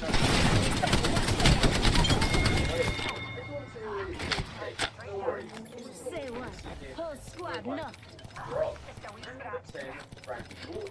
Approaching the wrestler when they're doing it. Private activities such as going to the gym is not usually a good idea. One fan found this out the hard way. 22 seconds till I can heal. Shield here. Level 3. With photograph. But the fan proceeded to take a photo without Walter's permission. You guys need anything else besides heals? I'll get you heals in 11 We're seconds. close to the ring. Healing up. Eyes are open though. Deciding to take a picture of Walter in a bathroom, which was extremely strange.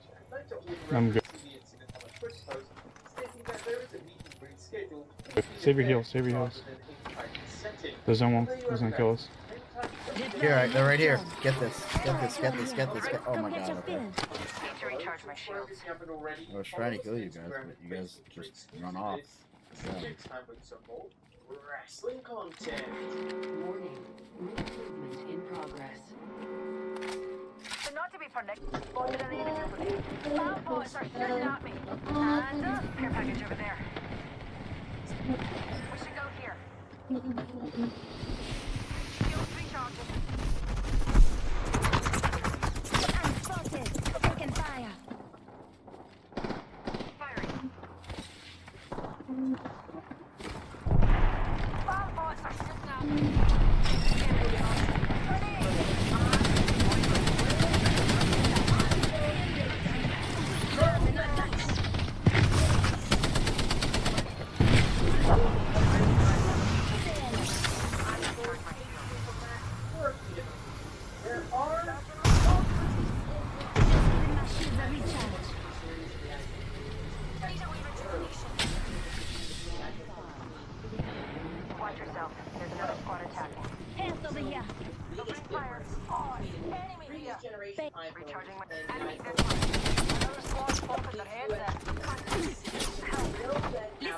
getting shot at.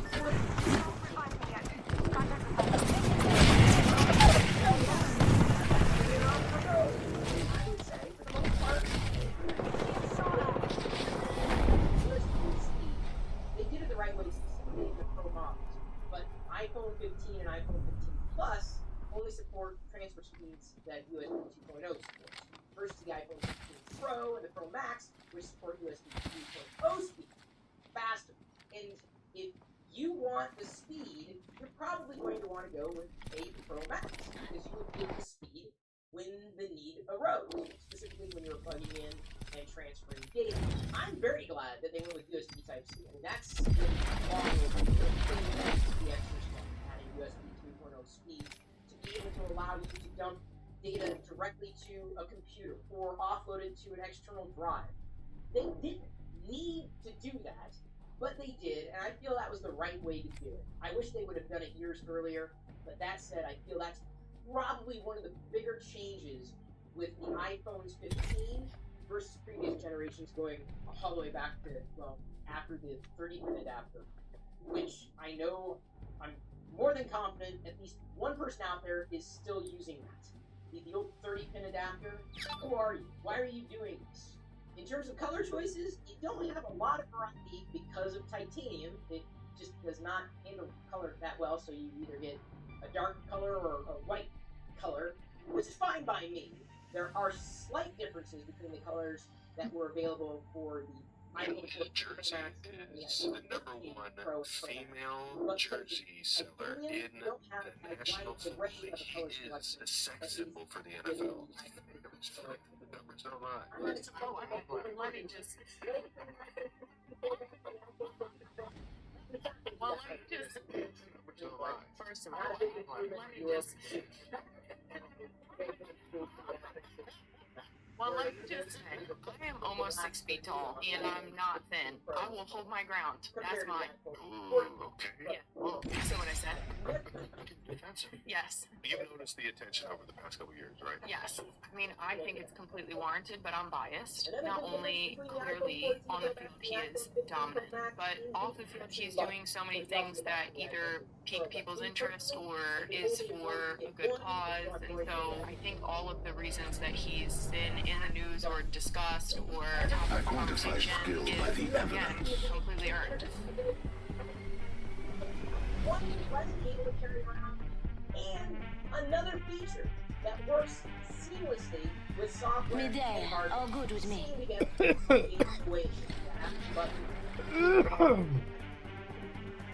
I'm ecstatic to fight. So much more dynamic than the dynamic island on the iPhone 14.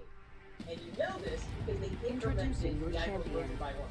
So, therefore, logically, it's going to be dynamic island view. Hopefully, developers will get the memo and start developing apps that take advantage of the dynamic island. Most people are going to be focusing on the A16 Bionic versus the A17 Pro. Prepare for surge and death.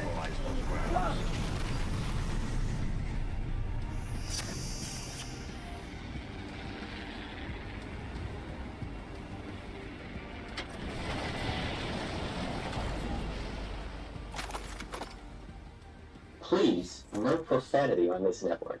Our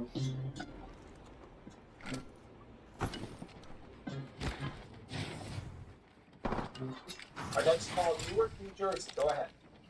Hi, I got myself into really bad debt. I was paying one credit card off with another for over 4 years. I just went on and on, and I mean, I'm like really broke right now, about to file bankruptcy. I'm trying to get a penile implant. I need to enlarge my package, pick up the chick these days. Oxford, North Carolina is up next. Good morning. How are you? Good morning. Rick's calling from Austin, Texas on our Republican line. What's on your mind today, Rick? Hi, I just wanted to talk about what's going on between the U.S. and North Korea, but I really specifically want to talk about Donald Trump and what he's doing. And it really seems that a lot of people are assuming he's making bad decisions for everyone, but I believe he's making decisions for the people. With all the presidents, we've been no strangers. They're both hurt. One's down. You know the rules, so do I, and for him, a full commitment is what He's picking him up. He's picking him up. And you wouldn't get this from any other guy. I'm just going to tell y'all how I'm feeling. On the door, on the door. You land on a team, you deserve to lose. He's never going to let you down. He's never going to run around. Okay, we're not going to hit the floor here today. He's calling. The other thing was Now in plan, I need to enlarge my package and pick up the chicken. Oxford, North Carolina. Landing on is teams up basically next. Good throwing morning. Morning, Rocket, how are you? Good morning. Rick's calling from Austin, Texas on our Republican line. What's on your mind today, Rick?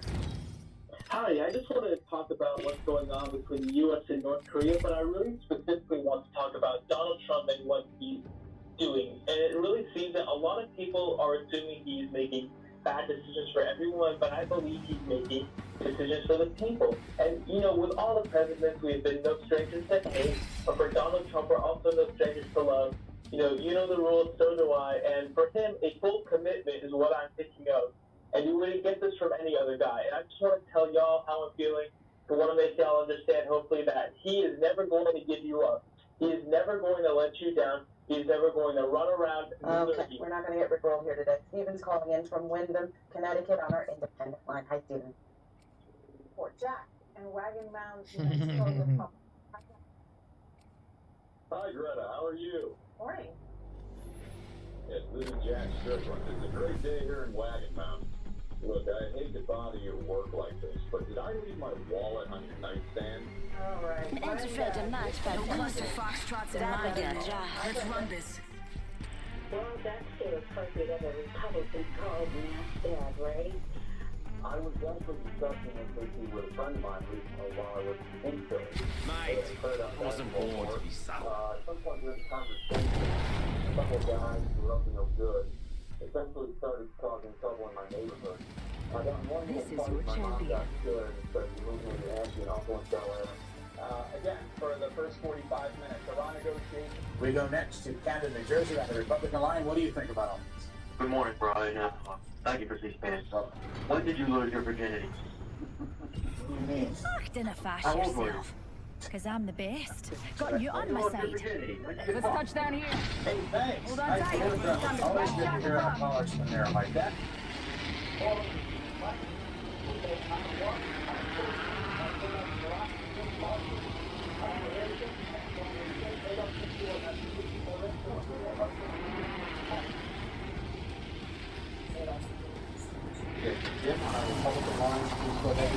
Enemies drop down near me. Yeah, thank you, Steve Finn. And Peter, you mentioned something about sharing the burden. And I just want to say, I go home every night, turn on the news, see congressmen and women getting out of their limousines with their law degrees. But, for me, on Main Street, I'm still getting a $9 haircut, and, I rob a pretty nice van, so that's fortunate, but what I hate is that I'm becoming the one with the draconian policies. I'm becoming the vilified. I hate the footnotes, and these punk kids come in, and, they expect a free bag of chips, as our deal used to be, but, times have changed, and I got to say, you want those Doritos? Well, cool fucking ranch shit. Lewis is waiting in Los Angeles, California, on our line for Independence. Lewis, good morning. Give my shields a recharge. Good. Go ahead, Lewis.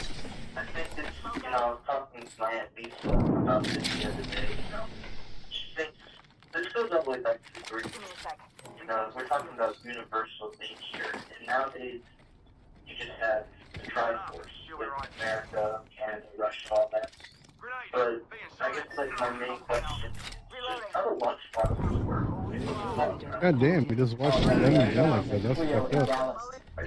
We're going to go crazy in the year 2004. Thank you. Philadelphia, go ahead. Boy, Paul's really fired up this morning. I just want to say I have a really big penis. I can suck my... Let's go next. It's really very unnecessary. Next, we go to Washington, D.C. Austin, you're on the air. Good morning. Where do we looking from?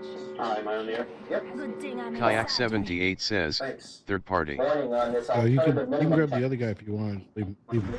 You sure? I'm good. Speaking about inappropriate language. Here. You are. All right. Kentucky, good morning. Good morning. Am I up? You are on. Okay, cool. Fuck you. Let's go next to Charleston, South Carolina. Charleston, you're on the air. Go ahead, please. Hey, that's a nice cat. Attention, Let's go back to the phone. delivering care package. Missouri. Bob, you're on with Bruce Finley of the Denver Post. Yes, my name is Bob, but people call me Ash, and I'm from a town called Pallet Town, and I would like to talk about an environmental problem that happened in my land, and a simple problem, a simple solution that we the man in the Federal Road talked to me, and he's a very smart man, that there was this creature that was blocking the road called us. Alright, we'll go on to Dane in Cloverdale, Indiana. Zach? Kayak 78 says, go. Hey, Zach. Kayak 78 says, or run. Alright, so that brought up this issue today because, believe it or not, I was actually in D.C. last week, and I had the pleasure of seeing the Washington Gun Monument, and believe it or not, it looked exactly like my erect beard. Alright, one more line. Why you don't think that's okay? And also, Representative Pence, what's that in your chin? It looks like there's something on your chin there. Oh, it's all friend. Representative Castle, I don't know how much longer he can last. His balls are huge. Norristown in Pennsylvania, moderate long time. How you doing this evening? Good. Your comments? Do you like Howard Stern's poopy? Go to Clarence Democratic Line in Jacksonville, Florida, and here's this. Say hi, Clarence.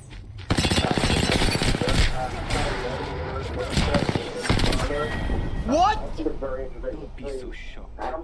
How different was when you look at the personality that you see in the Republican field?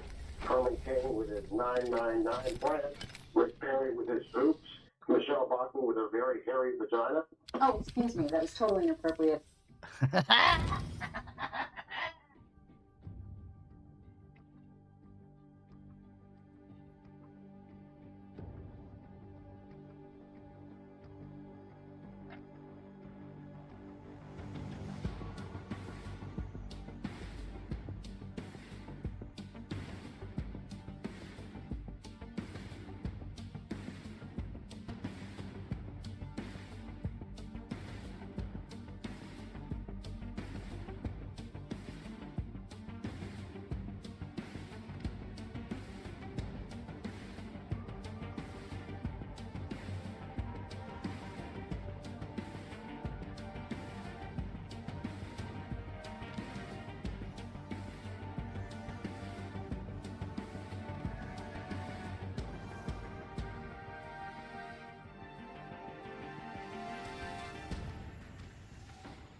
The fuck?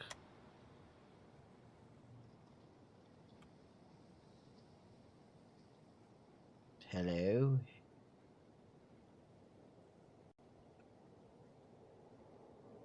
We'll have to close the window. What the Control Shift Escape.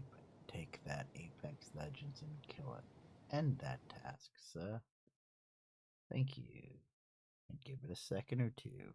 3, 2, 1. Relaunch. A relaunch.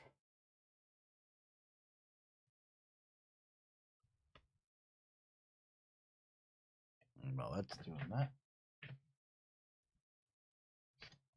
Downstairs.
and we're talking about the candidates and what's going on in New Hampshire. Democratic caller John, hi there. Go ahead.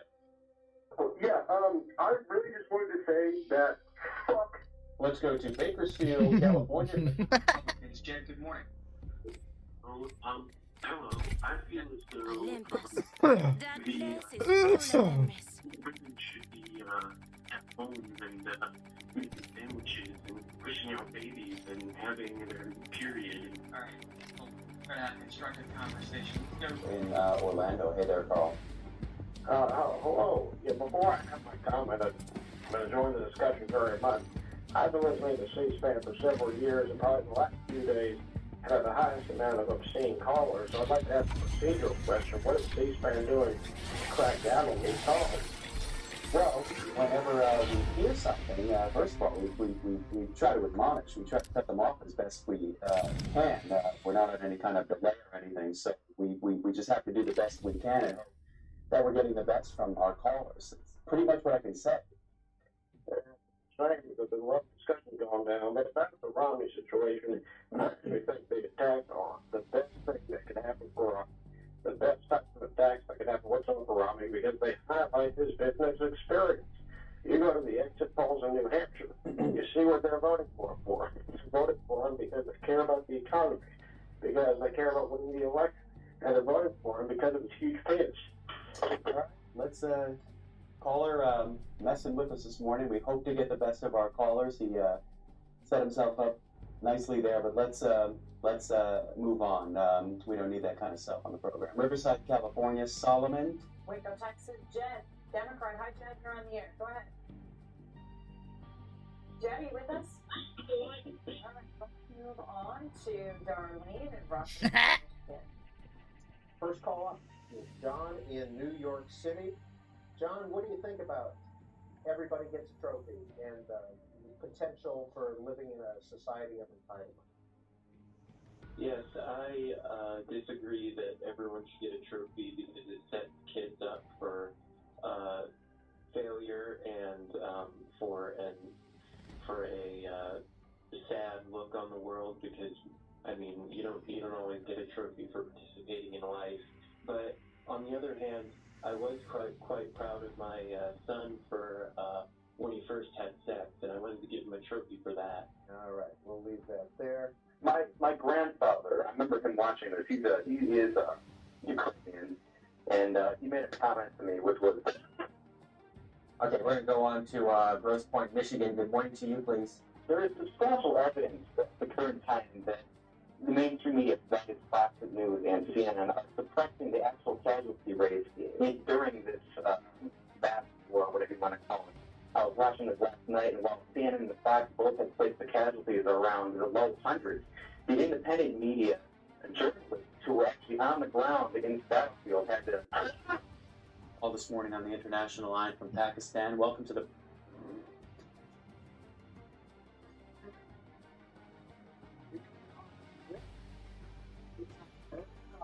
This happens. Now, professional wrestlers aren't immune to getting into real-life altercations outside of the ring. This can take many forms. Wrestlers can find themselves in trouble with the law, or wrestlers can rekindle an old hatred for a fellow wrestler and settle it outside the ring years down the line.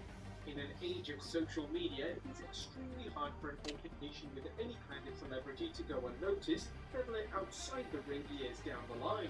In an age of social media, it is extremely hard for an altercation with any kind of celebrity to go unnoticed, and this naturally extends to professional wrestlers.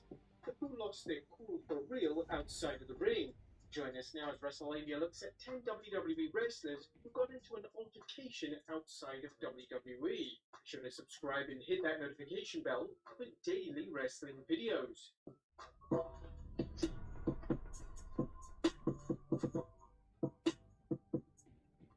Number 1, Chris Jericho runs into a rude fan. Wrestling legend Chris Jericho has never been scared to speak his mind and stand up for what he believes in. And this was seen during an altercation in 2016 when Jericho had a heated argument with a fan in New York City. The lead singer of Fozzy was seen standing outside Irving Plaza following a tribute show for David Z when a confrontation began between the former world champion and a supposed fan.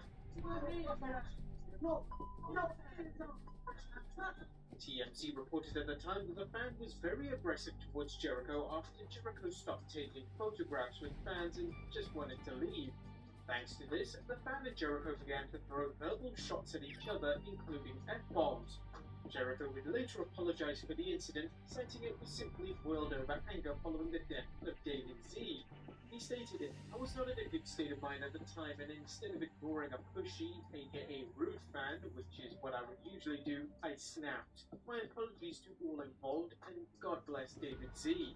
Number 2, Wade Barrett versus the Police. In 2008, WWE had high hopes for Wade Barrett, who was seen as one of the best young talents in their Florida Championship Wrestling territory, with big plans for his future. However, Barrett almost threw his whole WWE career out of the window in 2008. Barrett was arrested and charged with the battery of a police officer following an incident with a female police officer outside of a bar in Tampa, Florida. Barrett had got into a physical altercation with a plainclothes officer, which ultimately led to his arrest. The charges were eventually dropped, and luckily the incident wouldn't impact Barrett's WWE future, as he would debut on the main roster under 2 years later. Number 3, Vader on Good Morning Kuwait. At one time, the subject of whether or not wrestling was fake was seen as a taboo subject. Referring to wrestling as fake to an actual wrestler was one of the most insulting things you could ever do. I think it's...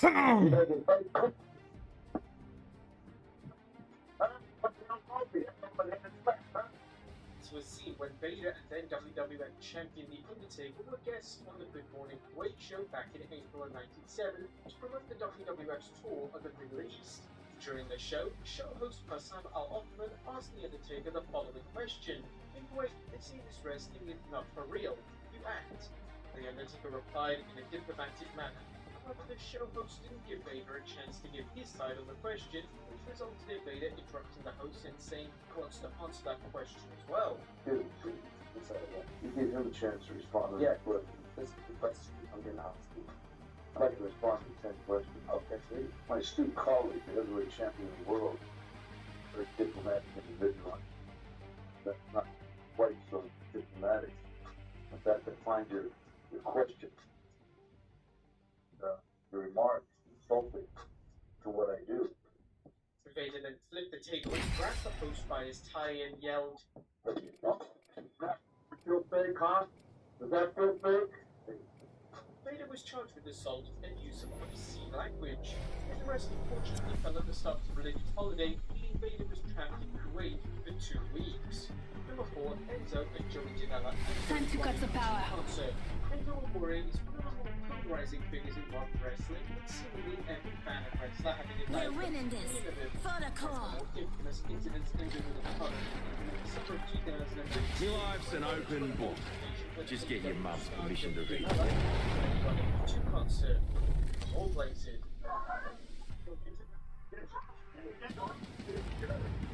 This is your champion. The story of the altercation was told in a series of tweets by both men. Enzo tweeted, "Where is that energy at? We're in French, Janela. Don't introduce yourself to me, boy." I'm the jump master. No straying now. Man's hands down and walked at you with my hands up. You ran backwards and told my homie to film it. Soft that. Janela then replied with not a word. So I saw the dude and walked up and I said, "Hi, I'm Joey Janela from the Blink-182 show." Hey, you didn't smuggle any food in, did you? Oh, I could eat a Leviathan. This fight of the year. I'm not a... We had fun. Issues between wrestlers on social media is nothing new. However, it is very rare to see two wrestlers dislike each other. This might be a good place to land. Enough landing around. We dropping.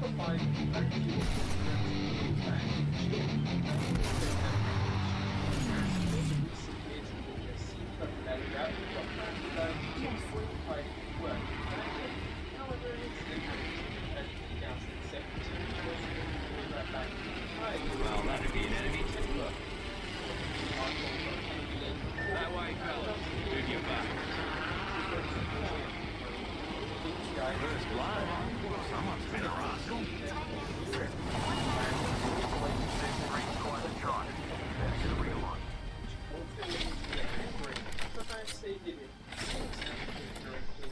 The ring ain't close. She closes in a minute. Pedal to the metal, fellas. goddamn pictures. You're fucking stupid. I said, no, still couldn't hear me. Still got a face. I said, one I can beat it. He said, yeah, I'm here to lead me. 45, ring ain't close. New kill leader, go on, watch out. Keep the fucking picture. Enjoy your workout. Radio has been known to have a very hot Material fall. Launching me knuckle cluster. Reloading. Recharging my shields.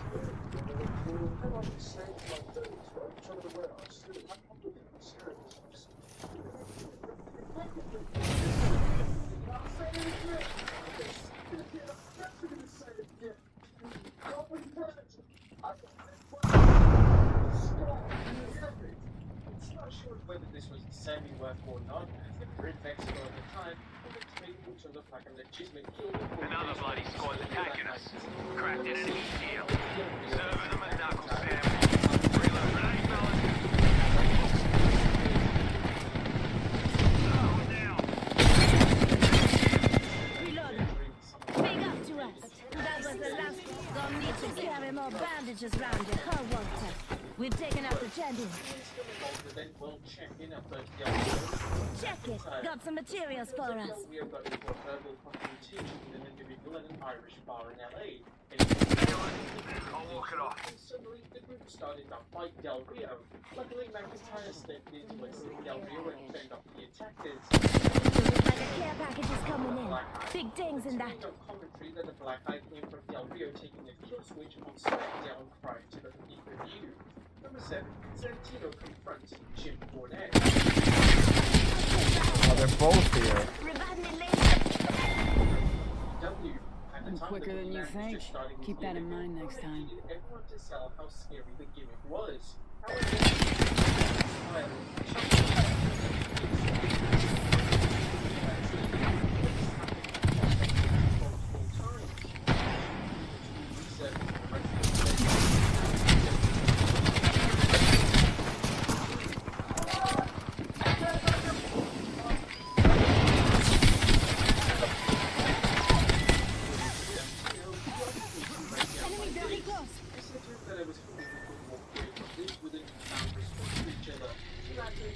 Let's go there.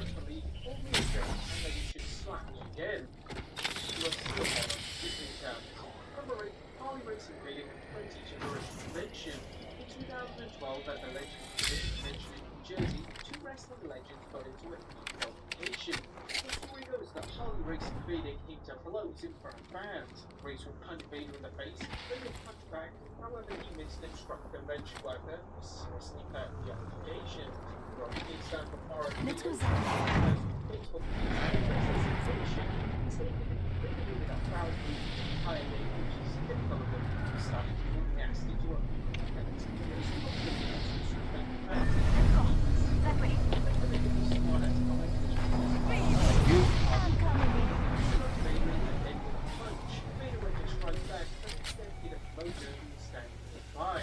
From what I was told,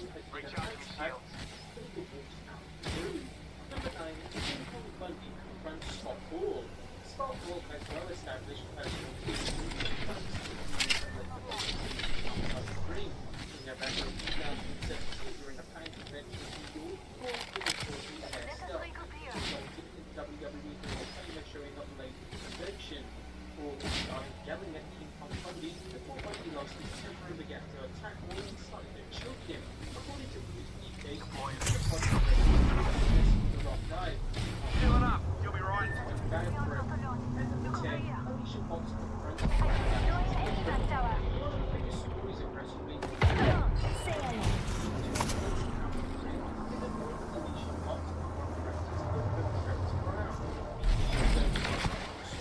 Brown arguing a high frequency hotel Move that way. I hear you. I can't believe you. Brown said, defending himself, but quickly slaps the camera away. The altercation resulted in Fox being pulled from the WrestleMania 34 battle royal. WWE declared that it was free rather than the bad PR that came from the video, probably being the most talked about point of the restoration. It's still unclear to this very day as to what actually caused the argument. Here comes the old knuckle cluster. Was between the two. But there you have it, guys. Outside of the WWE. Now, we know we're missing the obvious Shawn Michaels. It is well known to me. But are there any more observations to happen? Let us know in the comments down below. Subscribe if you haven't already. Follow us on Instagram and Facebook for exclusive lists and some wrestling content.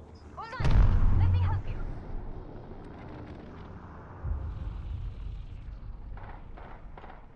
Healing, give me a sec. What was your Tinder picture? Beginning countdown. There was like 4 of them. Yeah, what was your first one? I think it was me on the sideline looking up. No, it was. Shut up. You. No, it wasn't. Here's the problem. You were Eagles player. Hey, Jimmy Kelsey, legendary Philadelphia Eagles.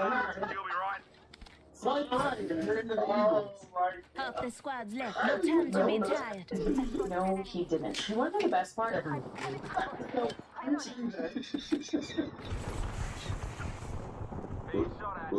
What's your Tinder picture? Well, there was a bunch. There was like 4 of them. Yeah, but what was the first one? I think it was me on the sideline looking up. No, it was. Shut up. You. No, it wasn't. Here's the problem. You were Eagles player. I said, I am Jason Kelsey, legendary Philadelphia Eagles. Fly high, you're into the Eagles. No, he didn't. You want to know the best part? Everyone did.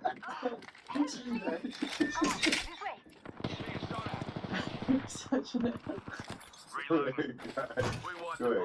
I found out years later that he thought that there was evidence in his profile that he played for the Eagles. And he mentioned something about, well, there was a picture of a TV screen. Yeah.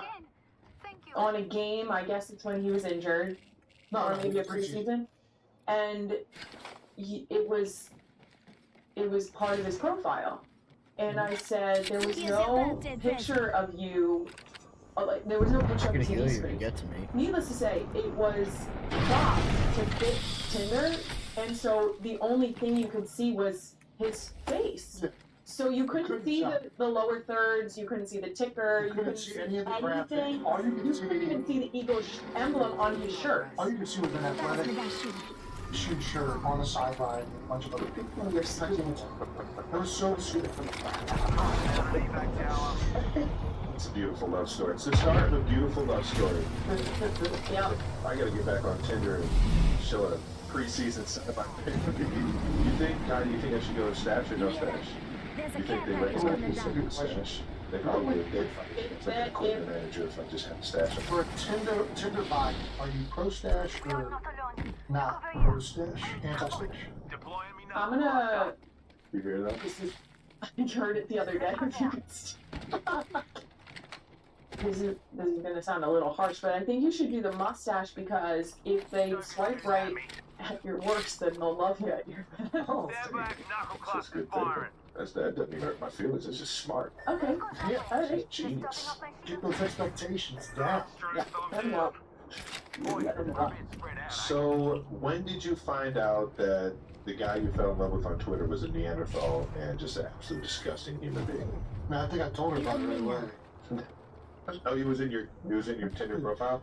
It wasn't in the profile, but it was definitely... Well, his profile at the time was something to the effect of, I want to have deep, meaningful conversations and talk about getting married and having kids, or something like that.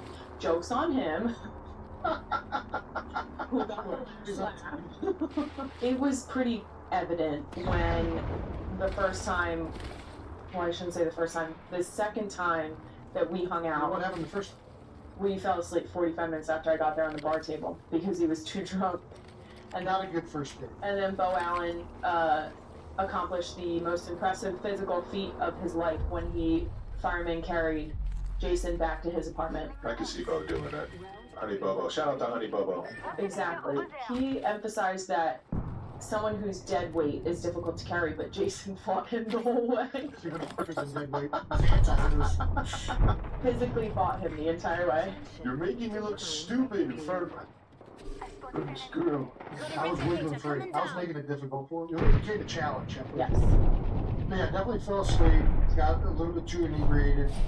But I was sober enough to know it was the most beautiful woman I had ever seen in my life. It was love at first sight. Let me tell you. He doesn't even believe in love at first sight. I didn't until I met you. And it was like fireworks exploded at the door the moment you walked through the door. Buffalo Billiards. I want to feel those fireworks. It was like, you know, like when a movie has like an angel walk through doors and it's like there's only like one light on that person. That's what it was like. It was like I was in a movie first. And now you guys made a movie about yourselves. He's so full of it. I'm not. You just built up watching the documentary. Second day was much better. I didn't black out or fall asleep. I'm not gonna lie. Picturing you with Angel Witch right now is pretty cool. Yeah, this I didn't say this. Oh, like an angel. It was like an angel in a scene where the light was only on that person. Oh, okay. It wasn't. Have you ever seen Twilight? It was like when the vampires go into the sun in Twilight. Ty, when you saw him, your kind of the world got dark. Like, I don't know that. No, I saw him and I thought to myself, you're wearing plaid and really leaning into the lumberjack thing. When we first met, he put man bun, a full beard. He saw the man bun. The man bun was helpful in the early stages of our relationship because I could tell when he... No, I could tell when he was blacked out because he was telling me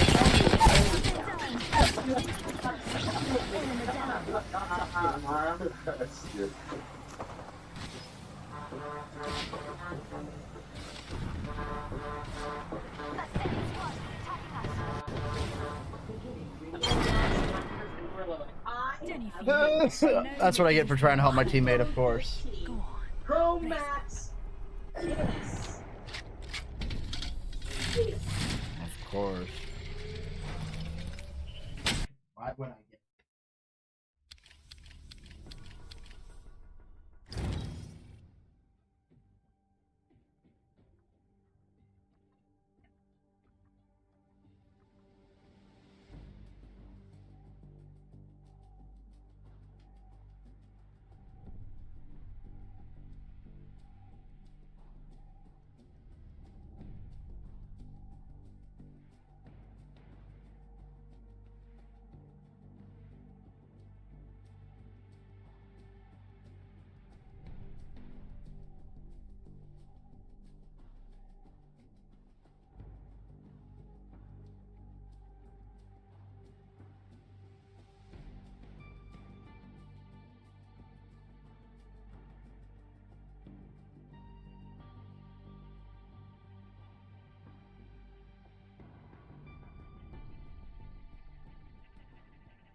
that's what's going on with that, but in theory it should work when I put the 5800X in.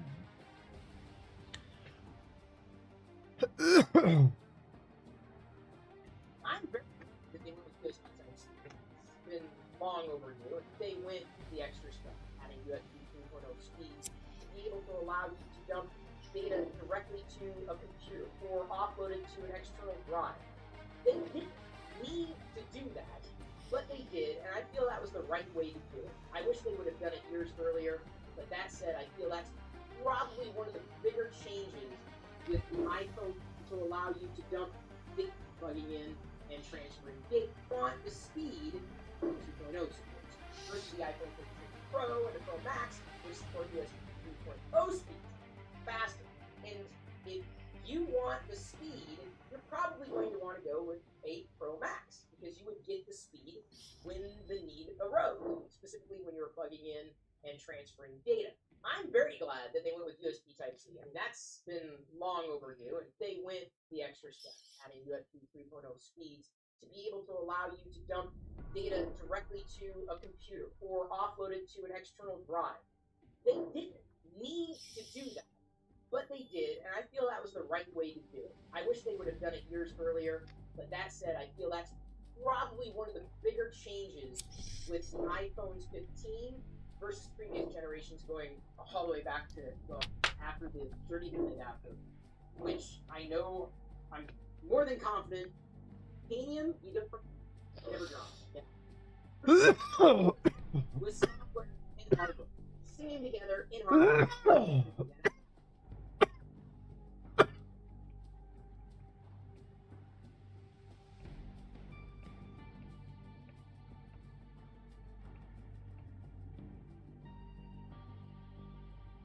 The title of this video is funny because do death matches ever really go right?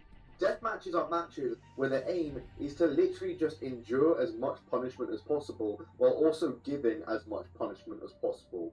There's going to be pain and injury guaranteed, so for a death match to go wrong, it must have really gone wrong. And today we're going to be talking about the rare few instances that death matches had to be stopped because they went that wrong. Welcome to Wrestling Death Matches That Went Wrong. Before we get into it though, be sure to like and subscribe. I'll give you until the 3 count to do so. Hope you beat the count, and let's get into the video.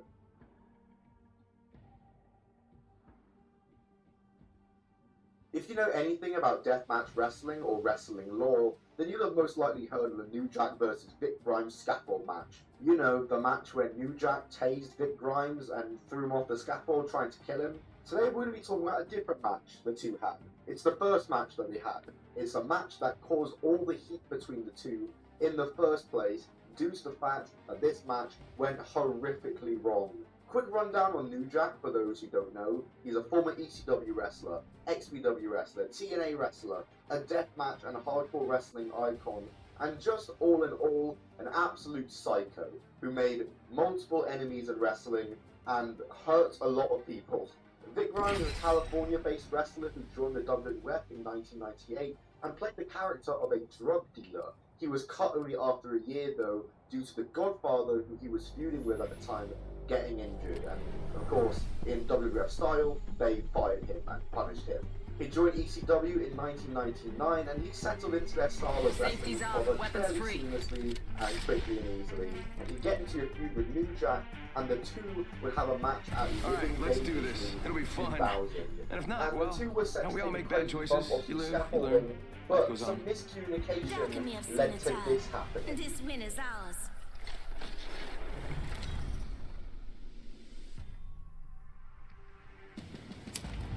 This is your champion. Just At a least half of you horrible were fall to looking the down the floor. ground. 20 Keep feet it up. at least, I like just easy straight wins. onto concrete, with Grimes landing on New Jack's face. New AJ Jack Shea suffered leading brain the damage way. from this incident, and he was permanently blinded in his right eye. The two were stretchered off, and this of course led to their second match, where New Jack would gently push Vic Grimes off a scaffold in a very safely executed spot.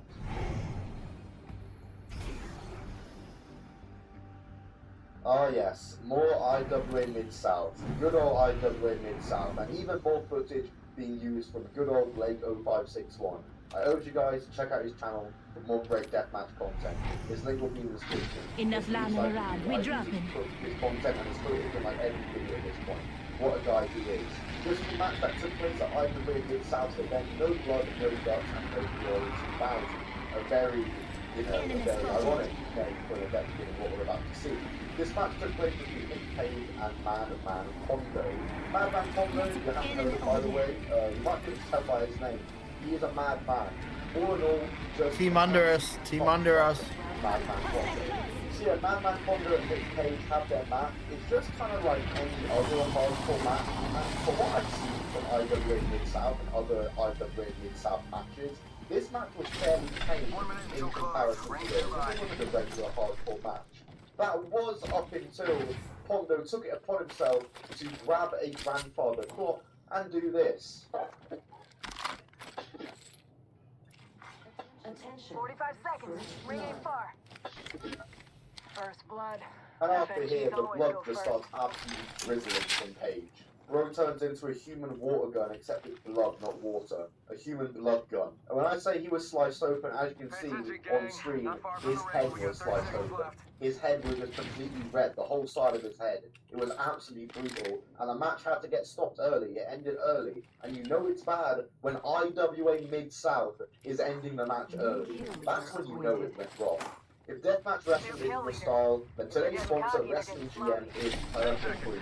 Wrestling GM is a wrestling general manager and booking game available on iOS and Android. You can choose from multiple different promotions. I, of course, went British, and it's up to you to book the matches and angles with different sorts of stipulations to choose from. I put a deathmatch and a 10-man rumble on the show for the world title, with Big Hercules Herman winning the big gold to close out the show. Check out Wrestling GM link down below today to book your own show and see if you can book it better than me. You definitely can't, so give it a go. Wrestling GM is available on the Apple App Store and the Google Play Store. Download it now from the link in the description. I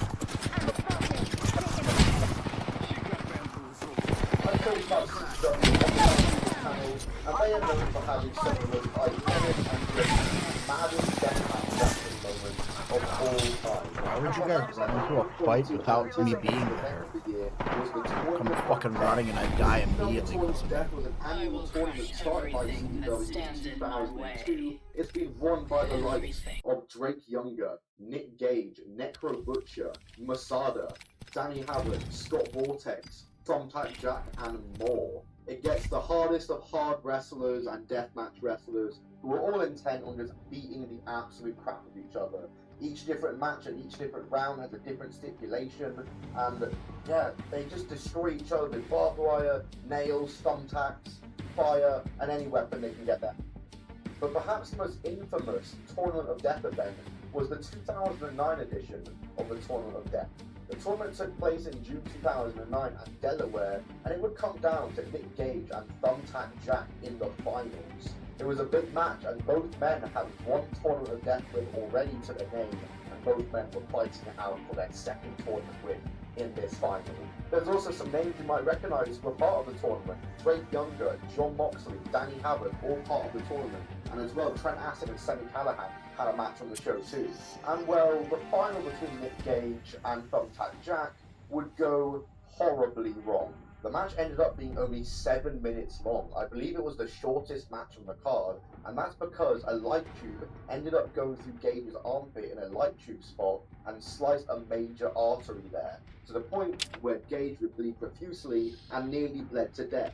In fact, he was pronounced dead for 7 minutes. Legit. Gage was desperate for the medical nurse to take him up and continue on with the match, but the nurse and CZW were not listening to him, and the match had to end early. Nick Gage was taken out of the match due to the injury, and Thumbtack Jack won the CZW Tournament of Death in 2009. Nick Gage discussed the whole thing in his Dark Side of the Ring episode. He said the following: "I get in the helicopter. That's the last thing I remember. The nurse had said, you had flatlined while you were in there, before you back because you lost too much blood." Nick Gage died at the Tournament of Death. He was legally dead for 7 minutes. My man literally had 7 minutes in heaven.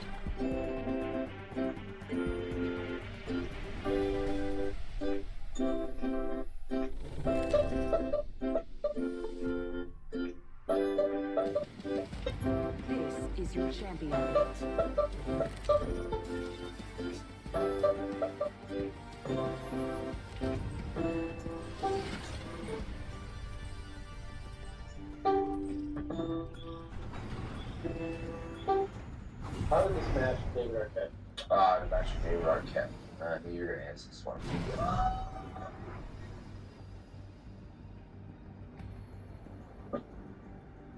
I'm David Arquette, former WCW champion. You can't take that away from me. I'm sorry. Wrestling was something that was unfinished for me. A true wrestling fan at heart, Arquette was determined to earn the respect of fans and spent years preparing for his return to the ring. Can you When I feel came the back, speed? they said you Yeah, baby. wrestle Nick Gage, and I didn't know who Nick Gage was. But I looked him up, and I thought this is kind of the perfect place to prove at least that I'm tough enough to just really want to be guilty. Heads up. If that landed on his stop. I'm sure he can do that, because he know what it is. And he said, yeah. I said, all right. So we went out to LA the day before the show. We went out, all had steaks on Arquette. We met at Musso and Frank's. I'm from Los Angeles, so I went to proper lunch at the oldest restaurant in Hollywood. I said, listen, this is not fake. This is real. That glass is real. You're gonna bleed. Are you sure you want to do this? I knew it was real glass. I knew it was dangerous. Vete, güey. Me fabricas mi bandera. But I clearly said at that stage, don't cut me. I'm an actor, so don't cut me. Grafitear mi bandera, no hay pedo. So I was like, all right, no problem, man. But you gotta remember, man, this is what I'm okay. I'm so soft, like, I'm so nervous. They were on RCRXD says, you can craft my banner.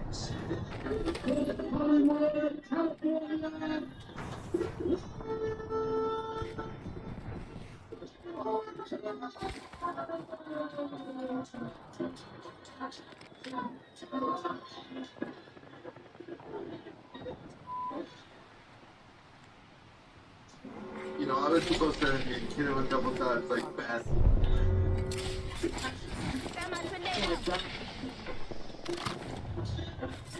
And then he was like, then I'll hit you for real. This is supposed to be all out, like him freaking out, knocking me to the outside and diving through the ropes. Beautiful! Oh, that's him, man. That wasn't no. This guy's willing to do anything! Started like laying in a little, and I'm like, you know what? I'm not gonna take it to the next level. God damn it, I can't even figure out where the fuck you are. Oh no! Oh my god, stop! Demanding the audience film this! There was a pizza cutter involved. I was like, you won't even feel. And I was like, ass. What the f are you doing, Nick Gage? But I'm like, I'm feeling like my forehead's cut clean open. They put it in my mouth too. At this point, I'm not having the trust that you need in a wrestling. So kind of like building up to being pissed. David Arquette, probably thinking about his scar, his property in the garage. I got a piece of a light tube, right? I smash it over its head. Oh! He's starting to bug out a little bit. Oh my god, no, no, no! Stabbed him in his neck. I was like, oh, can I just kill David Arquette? Everybody's just like, you know, watch the guy die. Arquette trying to keep the blood in it looks like holy. I've been doing it so long, but I looked at his neck and there was about to squirt. He was fine. He had a little bit of cut leak. I was like, oh, he's all right. Let's keep going.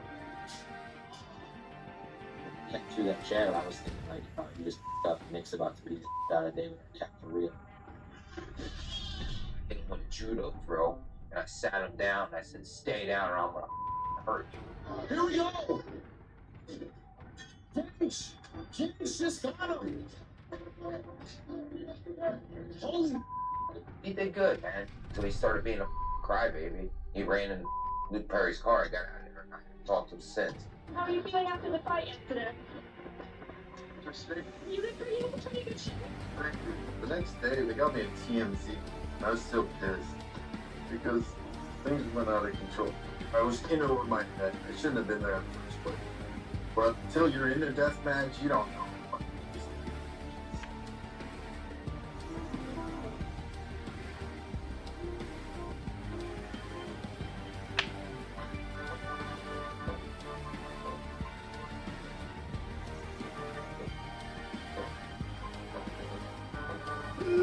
From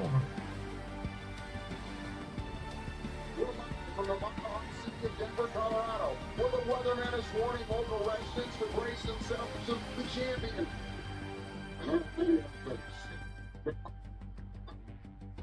Oh, my body. They don't do Instagram anything. We spoke to Gerard earlier about the strategy. I want you to understand exactly what he thinks.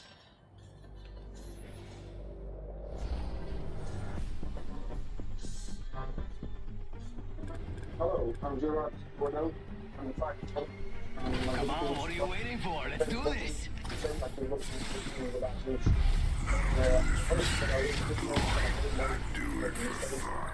To our Rick announcer. Ladies and gentlemen, please welcome the contestants for the first match of the night. Good with me.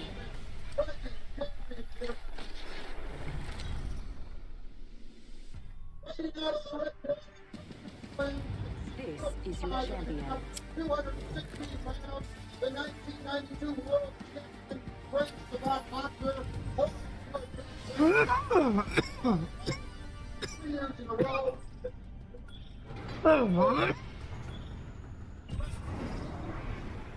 You're up. Let's go. Come at the Queen? You best not miss. Honolulu, Hawaii, folks higher on the Pacific tonight. Free. Looting there. Don't take what. Never mind. Land there if you know it's good for you. Frost says, EDC. Frost says, we need to drop far. Stay out of my way.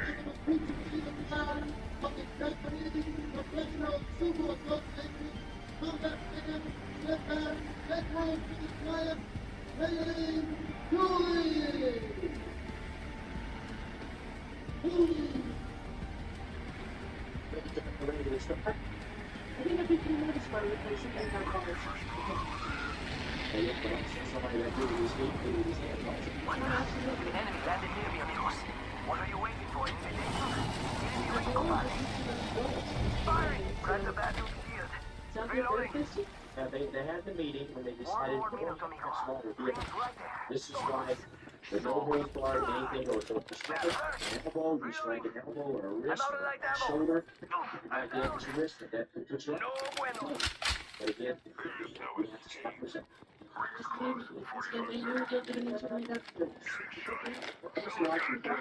First game of the season. This is just like the first game. Way to be a fucking moron, teammate. Way to be useless, fucking rookie, actual bronze fucking teammate AFK.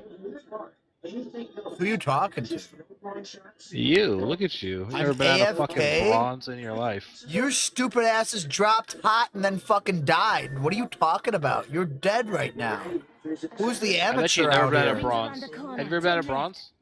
What are you talking about, you fucking loser? You've been out of bronze before, buddy? Have you ever I can played tell. any other You've never video been out of games, bronze. buddy? How old are you, you fucking child? Oh my god. Played any other video game? You've never been a bronze before. That's what this guy is. He's a fucking bronze. Why don't you just leave and go take your 10-minute penalty, you loser? No, I'm gonna watch how fucking bad you play. Okay, you just died. What are you talking about? Who's bad? Figure it out, buddy. How ironic is that? You think because I died, I'm How bad? ironic is that? You will never get out of rookie. Okay, buddy. Look Looks at like this kid. you're Doesn't not even getting fucking out know how to either. loot. Look at him. Look at him fucking loot. Oh my god, look at me now. Goodbye. You can't even fucking loot. What do you mean I can't loot? Look at you. Look how fucking slow you move. Like you're a bronze. Holy shit. I'm literally watching a UFC fight while I'm doing this, you dumb shit. You're so bad at the game. Thank you. I really want to be good. Can you teach me, coach? Blow your whistle. Dude, you're fucking trash. Just go die. Go hide in a Look corner. at try to you. get Yeah, your I'll go be a points. rat. I'll go be a rat. Yeah, I know. You. I know exactly. Okay, You will. yeah. Okay, yeah. Everyone can't be as good as you, Mr. Professional Gamer. No, they're just as good as you. Fucking Probably drop playing on Wi-Fi with opposite your side. fucking wireless keyboard and mouse. Congratulations on your 1650. Wow. Impress me more. 1650 what? How dumb are you? You don't know anything about hardware? Oh my god. The fuck's wrong with this kid? So You you call are a yourself loser. a gamer. I can hear in your voice that you're a real life fucking loser. Oh yeah, I'm a real life loser with no Yeah, I can college hear degree. it. I I can never hear how competed in the pathetic your NCAA life is. either, right? Yeah, I didn't you're get my college pathetic. paid for. Okay, buddy. You're such a pathetic fucking human. Thank I guarantee you. your life is fucking miserable. How does that make any sense? How out of town stupid are you? Look at him loot. Look at this fucking dude loot. I'm not even looting. I'm watching a fight, you dumb shit. Yes, come for this fucking kid. Look at him run away. Yeah, I'm gonna make you watch me for the rest of this while I'm watching this fight. I know, I'm just waiting for your first fucking gunfight to see how terrible you aim.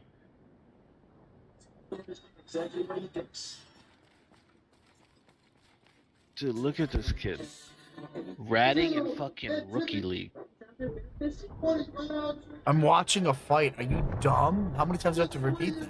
Yeah, why'd you queue for a game while you're watching a fight? Are you just fucking that I'm stupid just that you're playing gonna keep video saying that? games, you I'm fucking just playing loser. while I'm watching a What are you, a fight. professional gamer gonna out here play in Rookie? ranked. Jesus I'm gonna play Christ. ranked. I'm gonna play ranked You're, games you're the while one. I- Wait, while I so watch the so fight. is it a I'm ranked just game gonna- that yeah, means listen to me something, talk. or And- is and it just a? listen to me talk about my hardware, guys. Let me I just wasn't. talk I was to talking you about your about my hardware. You're the one with the hardware. 1650, Now buddy. listen to this. Listen to me talk and do nothing in this game, guys. And look at me. And I'm look such at a you fucking cool dead guy. talking to me Look because how you're not cool I playing. am. Goodbye. How about you get muted? Hey chat, you Yes, listen to this please looking mute dude? Hey Chad, my roommate, because I'm a fucking loser and no girl would ever date me. My roommate? Dude, I'm fucking... Are you kidding me? You don't think that I own my own house by this age? What are you talking about? No girl would You're ever date fucking me, you're right. retard. I've never dated a woman. I'm a 40-year-old virgin. Oh, here he goes, he's about to die. Look at him run! Look at him run! Look at him run!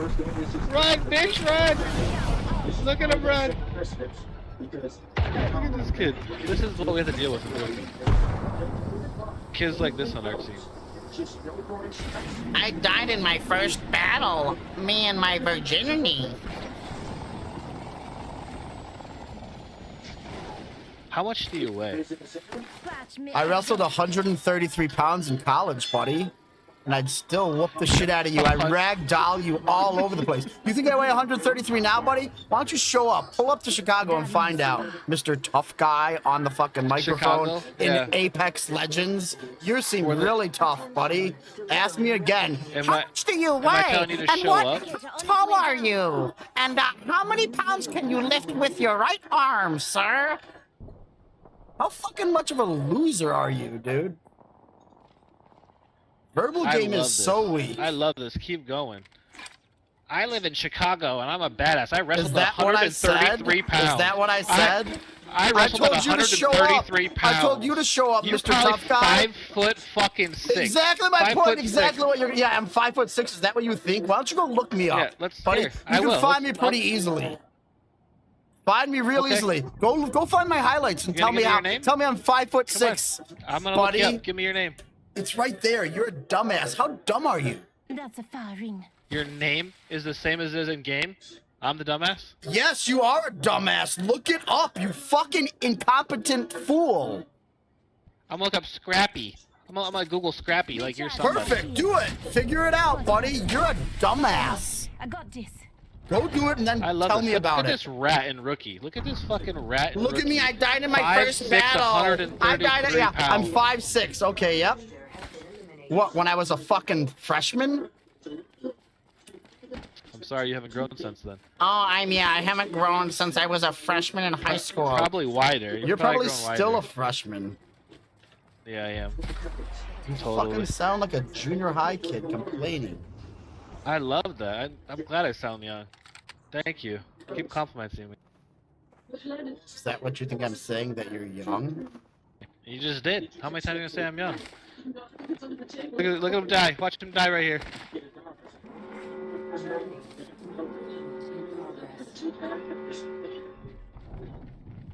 Look at this fucking loser. Look at me He's gonna get die! hard Look stuck- at me die! And I hard stuck died in my bronze. first battle too. I died. How dumb are you, dude? How many times are you Do you gonna think just... somebody's bad because they die in their first fight when they don't have a Dude, teammate? how much You of a think that makes them loser are bad? you? No, I think Somehow you're like bad trying to because make you're that make calling out sense. things that are gonna happen that don't happen. Maybe that's how What bad did you I are. call out that's gonna happen? What did I You call just out told that's me I was happen? gonna die with that team right there. You told me I was gonna die in my first battle, right? Didn't you say that? You haven't fought anybody. Are Yeah, you- did you fight anybody? Wait, you didn't Have see fought someone anybody? shoot me when I ran away? Yes, I did. You're an idiot. That's not a battle. You're an That's not a battle. idiot, You dude. shooting- You're you the one who shooting and said running that. away? You're the one who said that and can't fucking back your Have shit you up. shot a bullet this How game? dumb Have you are shot you? a bullet this game? How dumb are you? Have you shot one bullet? How dumb are you? This kid thinks he's gonna fucking I'm a actually do child, something. yes, I'm a kid out here. Yep, I'm a kid.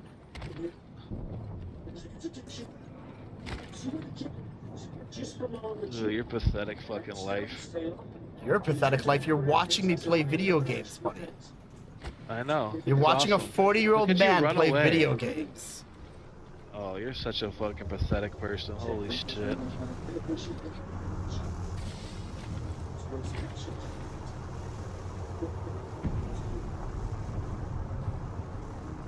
At least have like some balls and go like fight some people. Yeah, thanks. Show me that you can actually do show something. me your balls, you fucking loser. Not to show me your like pathetic fucking life you live. I'm not just out here by to based off- I can impress tell. you, buddy. I Is can that what tell you how thought your was fucking going on? life is. You thought I was here to I can impress tell. you? Look at how fucking aggressive you are in this game is the same way you are in life. Ryan had not passed, that business would have stopped existing within 9 months, 12 months, something like that. Either way, I win because you're gonna fucking Yeah, you win. die, You feel like a or loser? I'm Is that gonna why you get have to say points. that? You feel like Or a I'm gonna get loser right points, now, so you have to say, either way, I win while you're dead on the ground. Cool. All right, That's thank really you. winning. Keep ratting. You seem like Keep a winner. ratting. Keep ratting. You know what this Why means? do you I think get I'm doing points. this right now? Do you not realize I it's get because points, of right? you? They were just like, So I get points. Why do I care Keep about your going. points? You think Keep that going, then. you think that I care about you right now, buddy? You're talking to me. You've been talking to me the whole time. I'm trapped in this game with the bad player who got on my can team. mute me a So I long have to time play. ago you said you I were have to gonna play mute me. single A long player time ago in a you were trio gonna mute game me. because you're that bad. I was gonna mute you a long time ago, but I You're don't gonna care. tell me how great you are at gaming while you're dead, not playing the When game, did I say I was and then great? When did I say criticizing I was me. great? When did I say I was great? I thought you were talking about like, oh, have you ever met a bronze before? Close to walking out the door because of some contracts. Me saying that you're a bronze doesn't say I'm great. You're not when did I say I implying was that you're great? good at gaming, that you're better than me at gaming. Is that what you're trying to try to pull off now, buddy? Being better Are than you you not means trying nothing. to play that? Bullshit. You're a 12-year-olds are fucking better than loser. You are an absolute loser. Some money off of that. Keep getting me points. Come on, survive 2 more squads. Okay, buddy, I'm all about you. I know, appreciate it. Pick me, girl. So you're playing by yourself on a fucking Saturday night. Yeah, that's what I'm doing, right? Yeah, you are. Look at you, solo. Do you fucking know what queuing. time it is? It's not a Saturday night anymore, you idiot. What's wrong with you? It's too You're a fucking, fucking retard. it's It's not a 2:20 in the Saturday morning. night. You have no idea what I was doing. Yeah, it's Sunday morning right now. How dumb are you? Right, so you've gone to bed, huh? You've already gone to bed and woken up, and it's Sunday morning. What? That doesn't have anything to do with time. Are you that ignorant? Jesus Christ! they You would teach that call in, it like Saturday first night when grade. you're staying up and you haven't waken It's up Sunday in the morning. It's you know? 2 in the morning, dude. It's 2 in the morning. Midnight is when the day ends. Are you that dumb? What is wrong with this guy? Are you friends I with know this this guy, kid Frost? is not married. Yes, 100%. We've gamed together for years. Yeah, I'm trying to be married. I want to live that life. You're 40 you year- have you're to. 40 you years have to old. get married. You're Do 40 things years in a old. row, right? How do you know I'm 40 not years divorced? old and single. It's 2:20. I'm single. Is that if what you you were think? divorced, What does if you were single divorced, mean? that would make What sense. does single mean if to you you? were divorced, that would make sense. So now I'm married and divorced and I'm single, right? All 3 things. Cool, bro. You said you have really you said you didn't you know. have really great logic. You said I didn't know. When you're just talking over me the whole time, how are you making You have sense of really anything? great logic. You do not realize that I'm recording everything that you're saying and clipping all of this? You're Do making it. me money. Clip it. I You've love already it. It's already going out there. They've already been clipped like 5 times. Are you kidding me? Good. I'm glad. You probably need the money. Thank you. Yeah, I need it. You're right. My house isn't. I guarantee it. Yeah, I don't own this house. My house I'm in a Chicago peasant. where I got divorced. I actually and live I'm a in the 40-year-old Chicago fucking suburbs, loser but okay, playing buddy. video games on a Saturday night by myself. It's a fucking Sunday morning. 3 quarters later, we'll do this and we'll shoot for this. You act like I'm in this house alone. Are you that dumb? I know. I already told you about your roommate. I already told you about your roommates. My roommate? Are you fucking dumb? Spending all this time in these meetings, like figuring this. You think I own my house and I have roommates and I'm 40? And then, Okay. the people that would help us orchestrate that. The fact that that's where you're fucking. The fact that that's where your head goes tells me how old you are. Roommates and shit. How old am I? Christ. You're probably like a fucking 18 to fucking 25-year-old with roommates yourself because you're talking about roommates. Yeah. No one my age talks about roommates, buddy. Figure out your self-owning. roommates. You're self-owning, you little weasel. I have 2 roommates. Shut your mouth up. I have 2 roommates. That's cool. I know. I mean, I asked Ryan what I should do. You're a fucking child. 2 roommates, 2 houses, a business. You're a child. Yep. You have roommates and you have 2 houses? Okay. Seems to really make a lot of sense. You must be fucking poor if that's how you live your life. No one who is fucking wealthy has roommates, buddy. Nobody. So if you do, that's on you. You think people don't have roommates and they're wealthy? What does that have to do with anything? Yes, I don't think they have roommates unless their family is living with them, their wife, their girlfriend, not roommates. You Maybe fucking I'm talking about weirdo. them. Maybe I'm talking Those about aren't them. roommates, you fucking juvenile. Oh my god. Seriously, you charge them rent too, probably. Fucking You have to charge your loser. roommates Oh rent? my god. So this guy's gotten his points already. To look at. Oh my god, look at this. Remember I was gonna die. I'm so bad. Blah, blah, blah, blah, blah. Now I'm getting you points. Which one is it, bro? You gotta stick to your story. You've looked so stupid this entire conversation. I've looked so stupid. Do you feel stupid? You feel like you're really No, upset man. right now because I I love talking got a to you. grin on my face that I'm just like clipping I the button, love talking clipping to it. you. Talking to a 40-year-old poppin'. virgin playing solos Yeah, I'm a of virgin. Apex You're on right. Saturday night. You're right. I'm just telling you how you There's sound. not porn of me online or Here. anything. Okay, buddy. It's weird because it never felt, you know. You can upload yourself it never online. stopped feeling like the new thing I was doing after GameSpot. Like even. Yeah, I can I hear your upload response. my I shit. click my other monitor. GameSpot, you know. And then obviously all that stuff changed in ways that I'm not going to go into again. It's not even worth it. But yeah, it's Here's my birthday present. a fucking crazy business. Only 10 seconds left. Mixing a bunch of real life moments.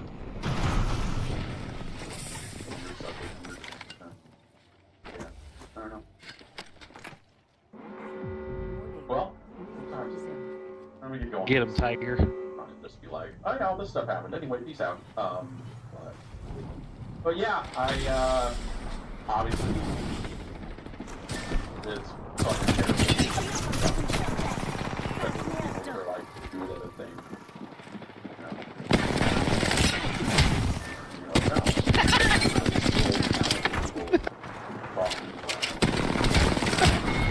Yeah. He did 100.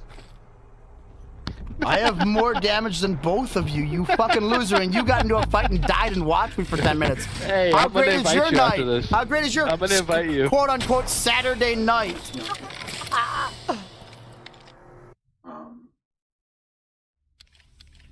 Hanging out with this thing that I've been doing here, you know, and you know, being on Patreon, making it happen. I need it. I gotta go back.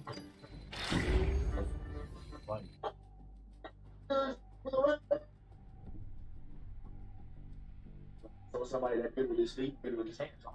Oh, absolutely. That shit.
It's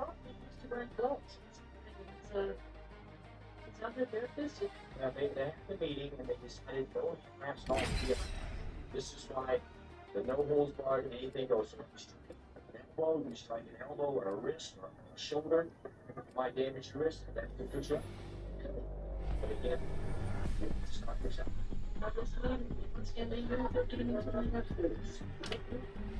This experiment will sort out the capable from the incompetent. This is just like the first game. This is the first match that this is probably going to set the precedent. If the legends don't fly, but I like to rise to the occasion. Just no throwing shots, no high damages, and no biting. Everything else is okay. Introducing your champion.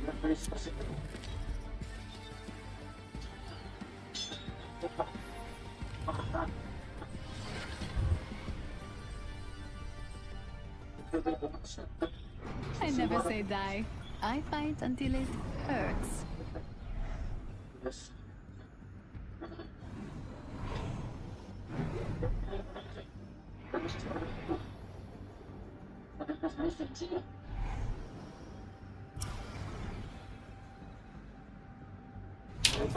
Let's make a varsity play for the deck.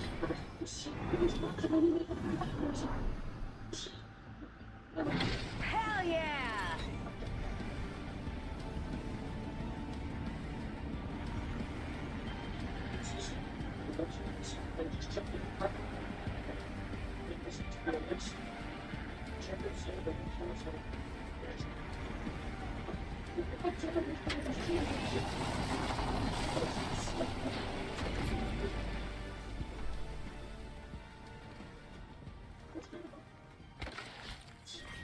Round 1.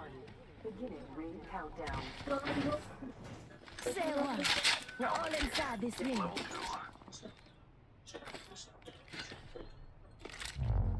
R99 here. Attention. First blood. First blood already? If you flame out this soon, why did you come?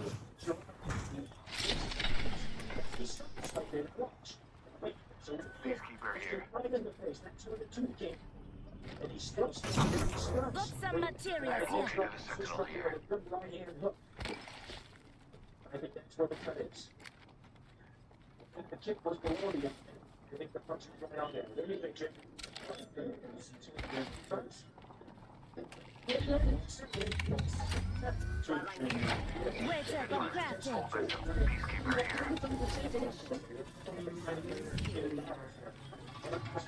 No kill leader. Lock here. Flatline here. R99 here. Rampage here.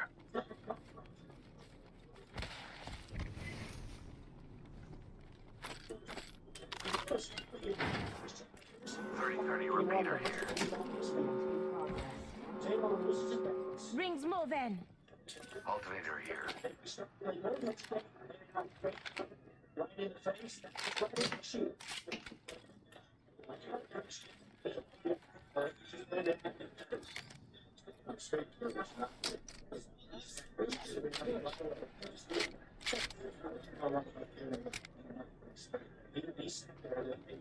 R99 here.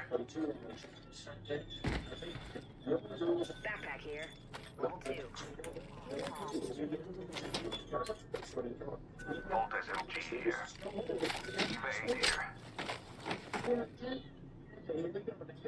R301 here. Car SMG here.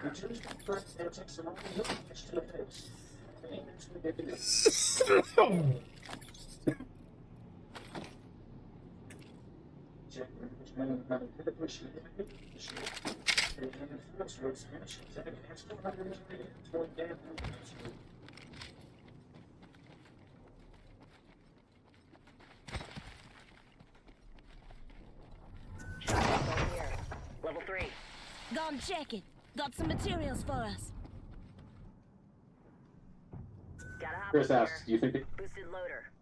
It is often said that wrestlers are putting their very lives on the line every time they lace up their boots in an effort to entertain us. Some may roll their eyes at that and claim that it's a bit of showman's grandstanding, but the fact is some professional wrestlers have actually died either during or immediately after a match. It hasn't happened too often, thankfully, but it has happened all over the world, with notable instances taking place in the United States, Japan, Mexico, Germany, and the United Kingdom. I'm Adam Pachisi from Cultaholic Wrestling, and these are 10 tragic times a wrestler died in the ring. Join us. Number 10, Gary Albright. Though he was American, worked for various promotions in the US and Canada, including Stu Hart's Stampede territory, Gary Albright wrestled primarily in Japan and was very successful for both the UFWI and All Japan during the 90s. An accomplished amateur wrestler, his hard-hitting suplex and submission-based style fit in perfectly in the land of the rising sun. On January 7th, 2000, Albright was between tours performing on a World Extreme Wrestling show promoted by his father-in-law, Afa Anawaki. Squaring off with Lucifer Grimm in Hazleton, Pennsylvania, Gary took a cutter-type move and didn't get up. Grimm, real name Bill Owens, idolised Albright and sensed immediately that something was wrong. He rolled onto his back and Albright instinctively put his arm on top of him, getting the scheduled pinfall victory before Owens yelled for help. Another wrestler on the show, who was trained as an EMT, performed CPR until paramedics arrived and confirmed his passing of a heart attack. The coroner noted that the 36-year-old was suffering from diabetes and had an enlarged heart as well as several blocked coronary arteries. Number 9, Oro. A second-generation daredevil whose style has been likened to his cohort Rey Mysterio Jr., Oro was a couple of months shy of his 22nd birthday and in the process of being groomed as the future top star of Mexico's EMLL promotion when tragedy struck. Wrestling in a 6-man tag semi-main event at Arena Coliseo in Mexico City, it wasn't a spectacular high-flying move gone wrong or some other dangerous stunt that ended Oro's life. Rather, it was a simple chop to the chest delivered by one of his opponents. However, it wasn't actually the move itself, but rather the bump Oro decided to take off the routine piece of offense that ended his life. Oro wanted to sell the chop with a Kabashi bump, i.e. flipping backwards and landing on his head in the same way that All Japan's Kenta Kabashi had done during a recent, yet already famous match with Steve Dr. Death Williams. Unfortunately, Oro collapsed, his pulse became weak, and while being stretched out as the match was still in progress, passed away before he was loaded into an ambulance. Number 8, Moondog Spot. If you watch just about any WWE show in the mid-80s, you were likely to see a match featuring the Moondogs. Spot and Rex were bearded weirdos who wore cut-off jeans and carried chewed-up bones to the ring. Certainly memorable, the one-time WWE Tag Team Champions were ever-present on WWE cards and continued their run once they left the company. Of note, Spot and Moondog Cujo, there have been about 30 different Moondogs over the years, had what Dave Meltzer of the Wrestling Observer called the best feud of 1992 while battling Jerry Lawler and Jeff Jarrett in Memphis. It was while wrestling on the King's special birthday bash show in the home of Rhythm and Blues on November 29, 2003 that Spot would suffer a fatal heart attack at the age of 51. Real name Larry Wayne Booker, Spot was teaming with Moondog Puppy Love to take on 3 other teams, including the Rock and Roll Express, in a concession stand brawl when his knees buckled in an odd way. The referee checked on him, got the okay, and the match continued, only for Booker to collapse in the ring a short time later. Paramedics attempted to work on him while concerned wrestlers and Booker's family looked on and hoped for the best, to no avail. Number 7, Mitsuharu Misawa. Widely regarded as one of the best professional wrestlers of his or any generation, Mitsuharu Misawa was a 5-star match machine, first for All Japan Pro Wrestling, and then Pro Wrestling Noah, the company that he helped found in the wake of All Japan booker and president John Barbar's death. Debuting in 1981, Misawa first found Spot himself as the incarnation of Tiger Mask before ditching the in 1990 and subsequently owning the decade of followed. The matches that Misawa had alongside rivals like Bashi, Toshiaki Kawada, and Akira Taue Get out of there. formed the Four Pillars of Heaven, were characterized by a full-on, physical, hard-bumping style that often bordered on the wrestler. The many years of wear and tear finally caught up to Misawa on June 13, 2009, when he took a back suplex in a GHC main event and went in upon impact. A doctor in attendance at the show attempted to perform CPR, but Misawa was pronounced dead soon after, aged 46. Though Misawa's family requested the official cause of death not to be released publicly, it is widely believed that he suffered a separation of his cervical spinal cord. Number 6, Larry Cameron. Lethal Larry Cameron was a standout football player and played in both the NFL and CFL before his career was cut short due to injuries. Cameron then transitioned into pro wrestling, the former bodybuilding champion having been discovered by promoter Ed Sharkey, and then being further trained in Stu Hart's infamous dungeon.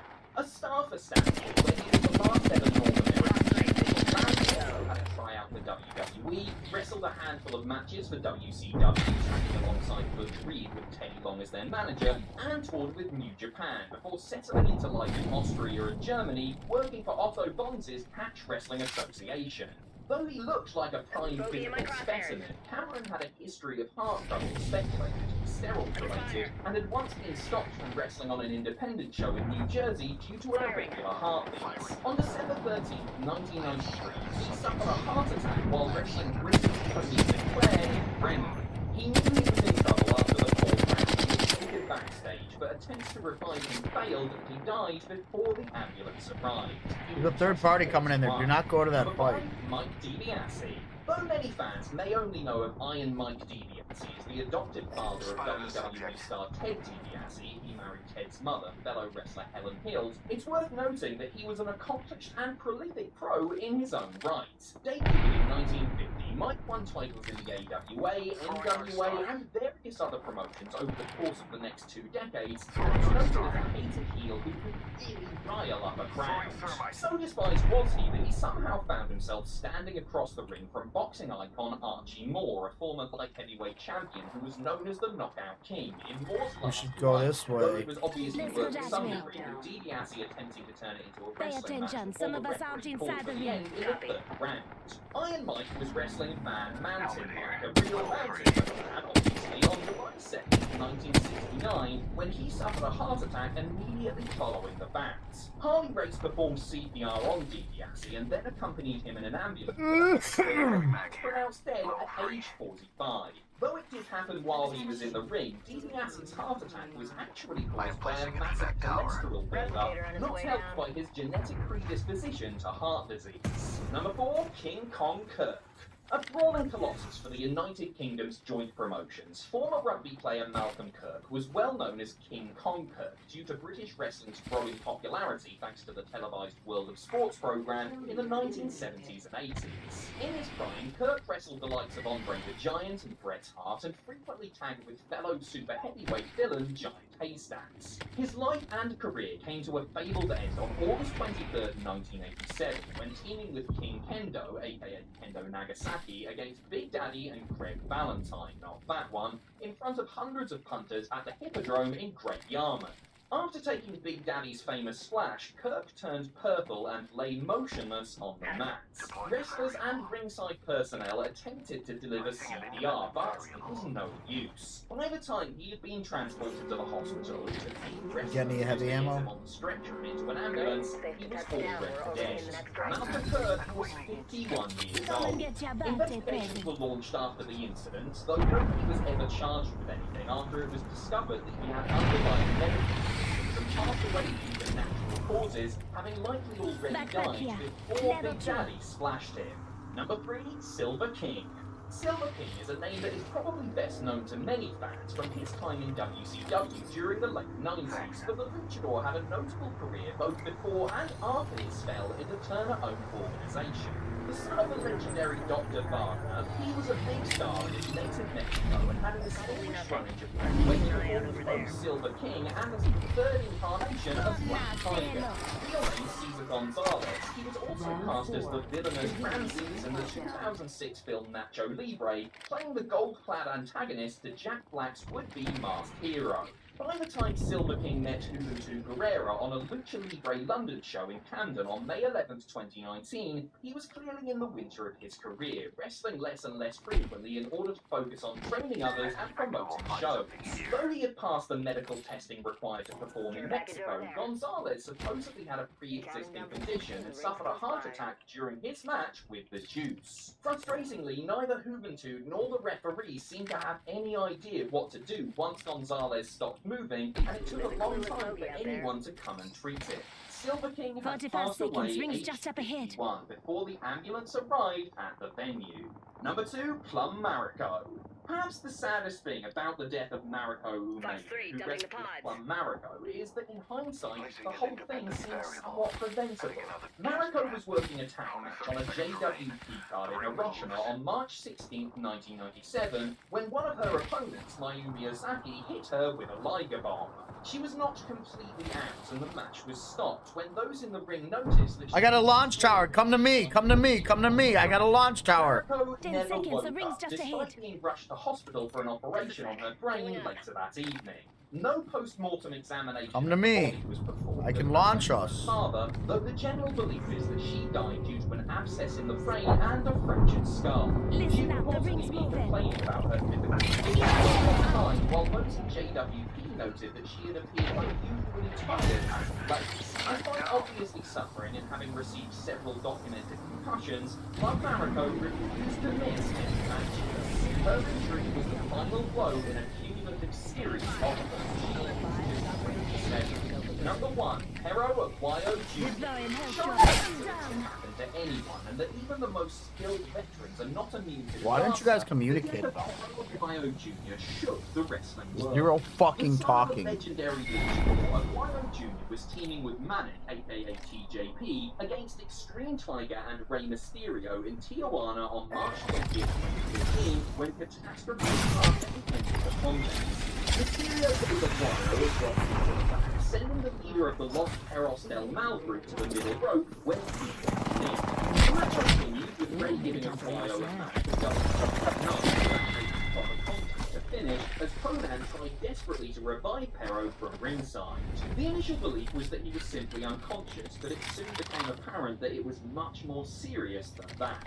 Aguayo was brought to a local hospital where doctors worked on resuscitating him for an hour before he was pronounced dead, aged 35. The official cause of death was listed as cardiac arrest due to a cervical stroke caused by 3 fractured vertebrae. It was a stark reminder of the risks wrestlers take every time they step into the squared circle and how even the seemingly most innocuous move can result in grave consequences.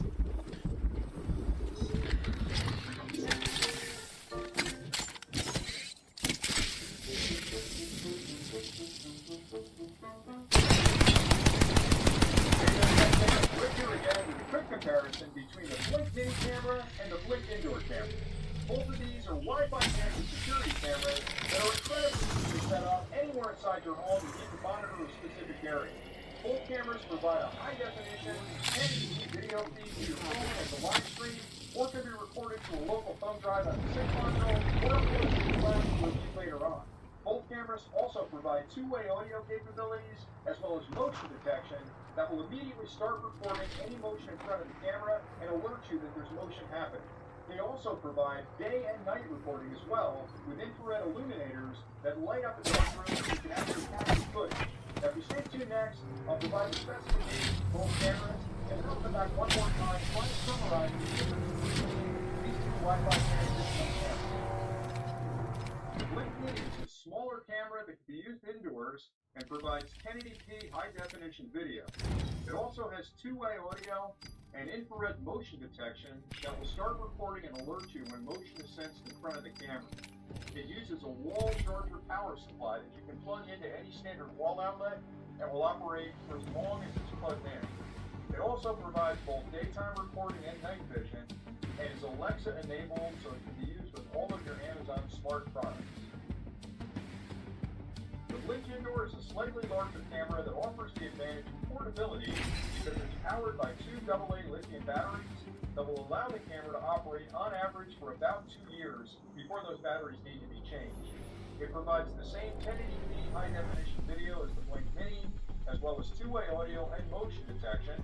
It also has night vision and will record Pop the smoke, make 'em broke. Alexa enabled and has another advantage of temperature monitoring of the room where it's Watch out, I'll eat you alive. I hope those specifications were helpful, and now I'd like to summarize the differences between the Blink Mini camera We're in and this the Blink together. Indoor camera. Remember that. So before I talk about what's different, let's talk about what's similar. Both cameras provide a high-definition 1080p video feed that you can either view in real time on your phone, This is or your you can Joby. record to a thumb drive on When the you same see, console, or you'll even know upload it's to the cloud end. so you can Or a review it new later beginning. on at peak. It's all Both relative, cameras really. provide motion detection that utilizes the latest PIR detection, which is an infrared signal that will sense motion anywhere in front of the camera and immediately start recording and save that to the thumb drive or up to the cloud and alert you that there's motion in front of the camera. Both of them provide two-way audio, which can be very convenient to speak to somebody in the room and listen to what they have to say. Both cameras also have day and night recording. They have infrared illuminators inside that will light up a room with infrared light and give you a clear view of that room even in total darkness. Now the differences between them are fundamentally the fact that this one is plugged into a wall outlet, so it runs Eyes on the prize. and you never have to worry about changing batteries. With the Blink Indoor, it runs on 2 AA lithium batteries, which provide about 2 years of use. The advantage of having a battery-powered camera is that you can move it anywhere in your home you need to. So you can have it in the foyer, move it in the kitchen room, it's going to work fine with your Wi-Fi range. One other advantage An enemy landed near me. Watch yourself. To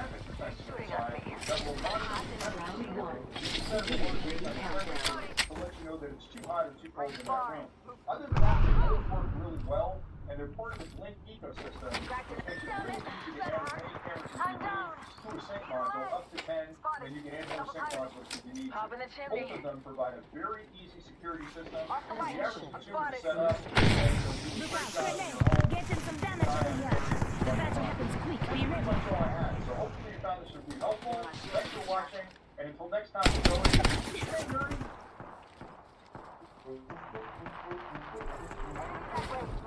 Spotted. I'm down. Need a medic. Hey, what's up, folks? There's finally some happy news. It's a goddamn Christmas miracle come early. Welcome back to the channel. Hope you're all doing well. Enjoy your weekends. It should be sometime very soon, if not already started, is the World Series of Warzone. Miguel Jimenez says, Beat Los Lijos Claro. Warzone all coming together to compete for a heck of I don't know a lot what of money. that means, And one of the sorry. biggest dramas and beasts we've ever covered on this channel so far was the I'm gonna Clutch try to Belt craft you Destroy guys. Z-Laner drama. It's actually one of our most viewed videos on this channel. A huge breakdown of the beef that this trio had. They were falling apart before going to London to compete on land together, and it was like some huge drama. Well, guess what? Some happy news. Apparently, they have squashed the beef. And just to give you guys an idea of the beef that they had, I took notes on this back in the day, and to clarify, we have a full video on this if you want the full 15-minute breakdown, or I'll give it to you in 60 seconds or less, where it seemed that Clutch Belt wanted Z to put more time in, but then Clutch Belt also wanted to grind ranked. He wanted to reach #1 in ranked, and then Z and Destroy, well, they were willing to commit more time to actually playing together as a trio, and they wanted to have more practice before the World Series of Warzone. And that was really just the start of it. I mean, how can them drop scum and an hour? Shit, C's about to grind. He's trying to hop on. Let's fucking do this shit. And then these people, we're gonna hop on new season. We about to go crazy, and then now he's in that. Don't worry, I got your squad mates banner. To me, see what relationship? To me and our relationship. Your relationship was dead when you talked about me as a father, buddy. It's done for. I'm going to London to play the land of it, and that's it. And I'm done with you, buddy. So you weird. Okay, alright. You drop our teammates banner. That's weird. Somebody tell you that, see? You can accept it, but I'm still not fucking with you. I know, I can tell. I can tell you haven't been through many things in life. I can tell. See, and that's cool. You don't have to fuck with you. I've never accepted anyone's apology. I've never accepted. I accept it, but I'm not gonna fuck with you. And then I'm gonna accept it. I'm gonna be a bigger person. I'm gonna accept your apology, but I'm not gonna fuck with you because you said that. Your true colors are shown. You double down on it, buddy. Double down on it. all this shit that they don't down on this. But you've been going shit. Recharging my shields. You broke this shit to your homies. Ow, what did I say about you? What did I say about you, D? But hear me out on this. I just want to tell the people the type of person you are. Listen, we were in the last game of our Pro Series. We were playing well. We qualified for the tournament. Me and Z stayed in the car chilling. Help leaves the fucking call before they announced the leaderboard. Shut up. They announced the fucking leaderboard, and he's not even there. He wants no celebration. He wants to celebrate. Worse than that. After that tournament took place, this dude stays live and does nothing but, and I don't know, but bash the mob review, maybe mob review. Does nothing but bash us, and listen.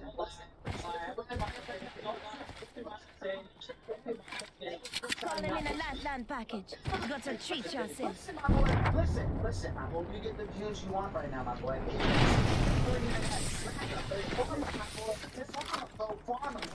I'm spotted, taking fire. I don't really care to play with you, bro. You can go down. If you think number one is the way to do it, do it. Go ahead. Smack that while you have it, my boy. Because then Z said something about Clutch Belk's family, and then he apologized for that multiple times. Clutch Belk said that after London, they were going to be completely done for with each other and never compete together again. And they were really going back and forth. And then Destroyer was like dancing during the whole thing and bringing up Bad Boy Beeman and having a really good time. The fact is this, guys. According to Modern Warzone, already doing interviews, you should really probably check out his coverage during the event. These three have somehow, after the biggest beef and drama we have seen in Warzone in a long time, they have become men as they found each other in London, and I believe it's probably night one at the bars, and it seems that they've actually squashed the beef, and that makes me really freaking happy. And Abbott, aka Modern Warzone. Today I'm here with DBZ, one of the most famous Warzone teams, have been competing together since Verdansk. And we're going to ask them a few questions ahead of tomorrow's finals for the Global World Series of Warzone. So I appreciate you guys taking the time to have this. Yes, sir. So everyone in the community of Warzone knows that there's been a bit of adversity between a few of you recently. How are we feeling about that? Is everything squashed? We're moving forward. Are we feeling on top? Are we feeling like you guys used to be? Because back in Verdansk, you guys were almost unbeatable at times. How are we feeling? Yeah. Go ahead. Oh, no, I was just going to say, we're feeling incredible. Like, not everything is squashed.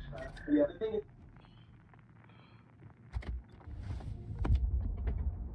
The Omaha.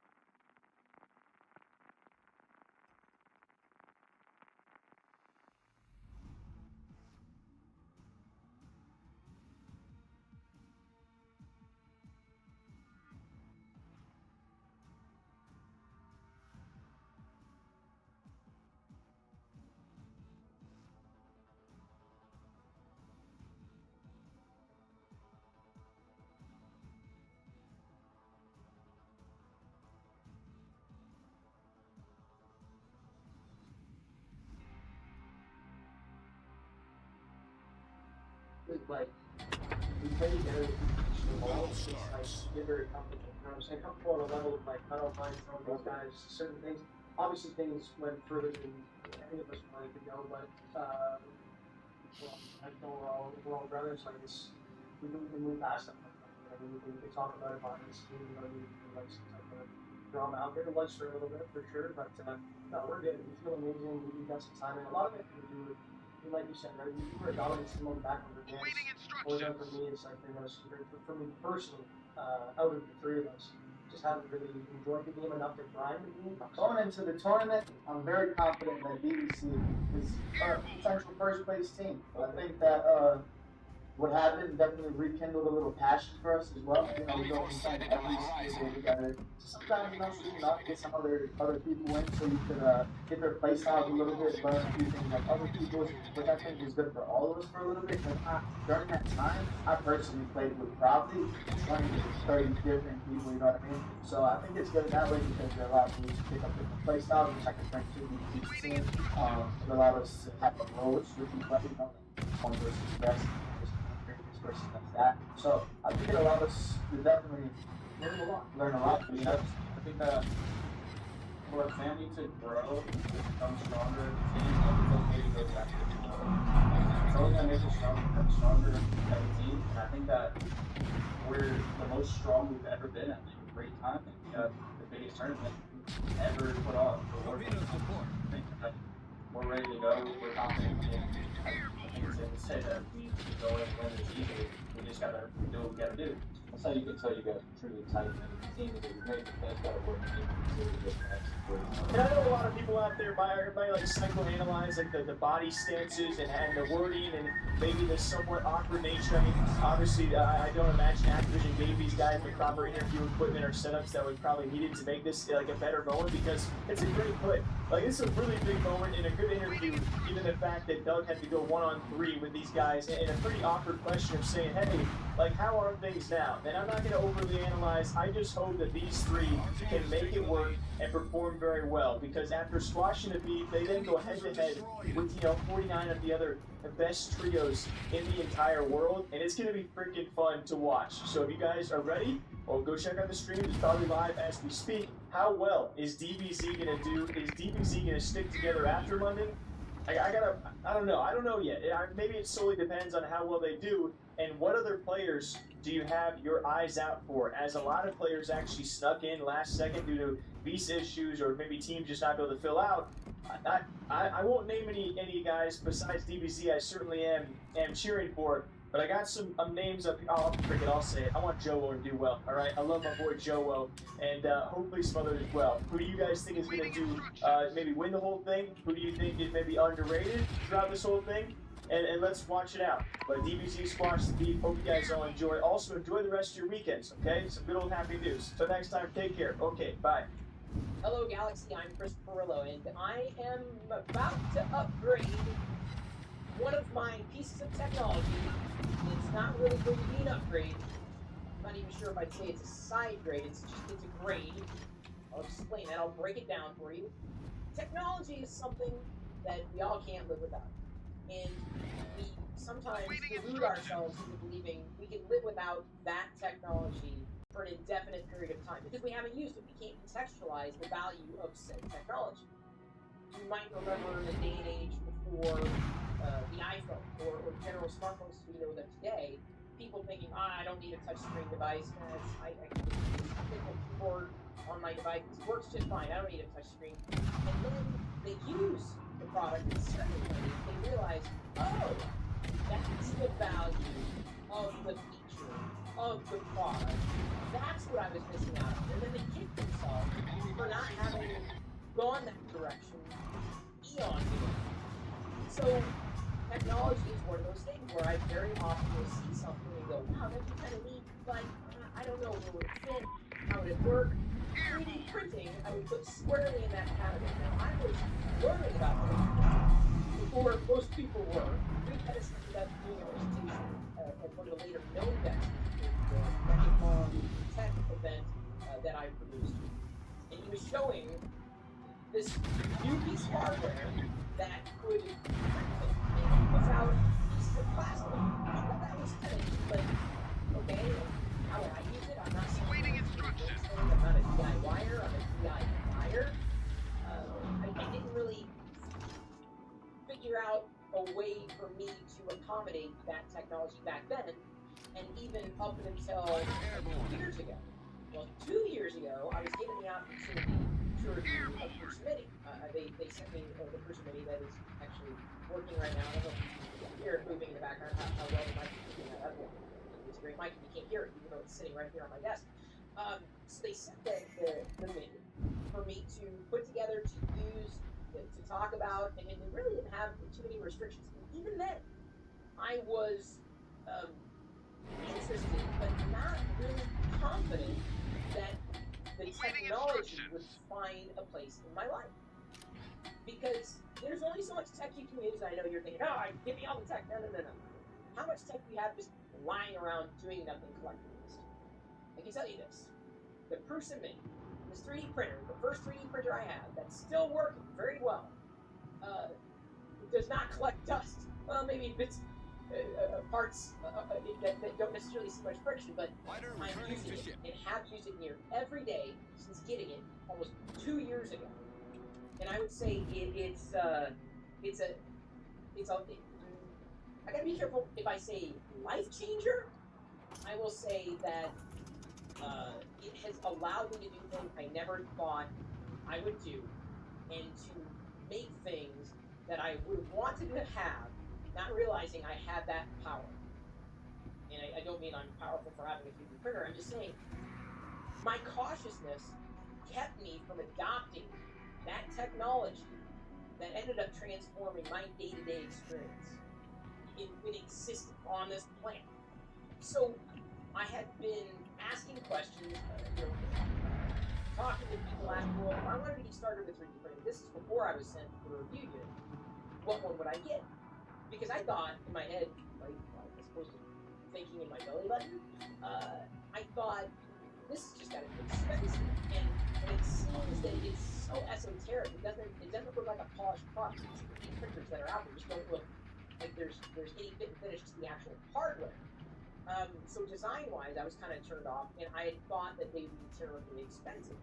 So there are many affordable 3D printers out there, and the ones I was being recommended at that time, again, were affordable. I sounded like Peter Brady there for a second. My voice is cracked. You're seeing me go through puberty live in this video. It's happening. They were affordable. These $100, $200 3D printers. These are the ones that were being recommended. I am so glad that my first 3D printing experience was not in that price range. It would have been affordable, but it also would have been a very expensive lesson. Because in many cases, those types of products are great if you love hardware, if you love tinkering, if you love tearing things down, if you're building, if you don't find hassle. Well, I'm reached a point in my life where I don't necessarily want to deal with a lot of that. I do still understand when you do that it's still squarely within the realm of hobbyists. Right? Not necessarily tinkering is required, but you still have to maintain, you have to adjust, troubleshoot. There's no single solution to every particular problem. Many variables up and down the chain. But in that price range, specifically the printers that have been recommended to me, I probably would not have been addicted to this technology because I would have hit a wall. Again, I'm more of a DIYer, not a DIY. So, given the opportunity to review this Mini at a very affordable $350 at the time in the $400 range, I took them up on it. Like, absolutely, sure. And I had not really known Prusa up until last year as a company, as a community pillar, as someone who contributes to open source one, not just Joe, I mean the entire team. And so I realized that this was a good printer. This is a good printer, and will continue to be a good printer. It is easily, I would say, number one, or close to number one, in terms of what I might recommend for anybody who might want to get started with.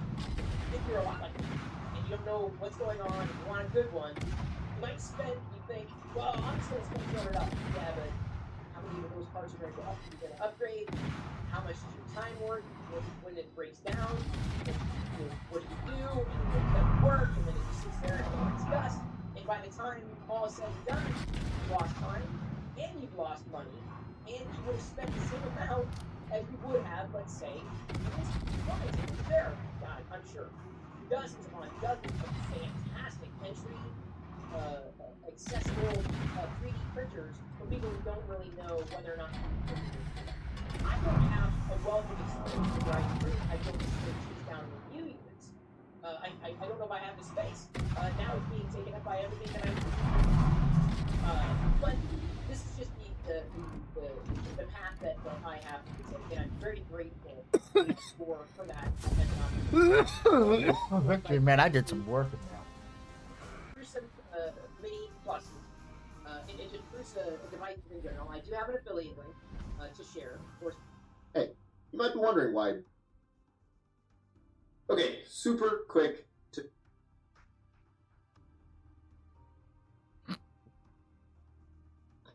Francisco, thank you. He says, for most people, I feel that a CPU upgrade should reflect a noticeable 1440p performance, since majority is migrating towards that level. Buy Windows 10 Professional for $15. Activate. That's good.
Stay instantly online with Microsoft and keep it forever. Don't pay full price. Get the best deal from our sponsor, URCD Keys, using our link in the video description below. Full details on how this amazing deal works at the end of the video. A lot of people like to say that they're not extending the Steam hardware survey. The problem with the Steam hardware survey is it covers every computer on Earth that has Steam installed.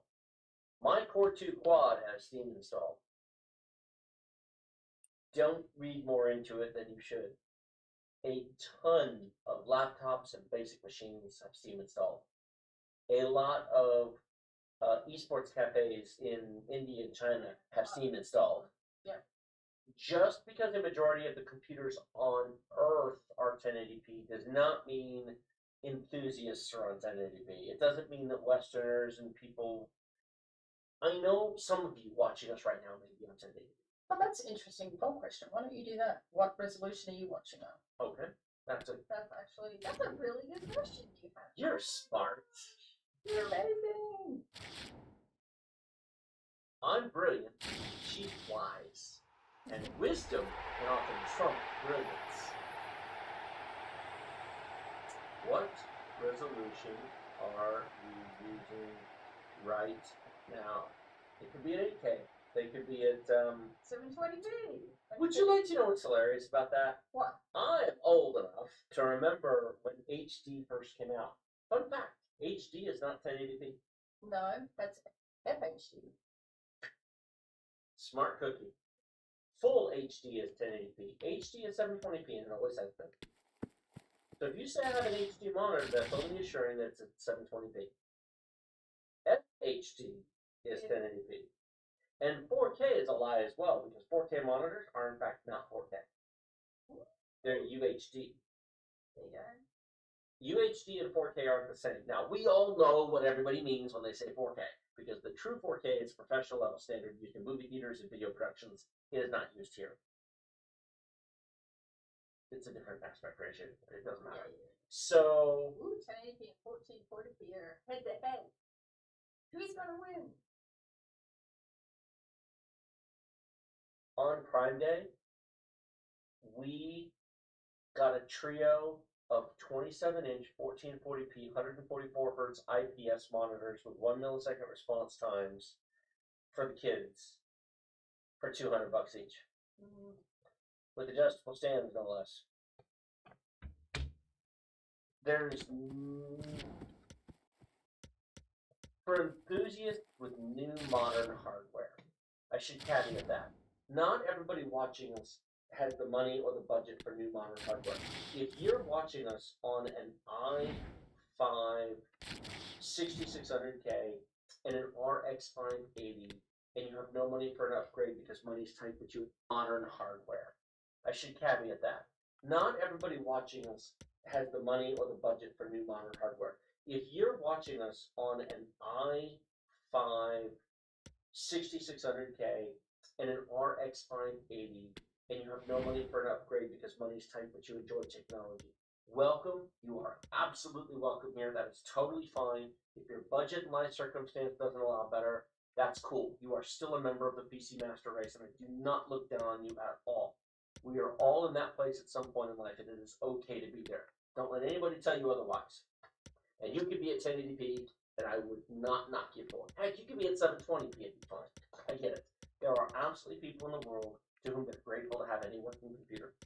However, anybody saying, you know, i5 13600K this, Ryzen 7 5700X that, RTX 4070 this, RX 6800 XT that, every one of those people should be on at least 1440p.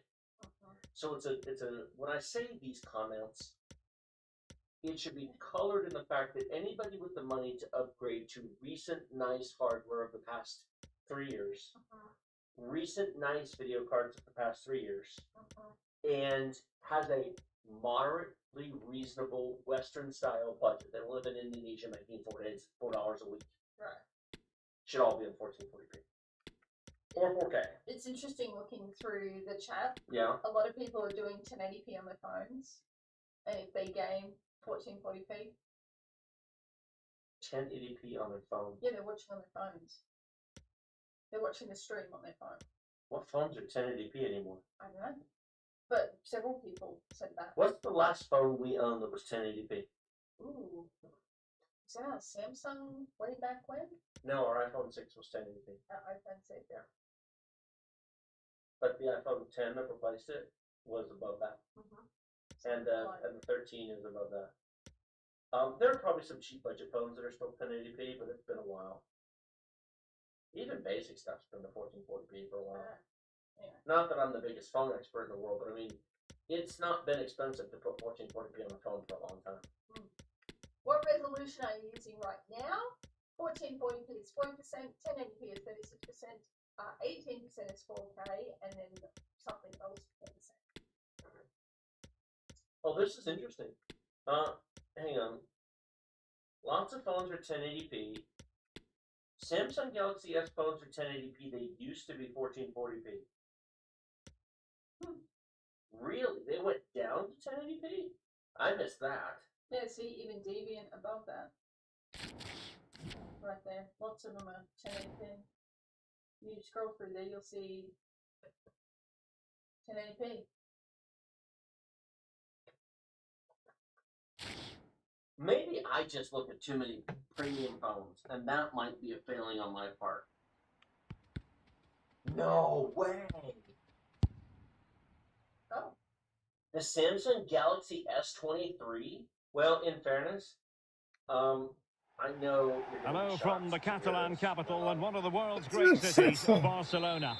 I'm Derek Ray, and adjacent to me in the commentary box is Stuart Robson. And with kick-off just moments away, we really should be in for a magnificent occasion. It's Barcelona up against Portugal. Well, thanks, Derek. I think it's going to be a fight against relegation, unless they show more organisation and spirit over the next few games. Today is such an important game for them. Now he must favour the cross.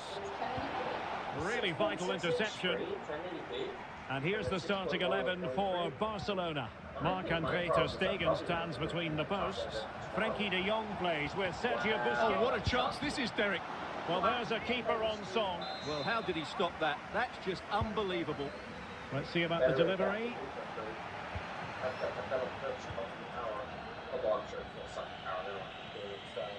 Being pressed and pressed high.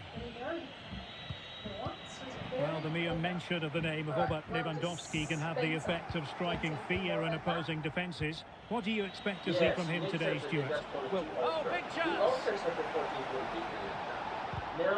And the ball is loose. Oh, he squandered the chance. And he was clean through as well.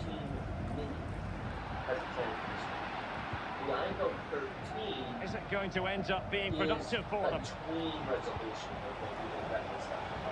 Leao trying to chisel a chance out of it. Nicely saved.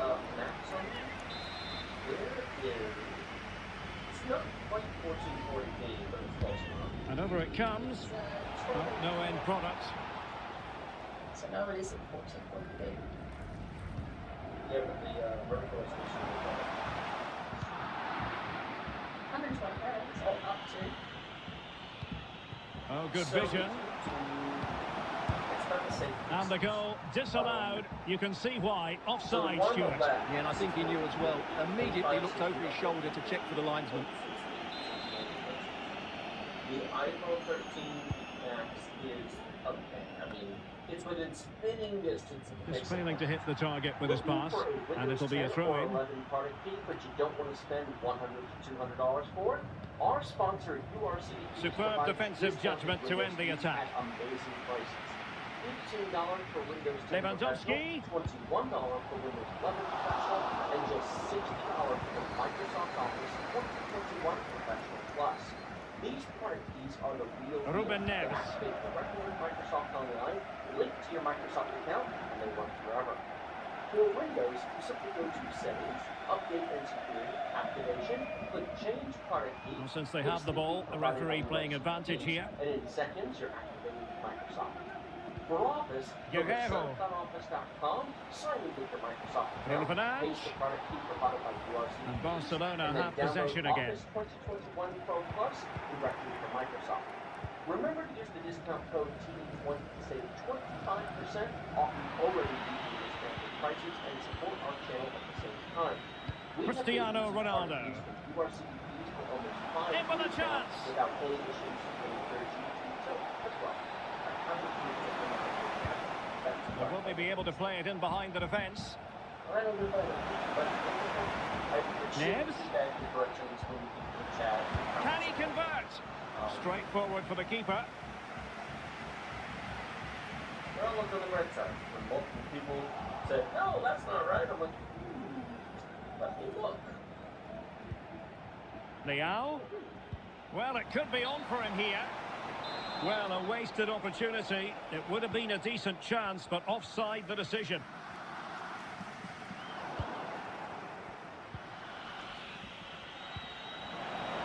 Ronaldo. 1,900K. Under real pressure defensively. Will they pay the price? The OSS can run on Jedi Well, a chance here, perhaps, to invigorate their aerial targets. You won't get it replaced. Allegedly. What's going to happen is everybody in the breakfast. We're going to be going up. Seconds I can find on the internet while you enjoy your breakfast this Wednesday, September 6, 2023. Happy Baldur's Gate 3 PlayStation 5 Day. Starfield Day, for those of you who saw And a it, good came out at challenge to bring midnight that attack GMT, to so an end. same release worldwide, which meant it came out on September 5th here in the US. A weird of a launch that's happening there, but it seems like people are enjoying it. And a weird launch that's happening in October is the 14th gen of Intel's upcoming processor. We have benchmarks from Geekbench with the 1400K showing this thing running at 6 gigahertz. And the flag has gone up just when he looked ready to pounce, perhaps. But it was just too static in the end, which is a shame because that was a dangerous situation. But somehow significantly worse on multi-core, which doesn't make a whole lot of sense. It's better in single core. Something was up with that multi-core performance. Well, the perfect tackle, really. And now a throw-in. One of them just didn't It was lazy. Yeah, it was just a little tough. Looking confident in possession. Yeah, hey, listen, when you got 24 cores running at the same time, one's going to take a snooze. We'll have to wait and see more about Intel's 14th gen. We're expecting them to announce it officially later this month. But 6 gigahertz and a consumer chip, I remember when people were begging for 5 gigahertz from AMD. And that word hit 6 gigahertz on Intel. Good high pressing. Promising attack, but his timing was off. Yeah. Except for when it costs. Allegedly it's going to. We'll have to wait and see. But you don't have to wait and see.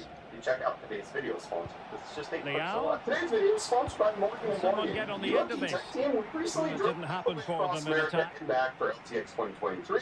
And we have the Cannibal for the Kira Cherokee stream that we're doing. That's also coming up in October. In that time, we covered 8,000 miles of road with a further 6,000 miles of road that's coming up. Cristiano Ronaldo. Typically, as it happens when you cover that amount of distance, you see some pretty bad driving practices. And I'm pretty always mildly worried on our drive streams about getting into an exit. But thankfully, I know the one thing that I wouldn't be done by is the process of getting into submitting. Well, frankly, haven't had to use them with Morgan & Morgan submitting an injury claim is so easy. Morgan & Morgan has modernized the injury law process so you can submit a claim and have it reviewed by a lawyer without even sign documents, upload pictures, ship medical records, and doctor bills all from your phone. You can get in touch with your attorney in case of injury without having to physically go into an office. When you're injured in an accident, hiring an attorney is one of the first things that you should do. Submitting a claim is so easy. More than 3 million people have trusted Morgan & Morgan when they were injured in this. And if you're in an accident, you can check out Morgan & Morgan. You can submit a claim in 8 clicks or less, and you can have America's largest injury law firm partner for you. You can get started at portpeople.com/UOP or dial pound law. That's pound 529 from your set. Big thanks again to Morgan & Morgan for sponsoring today's video. All right, Reese, you know what's a little bit harder than all of that? What? Running Starfield on a DC that was built before this year. Before this year, the amount of comments we got on yesterday's Hot News about people for their 1080 Ti for Starfield specifically, I still think is incredibly sad. Like, everyone's been holding on to those 1080 things. Worry not, because there's now a new mod over on Nexus Mods called Potato Mode, where it just de-texturifies everything. Super performance textures, as they call it. What do you need VRAM? To make it so that it runs faster, in case that's interesting to you, and in case you care about the Starfield bundle, which was the CPU and GPU that was getting auctioned off for charity. It's up to $5,100 and it's got 3 hours left as of the download report. So little to choose between the sides. I wish I could have afforded this, because this was so cool. In their tracks. Oh man, I'm a little bummed that I can't afford to do that. And some games can't afford to launch in October because there's too many things coming. Starting to see movement from Assassin's Creed Mirage. They moved up a week early. Also had Alan Wake 2 moved their deadline. And now another one, Alone in the Dark, moving from October 25th to January. Not away completely. Yeah, they said that it's not due to technical struggles, but they just want to avoid competing with the wake of Alan's Epic release and Spider-Man. Yeah, to be fair, I didn't even know they were making another Alone in the Dark. It kind of got overshadowed by Alan Wake, which is also still pushing for that goal that would see them forge ahead. They might be through here. And he's missed the opportunity to net the opening goal. Well, it should be 1-0, Derek. You can see how frustrated he is with himself. You've never seen a cat. Well, let's get your assessment, Stuart, on Robert Lewandowski. Has he given enough? But he's struggled to have any real impact on the game. Hang on, Stuart, big chance here. Well, a badly timed run, just a fraction offside. As a bit of a resistance against tyranny. Okay, so it's like a teenage dystopian flick. This is Hunger Games. My only question is it going to be a musical? The cats don't sing. They should, because then they'd be saying Rafinha. the best cats.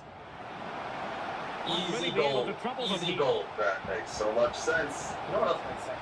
What? Whoa, you did the transition. Tremendously strong in the tackle. Hey, deals. I'm not doing it. I'm not doing it today. I'm just Following it towards goal. First up, we have the And the Super keeper Flower Latest stretching to Platinum deny SE, him. which is their 1001 80+ Platinum.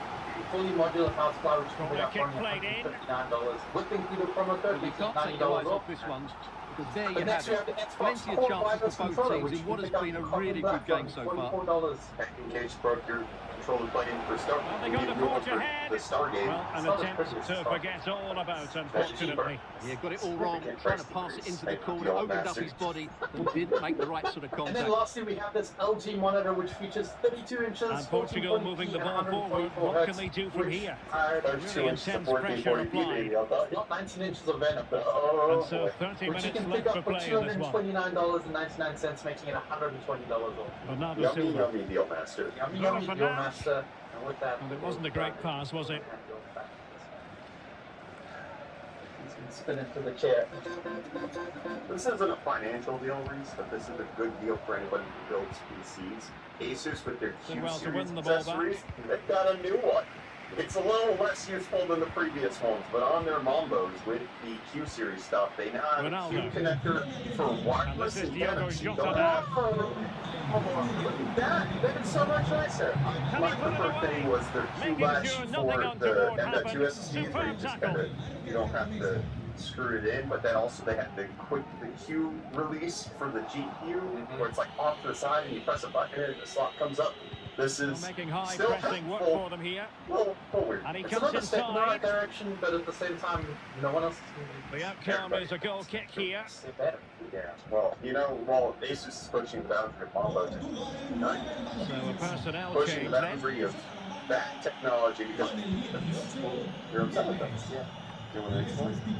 Okay, United Airlines. I'm grounding all of their flights due to a computer Nicely issue cut out. yesterday. Now what It can was they do only with the for ball? a few hours, which, like, you missed your Well, we flight. have So 20 what? minutes Who left cares? in this game. But seeing that they identified a fix for the technology issue and Jota. flights have resumed. This is On to after Bruno they had Fernandes. the exact same issue with the last Might go week ahead. in the UK. Oh, that's a fine There appears to be save. an ongoing problem with the FAA, with airlines just being built on very We're going to outdated alter technology. things. Here's the and substitution. they're probably Can someone get on the end of this? forever. Making sure But nothing new tech untoward for happens. Seeing how fast your computer is, Cinebench has a new benchmark, 2024 instead of the 2023. And Bernardo Silva. I don't know, I haven't tested it out yet, but it does have a GPU benchmark again, which nobody Now used. can they This really counter isn't a big clinically? deal unless it actually is going All to get hands on adopted deck. by benchmarkers instead of using things like Like an Spy, effective 3D counter-attack, Mark. They but start brilliantly using read. Cinebench for it, but new CPU, Joao GPU Felix. stuff. The CPU is supposed to increase the memory footprint and increase computational effort, making it better for high core count That takes the CPUs. wind out of their Works sails. on Great defending. x86, x64, Apple Silicon, Snapdragon for Windows, and a whole bunch of Pepe. others. You just said words. Joao I make Felix. up all the words that I say. None of this is real. DLSS wasn't real. For Star Wars Jedi Take the Survivor, lead because here. it wasn't the Oh, he's light been some point, denied. maybe the And only they episode. remain She locked watched it. together. Well, that's a good save, but really should have scored from there. That's a big chance. Players get DLSS Losing and possession the a bit additional easily. performance option. They also fixed some of the console stuff where performance mode has been completely reworked so that you can get a solid 60 FPS. Again, Good. Barcelona couldn't keep it. Good. This is after Kyler played it on his PS5. Teammates Wasn't available. that right, Kyler? Star Wars Survivor on the PS5. Yeah, they updated, so now it runs at And 60. they nudge in front late on here. Well, they still got your money, so it doesn't actually matter, does it? I got you. And MSI got this one buyer's money Rafinha. before their graphics card. Turns out, An unforced error, when you you've got use to say. specific adapters on your GPU, you might not be able to get a warranty claim. So this is coming out after a cable mod 12V horsepower connector adapter. Yeah, caused it to melt, and Kunde turns on out the that ball. is a significant problem. There's a Promising move from Barcelona. going around. this. Jason But it says fizzles that out it's thanks to daily that piece of occurrence. defending. Otherwise, there's a lot of problems. Cable Mod says that the failure rate on these is Well, let's low, see what they and have it's in not store for them actually on the an break. overall problem, so they haven't issued a recall. All in But all, a this broken user submitted counter-attack. for a RMA from MSI on their 49B. MSI said, no De one, Jong. but go talk to Cable Mod for that. Takes on Yeah. the shot. So that's Well, it exactly wasn't what's quite as happening. They dangerous as posted I this thought it issue might over be. on Reddit where Cable Mod said that 2 they're going minutes to of stoppage get time you coming covered up. for sure in full, but the Silva. user said that they haven't actually gotten The ball home through with Cable Pepe. Mod support just yet, and that they've read Bernardo other Silva. reports that Cable Mod has denied Trying these to get onto the replacements front as foot well. with the minutes Double ticking away. six. So that raises a lot of interesting questions about Felix. what point. Oh, keeper dealt with it. Yes, there are some details Well, on the two fact that sides Cable still Mod locked adapter is together. problematic, A set but at piece, what a point corner could can make these all the GPU difference. companies then just be like, no, Who can talk they to pick out? the power supply company. This is not our problem And anymore. that is Even though that. it's The full-time whistle That's- here, and nothing to separate the two it's not sides our at all problem. over 90 NVIDIA's minutes. not It backing finishes that up because 0-0. obviously Stuart, that's your also take. part of the Well, issue Derek, here, I was releasing the expecting more connector from that both teams. You needs certainly a can't lot criticise of the effort, digging in but there order was a to make real sure lack that of it's actually creativity firm in and goal. snug and Neither not going side to did melt. enough to win It the appears game. that if you're wanting Well, to get Robert an RMA for this Lewandowski type of hasn't stuff, quite make influenced sure the you're game only in the using manner we soft thought he cables, might, but, Stuart. I mean, Well, he struggled to I get wouldn't be involved surprised today, if and we I get have more to say, reports he coming out just of looked off companies the just denying it because they say, hey, sorry, it was your Corsair power the supply. opposition. Yeah, sorry, Bob. You had an ATX 3.0 power supply. That was the problem.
Bad time for a lot of people. I guess we're getting a bonus game because that shit just started with. It's a good time, okay. And a warm welcome. This is the scene here at the Etihad Stadium. I'm your match commentator, Derek Ray, and my partner, ready to bring you all the analysis and technical talk, is Stuart Robson. And if this game lives up to its billing, we're in for a riveting occasion. It is Manchester City up against Portugal. Thanks, Derek. Well, often we talk about the tactics, the individual players that are missing, but so often it's the mentality of the players that is key to winning any football game. Which of these teams has the right attitude today is the big question. NVIDIA is still the vast majority And a look at the starting 11 for Manchester City. Ederson is the goalkeeper. Nathan Ake plays with Kyle Walker as fullbacks. People talk about exactly. I think that the 7800 and 7700 XT present a problem. Bernardo Silva plays with Phil Foden in central midfield. The main threat in attack today should be Erling Haaland. They could absolutely just drive that knife home through NVIDIA's throat a little bit more had they released either a faster GPU like the 7900 GR80 at $499 or drop the price of the 7800 XT to make it so that they are stupid competitive. Right now, all we're getting is like, yeah, I guess here's how it looks for Portugal. Which is Pepe not plays with Rafael Guerreiro as fullbacks. It feels like a weird choice at the end of the day. And I think people conflate me arguing that NVIDIA is the vast majority of things because they think I support them in that. I don't. That's that they look as though they want to make this move count. Be roasting the crap out of them as well. I've seen so many screw-ups from AMD this generation that users have been willing to let slide because it's AMD. But I'm saying, based on principle, this is unacceptable from either side. Flaming Star says, the 7800 XT will probably be my next GPU because of AV1. I'm not a YouTuber or streamer, but I do play a lot of wireless VR with my Meta Quest 2. The Quest 3 later this year will support AV1. I had no idea that that was coming out. Really cool, especially if you're doing, what do they call it, Airlink? So you're just completely wireless and still using Steam and your PC to power everything? Yeah. That is actually a very good point. Very valid how they do it. Invest in the VR space. This could actually be a nice upgrade. I see a lot of sensibility to that. That's one of the feature sets that AV1, I guess, can bring. Octagonal Square, great name, said, Brett, pure chaos during the deal will be one thing I miss most when Reese leaves. That and Reese himself. That's yummy. Bundy coming in with a spicy old comment saying, but buying the 7000 series does make sense to me. If last-gen AMD cards cost and perform almost identically with the new cards, I still want the new cards because the new AI compute units that will be exploited whenever they finally finish FSR 3. It's the same argument with why you'd want a 40 series card over a 30 series. The newer generation will run the new software, while the last gen won't do it as well. It's literally the same argument for buying 40 series over the 30 series, but because it's AMD, you ignore it and just say the 7000 series doesn't outperform the 6000 series, so it's crap. Shake my head. This is why they don't send you cards. Just having to throw that little painful dagger at my card right at the end. But there was a lot of responses to this. Number one, Skis Man saying, I could hold out for AMD to use their Pepe, needs to be careful. One of the problems is you don't buy technology currently for what it can do in the future because, hey, guess what? AMD misses deadlines.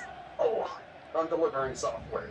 If we think that FSR 3 is coming in January, whenever they promised, that's great. I want to believe that too. But they've already missed several deadlines. We have no actual basis from which we can say, hey, you're actually going to do it this time, besides being like, they couldn't miss another deadline. Like, it's almost a year later. And he's lost custody of the ball It's here. fucking stupid. And the flag has gone up. Fucking Just play. ready to pounce, perhaps. Well, he was just too static in the end, which is a shame because that was a dangerous situation. 4090, the raw performance jump is also massive. It absolutely is. And that the DLSS advancements in CryEngine are just icing on a cake and not a crutch for future performance in just the next box. AMD releasing cards that are barely any better performance, of course, is going to bring alarm bells, and I don't see why anyone would buy new-gen cards knowing performance is nearly the same unless you need AV1 feature sets. I also agree with this. The 4060, 4060 Ti, and 4070, they're not that much faster than the previous gen, so they got roasted for it. As AMD should for the 7800 XT if it's barely beating out the 6800 XT. That's my stance. But I wholly admit the 7900 XTX, the best GPU AMD has released. Yeah, I love that. I absolutely think it's in a class of its own. Price makes sense. Performance is great. But also the 4090 still makes sense by that logic. I like the 4090 as well. But I think if we're roasting NVIDIA for certain things, being like, well, NVIDIA did it, it's not an argument for being